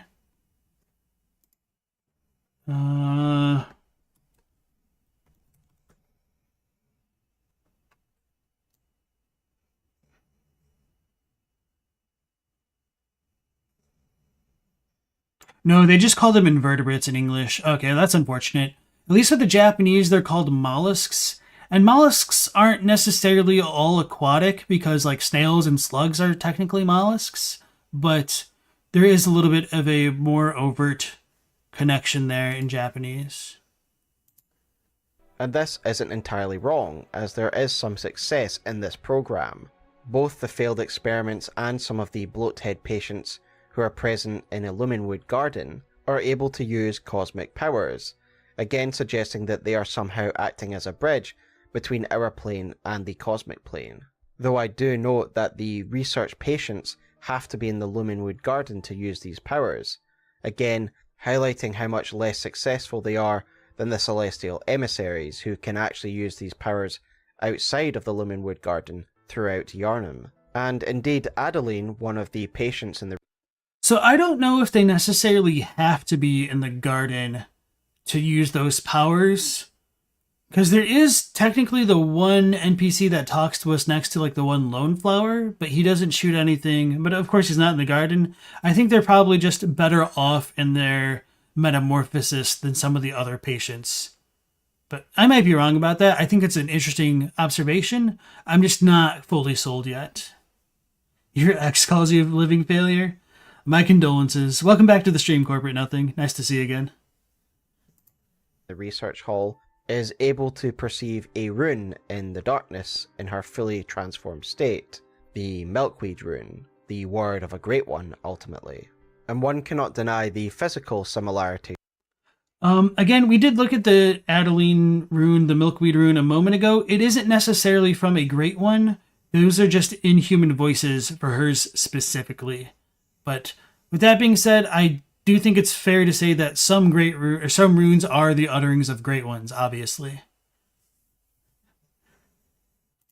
Between the patients and the celestial emissaries, the former looking more like rougher, earlier 1.0 versions of this particular experiment, and the celestial emissaries do appear squid-like, or a sea anemone in their tendril stage. Either way, they are distinctly aquatic in appearance, and the clear connection between the two projects is most notable when you look at the failed experiment boss themselves, which have the blue skin and similar physique to the celestial emissaries. To quote Loki's theory on the matter, either way the orphans similarly recreated the research hall experiment, making men more attuned to celestial communication by turning them into kin whose heads were bloated with water.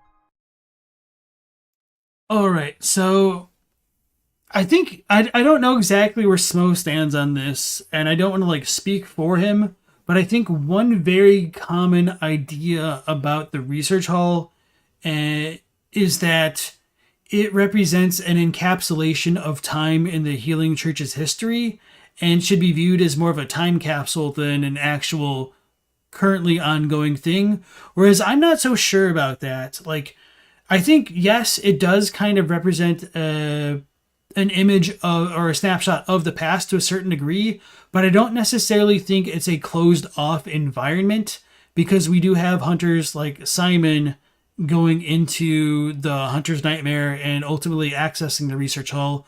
We have the Tumerian servant within there. There is the one random church hunter NPC next to the bloated head, which is most likely like the bloated head's older brother, church doctor guy. And I could potentially see the research hall as like the choir's active base of operations, that's analogous to the way the School of Mensis has the Nightmare of Mensis. But that might go against the established grain of thought. I'm not fully sold on this idea myself, but I do think it's a potential thing worth revisiting in terms of like how people might view the DLC. Because I don't necessarily think like the fishing hamlet is also supposed to be like way, like literally far in the past. I think it's like an idealization of a time in history, I guess. And again, I have to give credit to Loki for pointing out the similarities between the Research Hall project and that of the Celestial Emissaries. The fact that both groups placed these enemies in Lumenwood Gardens. Oh yeah, and part of the reason why I was saying like I think that they might be currently ongoing things is to bring up the point that the Celestial Emissaries might only be able to actually like function in the real world, and in the Nightmare, these things might actually be like what Celestial Emissaries are, but because they're in the Nightmare, they're not real enough to have like a proper form. And I don't really know how I feel about this. It's just kind of a random idea that's occurred to me. But I think it makes sense. Like, is there really supposed to be that big of a difference? Like, they're both attending flowers. They're both blue dudes.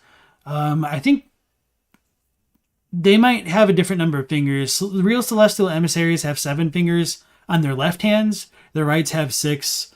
Amygdalae have 6 fingers on each hand, and they're like the equivalent of ambidextrous. They have like thumbs on the outsides of both sides. So anyway. Similarities between the Research Hall project and that of the Celestial Emissaries. The fact that both groups placed these enemies in Lumenwood Gardens really does suggest that the Choir's version of the Celestial Emissaries are a 2.0 run at the original Research Hall project. Sadly, as we know from the Research Hall boss, they are called failed experiments, suggesting they were unable to properly make connection with the cosmos. And it suggests that they are able to use cosmic powers, but that it is raw and untempered. So to me, this is a question of like, do they really fail to make contact with the cosmos? Like, how many layers of the onion, cosmic onion, are we talking about here? Because I'm not exactly sure there's meant to be as much of a disconnect between where they are in the Nightmare and the actual cosmos. I think the Nightmare and the cosmos are one, because like the Nightmare is in the sky. Like, you literally go out into the sky in the Nightmare, a boss and a half from this spot, you know? So I think they're channeling something that just kind of exists everywhere, and I'm not exactly sure that they're failures in the sense that they could... Hold on, let me rephrase this. I don't necessarily think they're failures at contacting an outer cosmos. I feel like they're already pulled over. They can't pull over any farther, perhaps. And, you know, that's heavy speculation. Not the communication link or source of knowledge that the Healing Church was actually after when they created these experiments. However, the Choir's version of this experiment, the Celestial Emissaries, seems to have been more successful. Even physically, you can see they are a more refined result.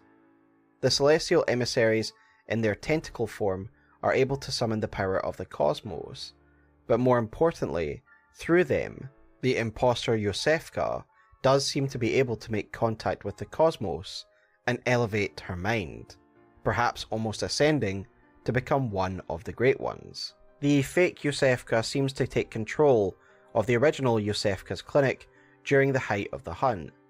While this person is only wearing the white church set, they clearly stole this from the original Yosefka, who was also wearing this. The imposter is able to use a Call Beyond and the Call of Ibritas, and the fact she is associated with Celestial Emissaries, enemies we find primarily in the orphanage, really does make it an absolute certainty that this is a rogue member of the Choir. Again, I think that's reading into things a little bit too far. Do I think it's likely? Yes. Do I think it's an absolute certainty? No, I would disagree with that. Taking advantage of the hunt and the facilities provided by Yosefka's clinic to carry on her research. The aim of her work is clear, the same aims that we have tracked through Willem and into the choir, to ascend one's thoughts. We must find a way to surpass our own stupidity. You're one of the bright ones. Don't you see how much this means? To achieve this end, the impostors turned Yosefka's place of healing into one of experimentation, with each survivor sent there being transformed into a celestial emissary.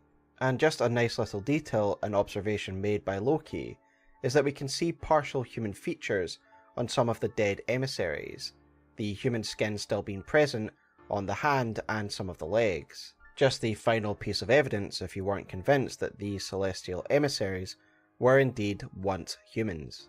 Yosefka herself sadly appears to be one of the victims, as one of the celestial emissaries found in the clinic drops her signature blood vial. In her dialogues, the impostor makes oblique references to a procedure, and we can assume that blood ministration plays a role, given the original subjects of the research hall seem to have blood transfusion drips next to their beds. The clockwork metamorphosis rune that we looked at earlier also makes it clear that blood is a good medium for transformation or metamorphosis. One of the doctor's lines is that, oh, this time I'll try using the old blood or something along those lines. So she does seem to be using blood in her experiments, but she might be lying because all of the people we send to her transform into celestial emissaries. So can only trust her as far as we can throw her, and she's also behind a door, so good luck with that.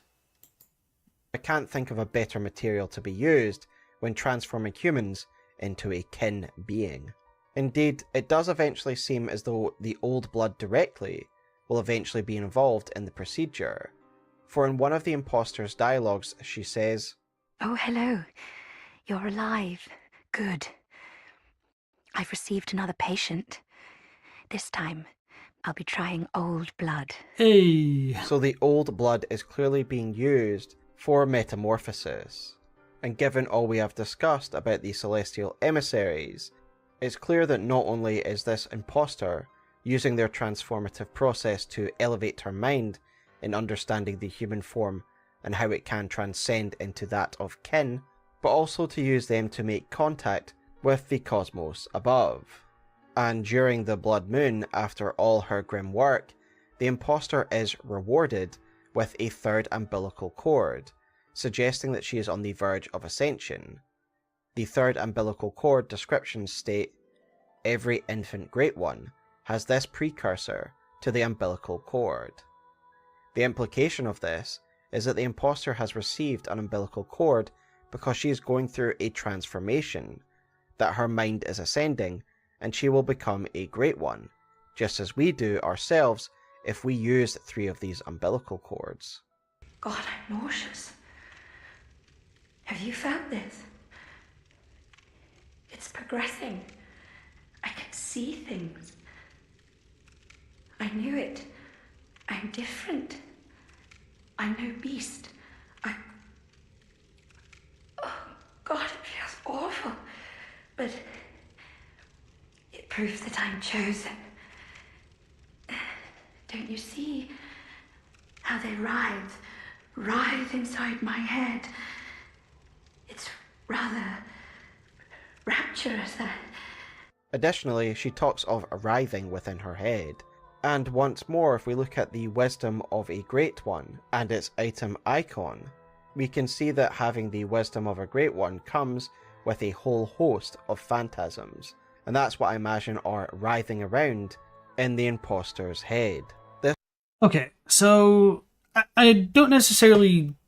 Yeah, I guess I do kind of disagree there, with it being phantasms specifically, because there's 2 other components to consider along with fake Yosefka's writhing.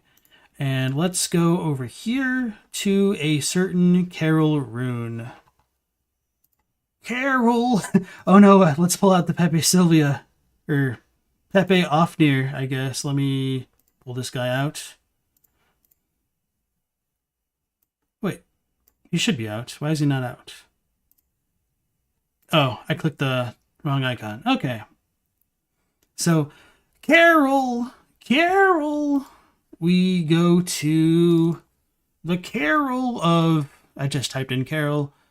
Odin Writhe. Let's just type in Writhe, because there's a couple of them. So, Writhe sees a subtle mucus in the warmth of blood and acknowledges visceral attacks, blah blah blah. Human or no, the oozing blood is a medium of the highest grade, and the essence of the formless Great One Odin. Both Odin and his inadvertent worshippers surreptitiously seek the precious blood. I know this is a very not straightforward description, and unfortunately, like, retranslating it doesn't make it that much more straightforward either. Did Haruki do one yet? No, maybe not. Oh, wait. Okay, maybe not. That's unfortunate. So what I have for that is... in wriggling, let's just say writhing. In writhing, there is a method to discover an oozing secret in the warmth of blood. Maybe I should like relook at this because I feel like that might be wrong. Anyway, I did this really early. If it still has brackets, I should probably like revisit it sometime. Anyway, it doesn't matter if it isn't human. Spilled blood is a high quality catalyst. That is the essence of the formless superior being Odin. Therefore, Odin, its unwitting followers, search it in secret. So this is, of course, like a little bit of a literal rendering, and it doesn't give us a ton of details. So what's this have to do with the stupid writhing and her head? Glad that I could ask that question for you. Let's go on over to some of the key items, and more specifically, brain fluid. And maybe Smo will get to this. I kind of doubt it just because it's a little not straightforward. So I've mentioned the stuff with like the Eldritch truth being tied to the arcane, and this kind of like relates to the runes and stuff because they have an arcane power and all that stuff. Eldritch wisdom, Eldritch truth, Eldritch power, wondrous power, all that stuff. This isn't the first, the main description, but it'll help lead into other things. Once a young girl had an older brother who was determined to become a doctor, and so she willfully became his patient. In the end, this led to their encounter with the Eldritch truth, for which they considered themselves blessed. So this comes from the disembodied head next to the black church set hunter within the research hall. So I think that Hunter is supposed to be her older brother, and he was a doctor because he's wearing the black church hunter scent. And in the Japanese, it's ever so slightly different, and it says the encounter was with the dreamlike arcane. So dreams can be correlated to the arcane, which can be correlated to the Eldritch truth, and they're blessed because of it. Unfortunate is just like another way of saying blessed, kind of. So, this next one goes into like the connection to insight, which Smo is getting into. So I'm not like trying to like decry what he's saying. I think there's just a little bit of layers to things. I guess, oops, pun intended with all the layer stuff we're talking about.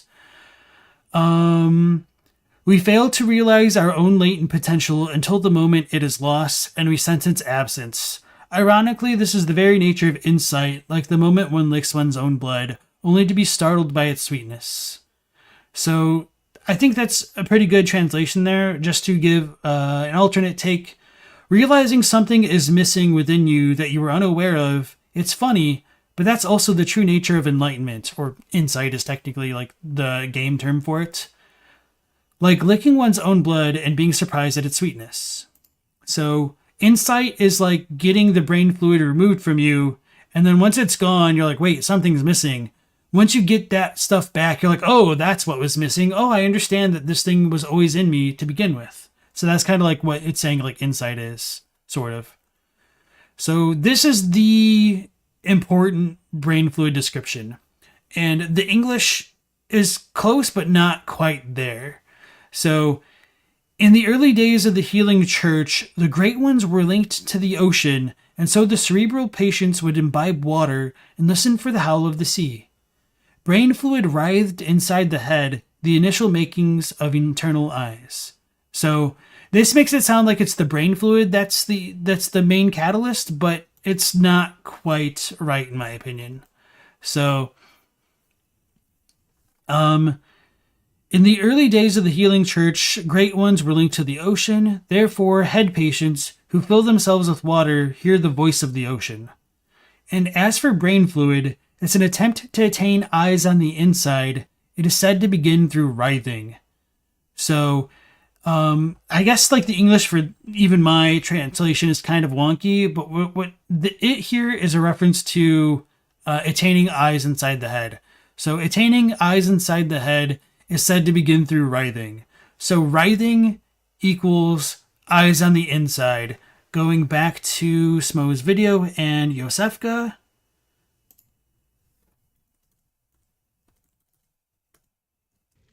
I'm different. See things. God, I'm nauseous. Have you felt this? It's progressing. I can see things. I knew it. I'm different. I'm no beast. Oh, God, it feels awful. But it proves that I'm chosen. Don't you see how they writhe inside my head? It's rather rapturous. Additionally, she talks of a he didn't use her like goofy giggling, her weird laugh of madness. So the writhing inside her head, I think, is supposed to be analogous to the Uden Writhe rune, and I think that whole process is also analogous to what we do with Adeline, because we give her the multiple brain fluids, and from that she begins to see the sticky whispers on the inside of her head, and those sticky whispers are a Carol rune. So with Odin's followers being surreptitious seekers of blood and whatnot, I think that kind of describes her fairly well, and it would also go hand in hand with how Odin inadvertently impregnates Ariana with a child because she has corrupted blood. Now, this whole stuff with like the arcane that I mentioned a bit ago becomes important because Odin and Carol runes have arcane power, and coming into contact with the dreamlike arcane gave... Coming into contact with the dreamlike arcane blessed the siblings with the brain fluid on the inside. So I think it all just comes roundabout together to be really cohesive in a not so straightforward way. So I think that's about all I have to say about that there.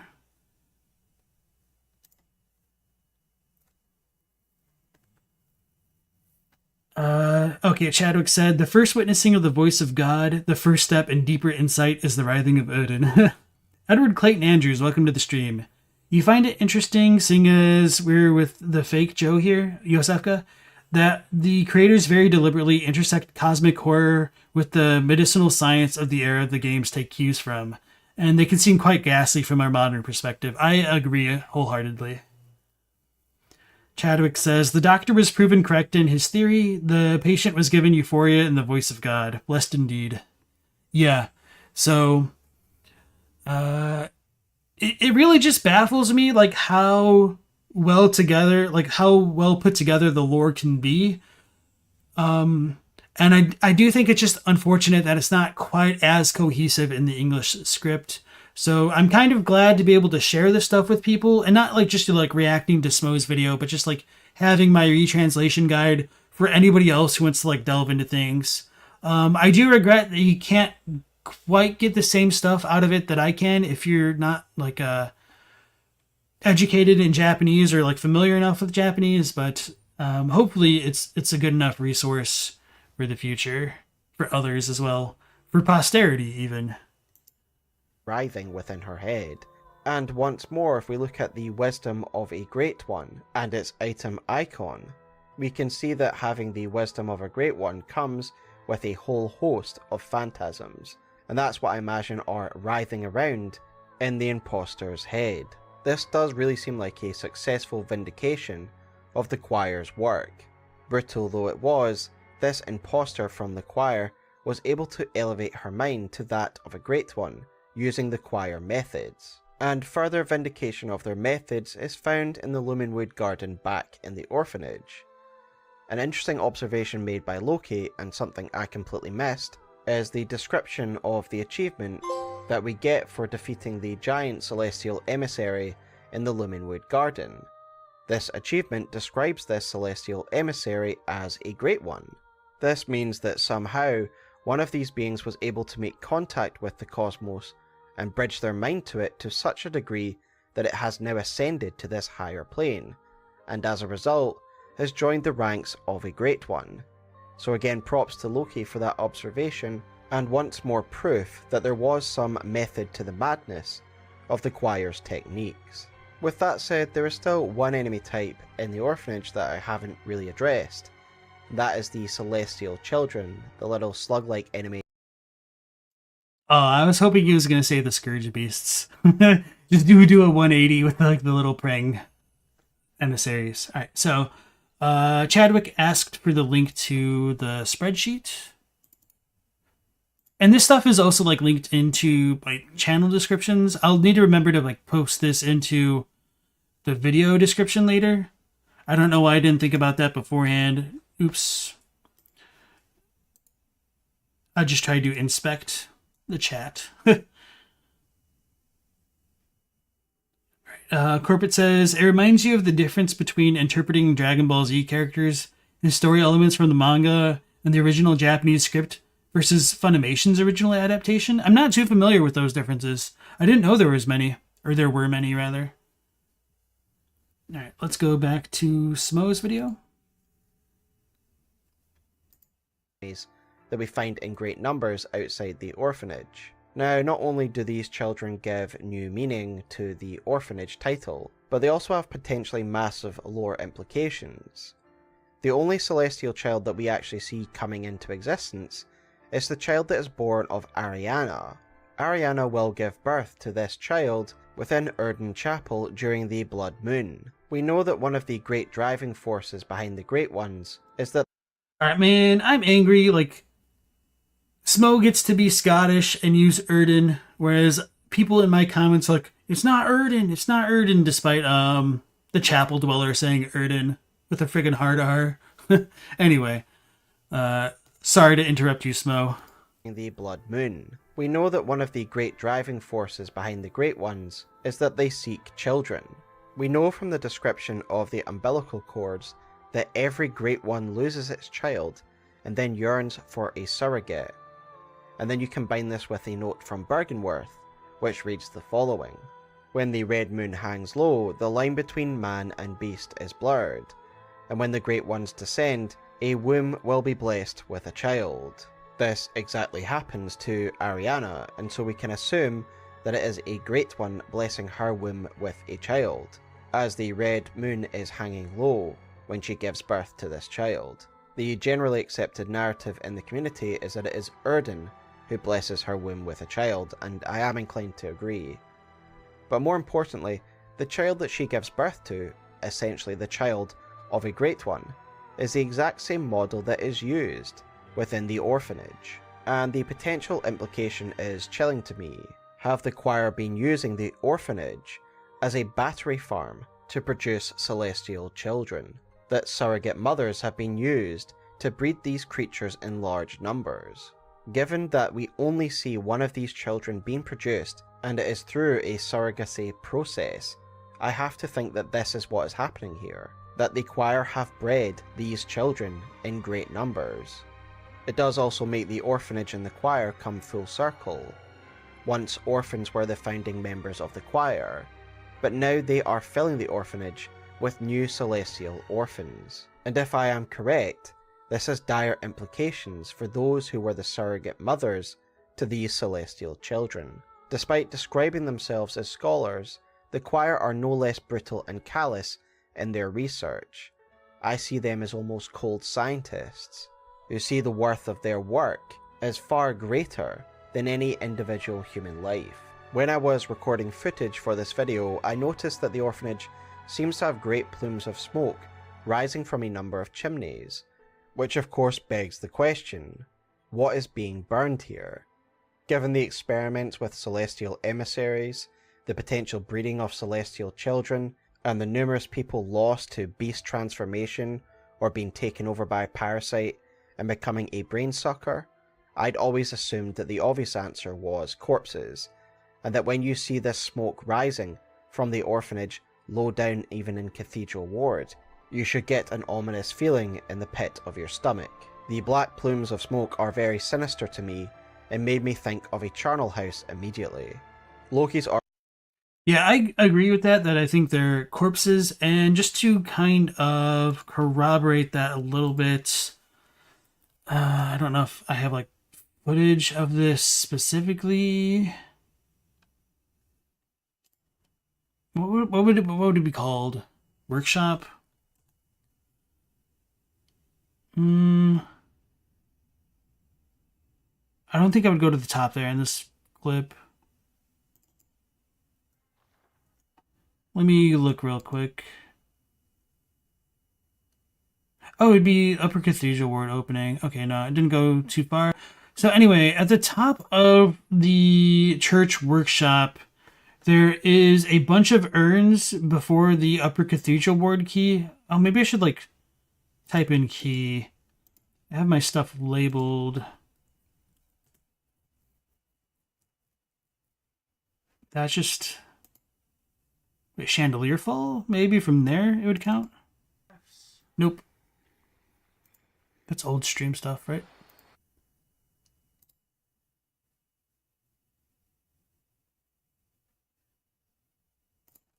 Maybe pot.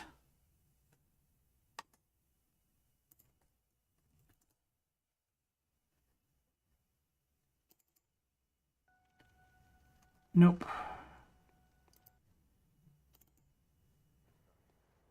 This might work. Where's my mouse?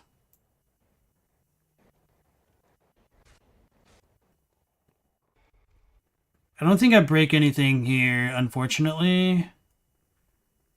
Probably not, because I'm just like looking for other footage. Yeah, so anyway, if you look at these urns, they have little flames on them. Oh, I know, this is perfect. So if you look here, we've got like a bunch of skulls in these ashes. So I think it's without a question throughout Yharnam and like all the incenses that they burn, they're burning the remains of the dead, essentially.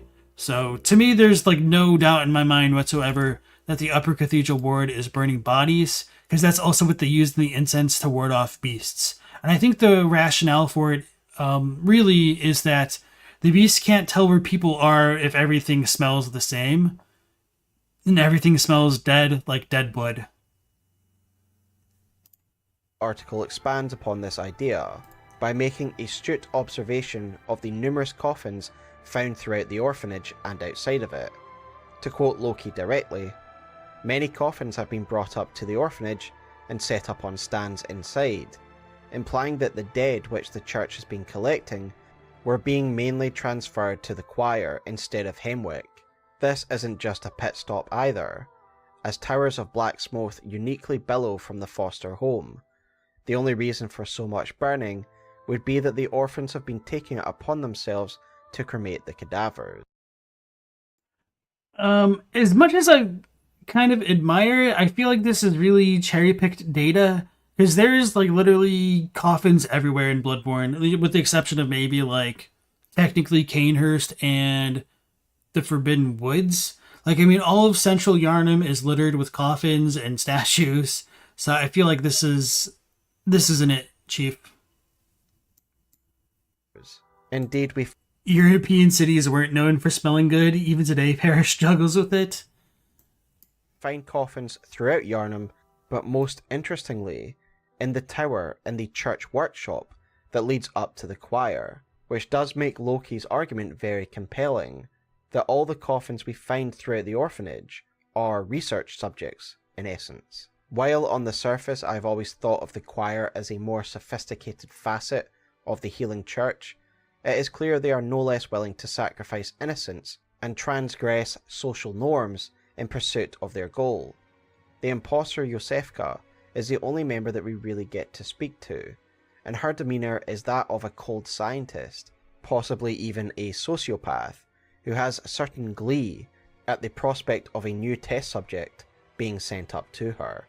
In general, I like the old, like, possibly allegedly style language in terms of her being a sociopath. But to play like devil's advocate, you know, maybe it's all really just the influence of the red moon, right, guys? Right? Everyone's going mad.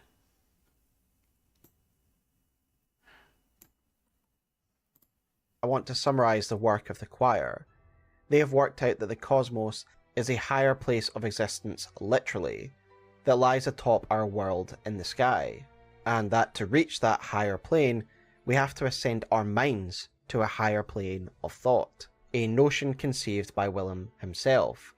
However, they go further than Willem would ever be willing to, using the powers of blood ministration to transform the human body so that the mind may soon follow. And thanks to their association with a Great One, their understanding of the Great Ones is far more nuanced and far closer to the truth than anything else we see in the game.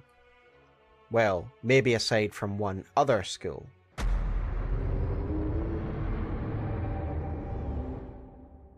To complete the story of the choir and to come full circle on this subject, we need to discuss the rivalry that exists between Mensis and the choir.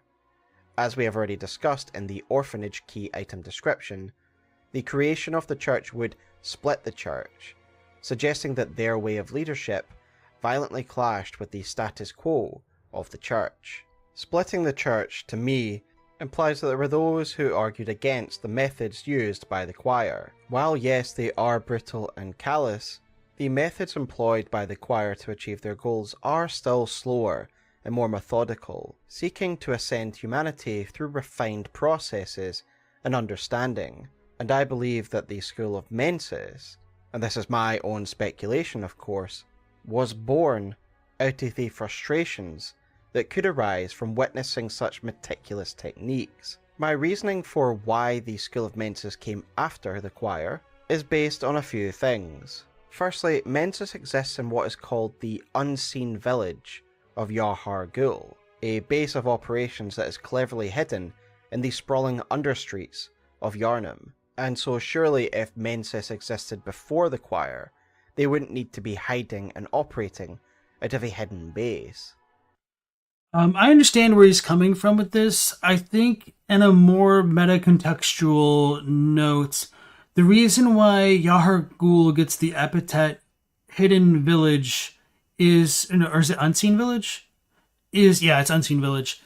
Is that it's being concealed by a Ram, and the Japanese is consistent with the terms used between like how Ram hides all manner of rituals, and how Yahar Ghul is called a quote-unquote hidden village in Japanese, or concealed village.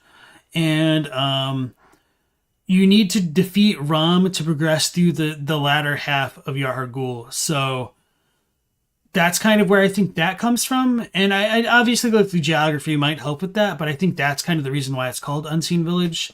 And again, I'm not on board with the idea that the School of Mensis would have come later quite yet, just because of like the way that we see Mikolash in his Bergenworth attire getup. And I might have some other reasons, but I want to hear what the rest of Smo says.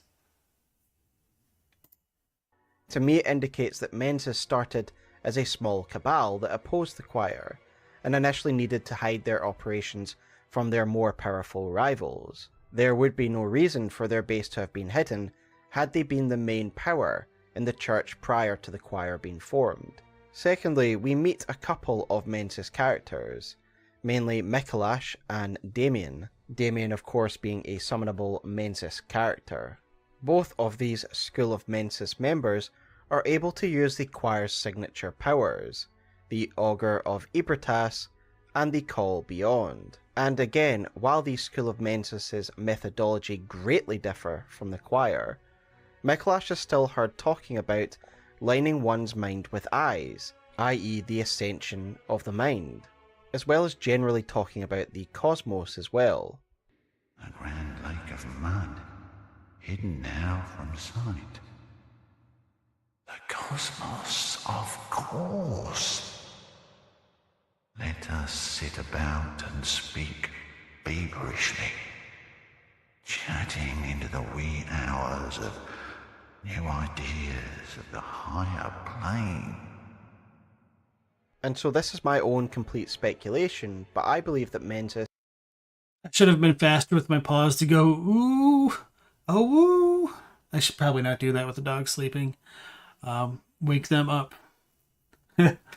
Anyway, let's back up a little bit.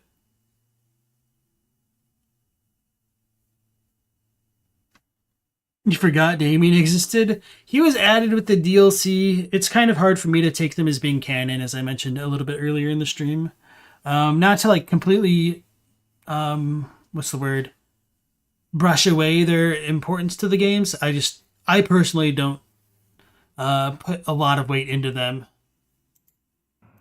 The exception being Alfred, because he was a summonable dude even before the old Hunter Bell was a thing. You would use the Beckoning Bell to summon Alfred. New ideas of the higher plane. And so this is my own complete speculation, but I believe that Mensis was partially formed of choir members, who have the same aims, and they would do if they had been part of the choir, but grew frustrated with the restrained and methodical techniques of the choir. Even the Mensis cage still seems to be a device for making contact. This is the cage that Mikolash and other members of Mensis wear on their heads, and it reads as follows. This cage is a device that restrains the will of self, allowing one to see the profane world for what it is. It also serves as an antenna that facilitates contact with the Great Ones of the Dream. This again makes me think that there are so much similarities between Mensis and the choir that Mensis must have formed out of the choir. There is talk of making contact, the cosmos. Alright, I get where Smoughtown's coming from.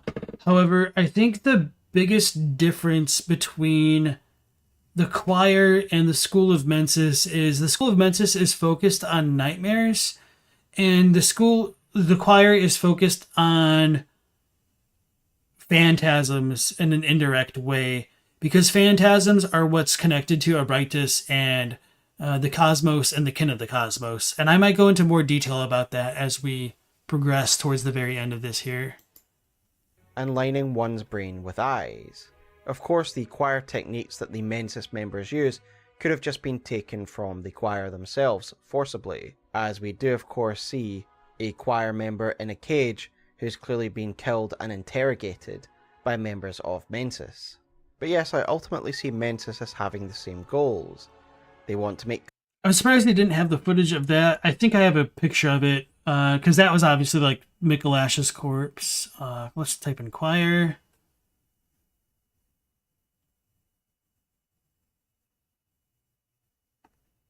That's not it. Okay. Oh man, this is not a good angle. Oh, okay, this is decent enough. You can kind of see like the choir set on it.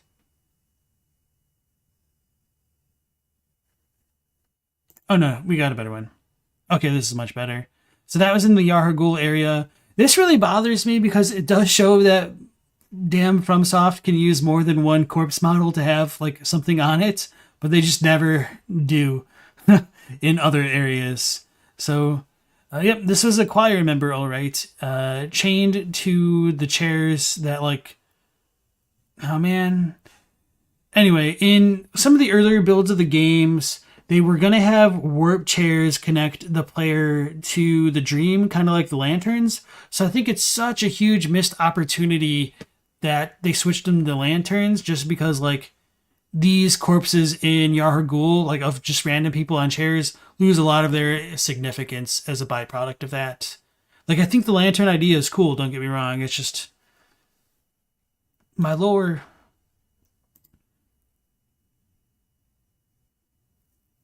They have female hollow corpses in Dark Souls 1 and contact.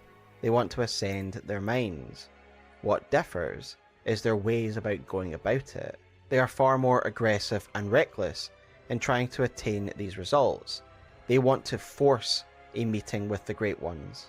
Via the nightmare of Mensis, they snatch people off the streets for their experiments, and they use beckoning rituals with no heed nor care for the consequences. And the image that this all builds in my mind together is that this is a school that was built in response to the choir's slow techniques.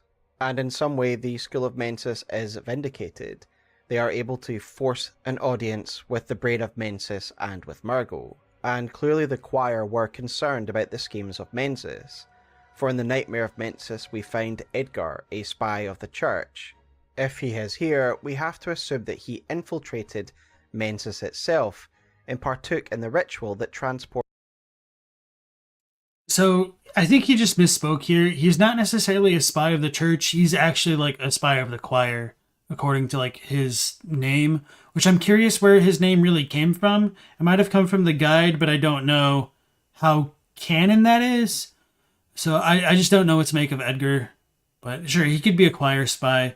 But with that being said, I don't necessarily think like it's that significant as much as it is like the schools are opposing rifles, so of course they'd kind of want to keep tabs on each other. But anyway, you never really knew why he's there. Yeah, he's just kind of there to be like knockoff Harry Potter. Ported the school into the Nightmare. The choir clearly want to prevent the success of Mensis. One of the choir members is in Bergenworth, and Loki in their choir article suggests that they are here to defend Rom, and this definitely makes sense, as we know from a lore note here and one from Cathedral Ward that it is Rom that is preventing Mensis rituals from progressing. And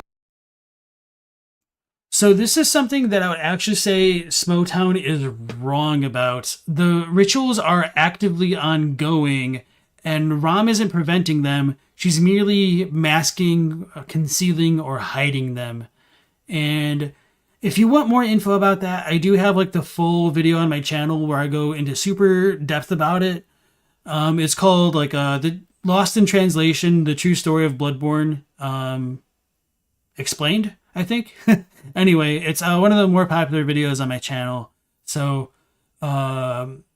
just kind of take my word for it for now, or just watch the video later if you have like more burning detailed questions. Thus, it's in the choir's interest to keep Rom and the barrier alive. Yet there isn't much left of either Mensis or the choir by the time we enter the frame in Bloodborne. Was I just muted there when I gave that explanation? Hopefully not. Maybe me pressing space so I would unmute. Okay, I think I was unmuted, hopefully. Anyway. Damn it. The choir has to keep Rom and the barrier alive. Yet there isn't much left of either Mensis or the choir by the time we enter the frame in Bloodborne. The choir has essentially overreached. The toll of their experiments is evident to see when we come to the orphanage. There's not a living human soul left in the orphanage. There are celestial children, there are beasts, and there are brainsuckers, all the unwanted consequences of their meddling. There are bloody corpses everywhere in the orphanage that speaks to a massacre. Indeed, when we first enter the orphanage, we find the choir garb on a corpse being picked over by a brainsucker, and we find the blindfold. You know how I was just talking about like how corpses are kind of garbage in FromSoft games? The literal corpse you get the choir garb set from doesn't have a choir outfit on, nor do any of the dudes in the orphanage. It's just why? Come on, FromSoft, give us a few more corpses. Cap on another corpse, telling us that these bodies found throughout the orphanage were indeed choir members that were caught up in a slaughter that unfolded here. Clearly the choir have reaped what they sowed, the fruits of their experiments overrunning their facility. The scene in the orphanage is just one of a society, of a group, that has been overrun. Their meddling into blood ministration and their experimentation has led to their ruin, and now their base is just an empty shell, full of monsters. And to quote Loki one last time, who puts the whole state of affairs better than I ever could, they say the following. Some have suggested that the choir's rituals were derailed by us bringing about the Red Moon, pointing to similar mayhem in Yarhar Ghul. And again, I would disagree that we're the ones bringing about the Red Moon. It's the cries of Murgo which are ongoing from the very beginning of the game. And the cries of Murgo beckon the Great Ones. The Great Ones come close to the waking world, causing the lines of reality to become blurred. And that is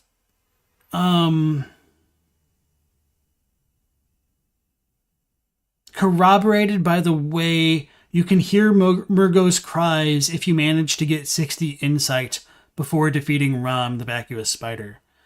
And I have some other details to kind of counteract the idea that Mensis would have come later, but let's go ahead and finish everything else. It is true that we cannot visit the upper ward before this incident. However, we can spy the corpse with a call beyond hanging over the balcony since first entering the Grand Cathedral, long before the Red Moon. This means that the chaotic events involving the choir were already occurring before nightfall at the latest, and is likely partially to blame for the church's breakdown in administration on the day that we arrive. So, I think this has flawed premises, but I think these are still kind of good observations that you can take some things from. And of course, this goes back to something that we mentioned way earlier in the video, that I think it's unfortunate they have to get outside information sometimes to get to the core of things. So let's go to Bloodborne interviews on the wiki. And for reference, the wiki that I use for Bloodborne is literally bloodborne-wiki.com. Okay, let's type in note. Oops, that's not going to be it. Not that note. Sky. Okay. I guess I was in the right spot.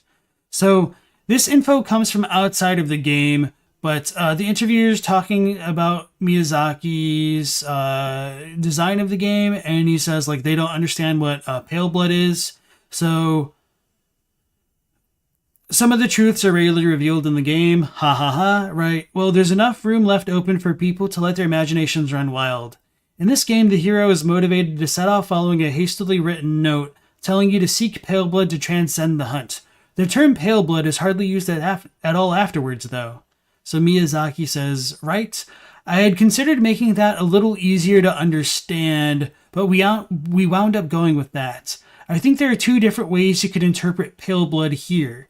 One is the color of the sky after you defeat the vacuous spider and the Mensa's secret ritual is revealed. The sky there is a very pale blue, like a body drained of blood. I think there's also a message placed in Yarhagul Unseen Village that calls back to that. This is before the ritual is revealed, so when you're kidnapped and go to Yarhagul, you don't know what it could mean yet. Then after the ritual, you could look at it again and it'll dawn on you. That was my intention anyway, but I have to admit, that's probably a bit tough to pick up on. LOL. But either way, this leads to the interpretation that Seek Pale Blood refers to uncovering the ritual and putting a stop to it. So this is kind of what tipped me off to what the note in Yarhagul says. The one he's talking about is, I think I have a good picture of it. Behold. I have photos of it, multiple ones. Behold, no, this is my recreation of it. Behold, oh no. Let's go with the real one. So, okay, this is the one after the ritual is revealed. Behold, a pale blood sky. This is the actual real pale blood sky. It has the red moon. I guess this is light blue, who knows. There's supposed to be a body drained of blood. Paled blood.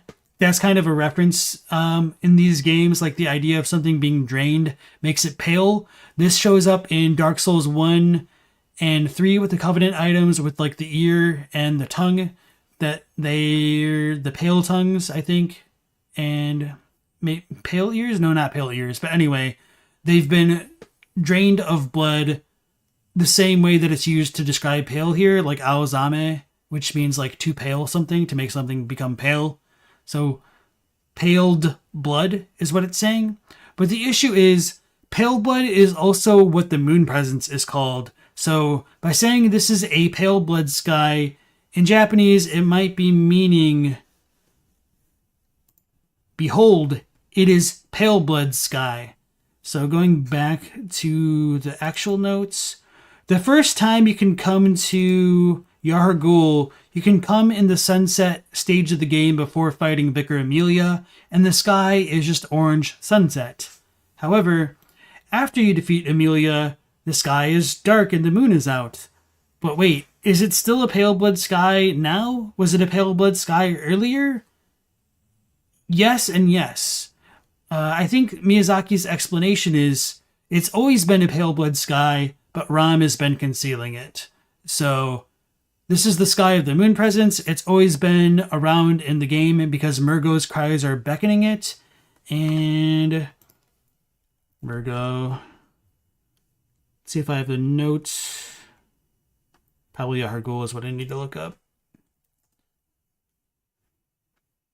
Actually, I should just look up note. Okay, no.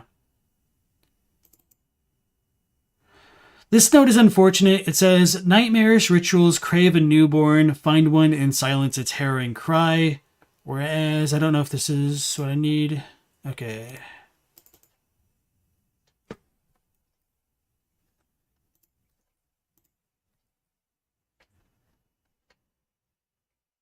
So that's supposed to be a reference to a nightmare newborn, not just a random newborn. And you need to stop the nightmare newborn's cries, which ties into the description of the moon rune in Japanese, which I talk about more in my video. The Mensis ritual must be stopped lest we all become beasts, because the skies and everything happening, people are becoming one, or the lines are blurred, whatever. I'm losing it. There's one other note.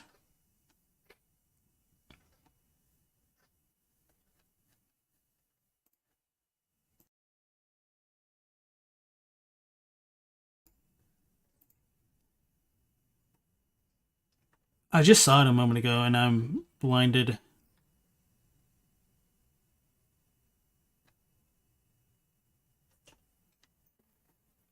Let me just type in note.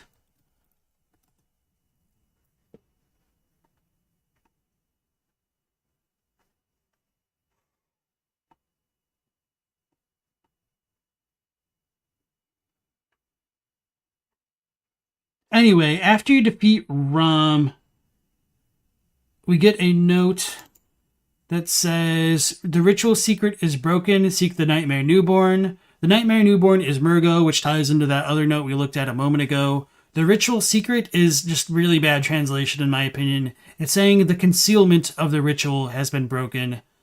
So the rituals are no longer, all manner of rituals are no longer being hidden by Ram. So once you come out of here, you can see the red moon for the first time directly.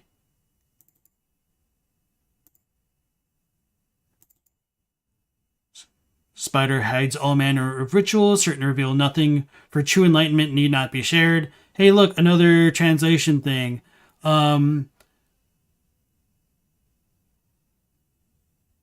It's not that, the rituals are certain to reveal nothing. Let me think I have, a good comparison picture.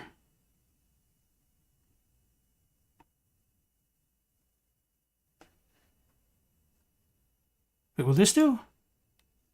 Oh, wow, I had all this stuff, pulled up anyway. The spider conceals all rituals. They must not be exposed. The insightful truth is not something everyone needs to understand. So this is a dev hint that if you have enough insight, you'll be able to understand the truth. That it's talking about the infant's crying voice being used to beckon the nightmare great ones, or great one. So the red moon is always present, but the fact that you can see a call beyond early enough does show that things have been going wrong before us killing Ram. I would agree with that, but just not the, what's the word? Starts with a P. Pretenses? No. Anyway, I just don't agree with the premises. There we go. All right.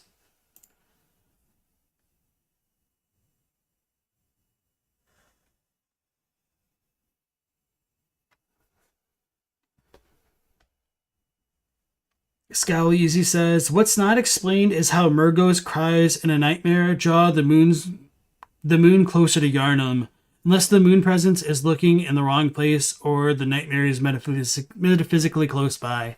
Yeah, I agree with that, and I think it's also problematic that in the Nightmare of Mentis, the moon is white instead of red if the moon presence is being beckoned closer. It could be the whole issue of like Rom messing with things, like throwing off the moon presence. And so after we reveal it, the moon presence is on its way to go see Murgo. I do think there are issues with the lore. I'm not going to pretend like it's perfect, even though like a lot of it is really cool and does tie together very well. I would say that this stuff does not specifically. The subtle difference between pale and paled. And that's just like some grammatical stuff. Like there's no good choice the localizers could make with that. Paled blood, it just sounds super awkward. Not that pale blood sounds better, but I don't think they realized that pale blood was meant to be the name of something, because even the lecture hall note is wrong, and it's wrong because the Japanese was updated after they already came out with the English for things. Because earlier in development, the Japanese must have said that the moon presence was nameless, like literally nameless. So that's why the English says like the nameless moon presence beckoned by Lawrence and company. But it got changed because the Korean matches English and those don't match Japanese. So anyway, I understand why the localizers didn't pick up that pale blood. That's only used like 3 times in the entire game.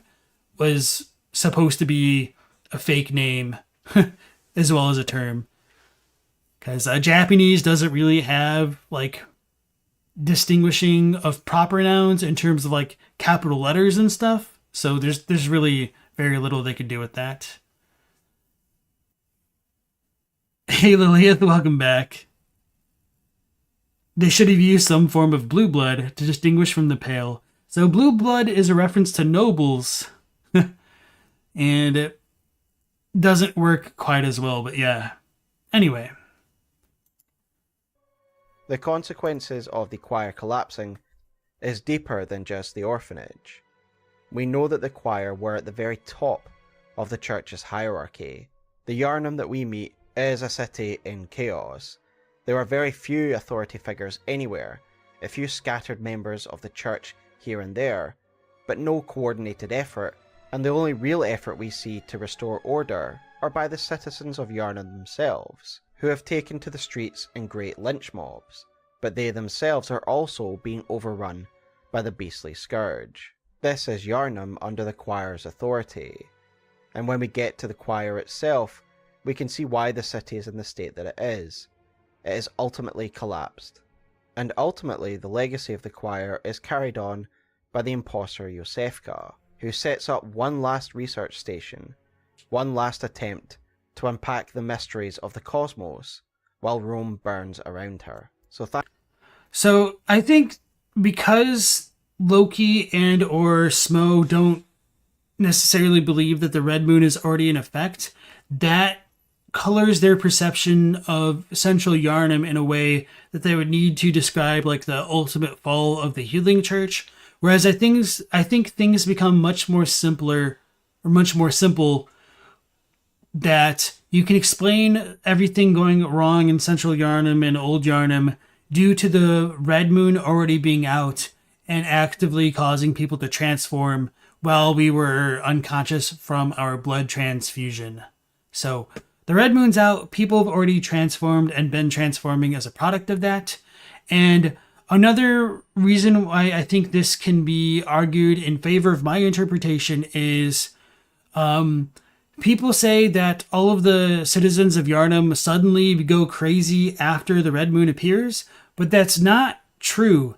It's kind of linked to how many bosses you kill. So if you go kill all of the other side bosses before dealing with Vicar Amelia, before defeating Rom, technically, you will have people go mad and become completely unresponsive before Ram is defeated and before the Red Moon is fully revealed. So people are steadily growing more and more mad over the night. And you can see like some of the messages of the NPCs progressively get worse as the night goes on before the Red Moon is fully revealed. So I would 1,000% argue and die on the hill that the Red Moon is already active in Yharnam at the very beginning of the game when the player wakes up. Thanks, guys. That is my take on the choir and their inquiry into the cosmos. A fascinating group, really, who definitely had their fair share of successes, but are ultimately fairly burned out by the time that we get to Yharnam.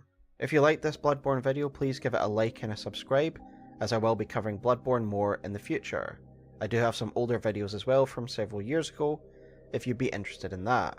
I'd once again like to give a massive thanks to Loki. The depth of this video wouldn't have been possible without them, as they really rounded out my ideas regarding the choir. And so if you are interested in really in-depth Bloodborne lore analysis, providing new interpretations and translations, then please check out Loki Lore, a website where Loki writes all of their articles on all of the Souls games. And finally, I'd like to thank Amygdala for giving me the insight to do this video. But until next time, guys, let me know your thoughts in the comments below. Obviously, Bloodborne is a game open to a lot of interpretation, so I'd be happy to hear your thoughts on the video. And let me know what you'd like me to cover next if we do Bloodborne. But until next time, guys, I will see you in the Labyrinth of Ease. Take care and have a wonderful night of the hunt.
Oh no, I was silent this entire time.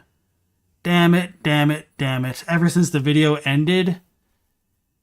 Zoink Scoob. Alright, I'll probably edit this in post if I post it to the video. Anyway.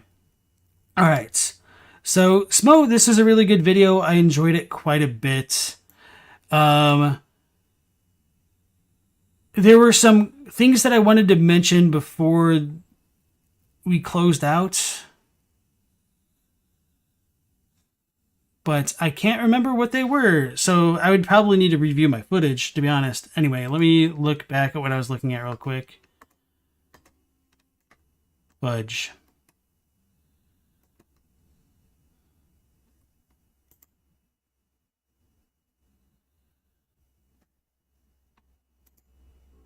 Man, that really killed my mojo. So I'd mentioned that I think there was one big thing to consider in terms of the School of Mensis being an earlier creation of the Healing Church than the choir, and one of that was because of the holy robes that they wear. So hopefully you guys saw me pointing out in my damn spreadsheets. I closed them because I was like, hey, yeah, good job. All right, anyway, let's pull this back up. Let's make our own thing.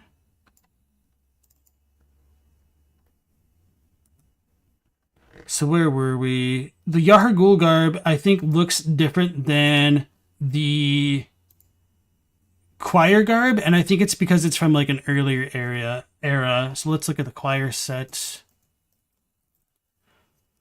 Oh no, we don't really need to look at the choir set description. We just need the executioner's set. So the executioner garb says that it later became the basis for all church attire with its heavy draping of holy shawl, but this is kind of an issue with the English in that it can be misinterpreted by some people because later is a little bit unclear what it's supposed to be modifying. And so some people say it was the basis of all church attire, the executioner set was.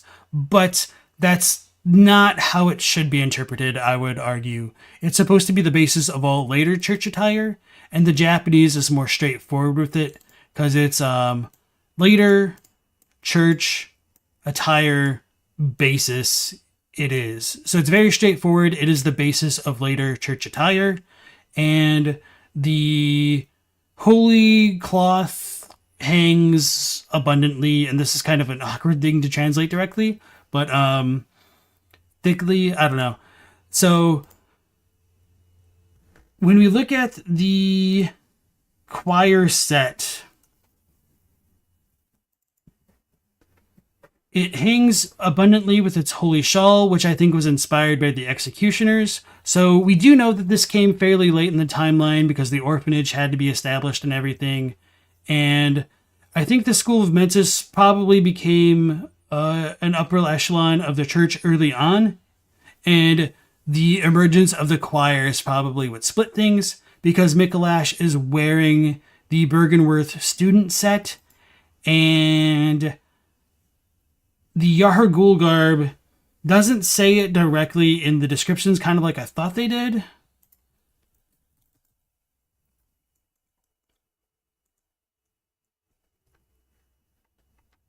That it's made out of metal, it's a rarity for hunters, but if you look at it, it kind of looks like a knight set.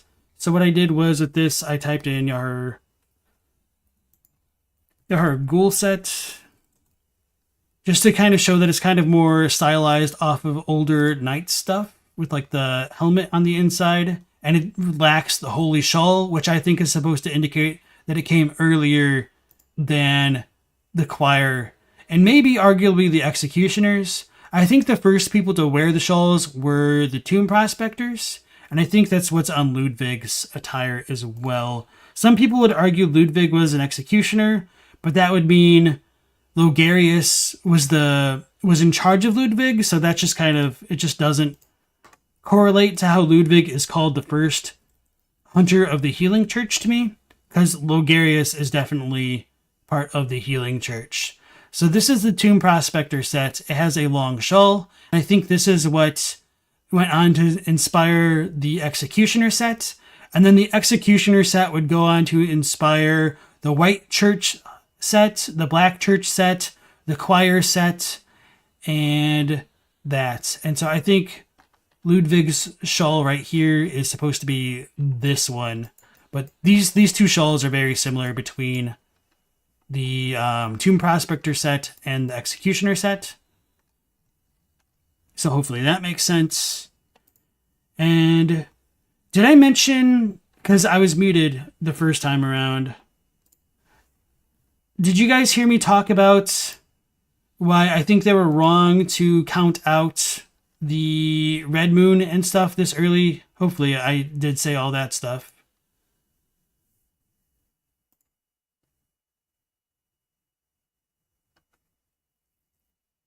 Yeah, sorry I couldn't see chat. It's just like between the two windows, I can't keep the chat like pinned to the top, unfortunately. Okay, I did mention that stuff. All right, brilliant. So yeah, I think this is a good video. There's some good observations that I hadn't made myself, so I definitely appreciate that. I think we have like a bit of a difference of opinions on things, but I think that's just because of our differences in being able to perceive the game. So I do think this is a good video. It's very well produced. I've always admired the way that Smoughtown can transition between like topics with his chapter headings. That's something I need to work on as well. So thank you to Smo for providing this video and giving us the go-ahead to kind of react to this. Hopefully he watches our reaction and reacts back maybe. I don't know. That'd be so many hours just watching each other's reactions. But anyway, yeah, I enjoyed it. So it ended up being a lot longer of a stream than I thought it would. So I'll probably close it out shortly after this, unless you guys have any other immediate questions or comments before ending the stream.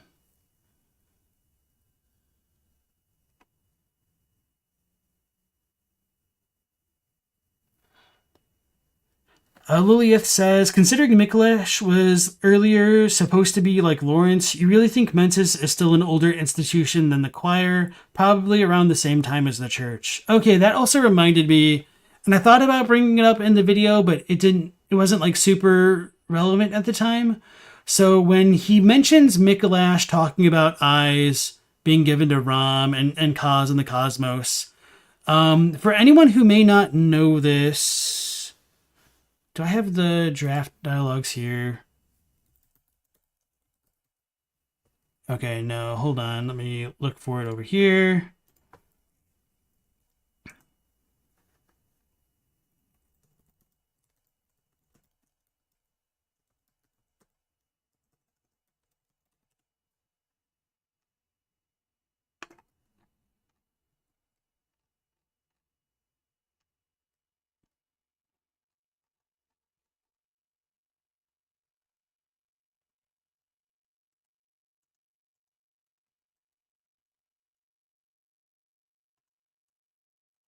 Hold on, this is not the right page.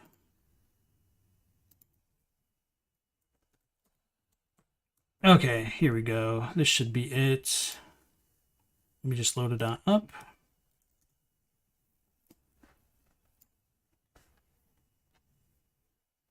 All right, so for anyone who may not have known, in earlier builds of the game or like earlier parts of development, Mikolash and Willem may have been one character. So according to the Bloodborne wiki, which I trust this site more than any other almost for like Bloodborne information because it's very meticulously vetted. It says for the original draft dialogues, which is like cut content, that Mikolash and dialogues are connected to the cut items of the living livers, which are the Bloodborne equivalent of the boss souls. So the living liver of Father Gascoigne, etc. One of those is the living liver of Father Norbert. It is possible that Father Norbert is actually the cleric beast fought in the main game. These dialogues are also connected to Master Willem's Fetch Me Eyes dialogue, so it is a possibility that Mikolash was Master Willem in an early draft, given that Willem's code name in this file is Mikolash's Empty Shell.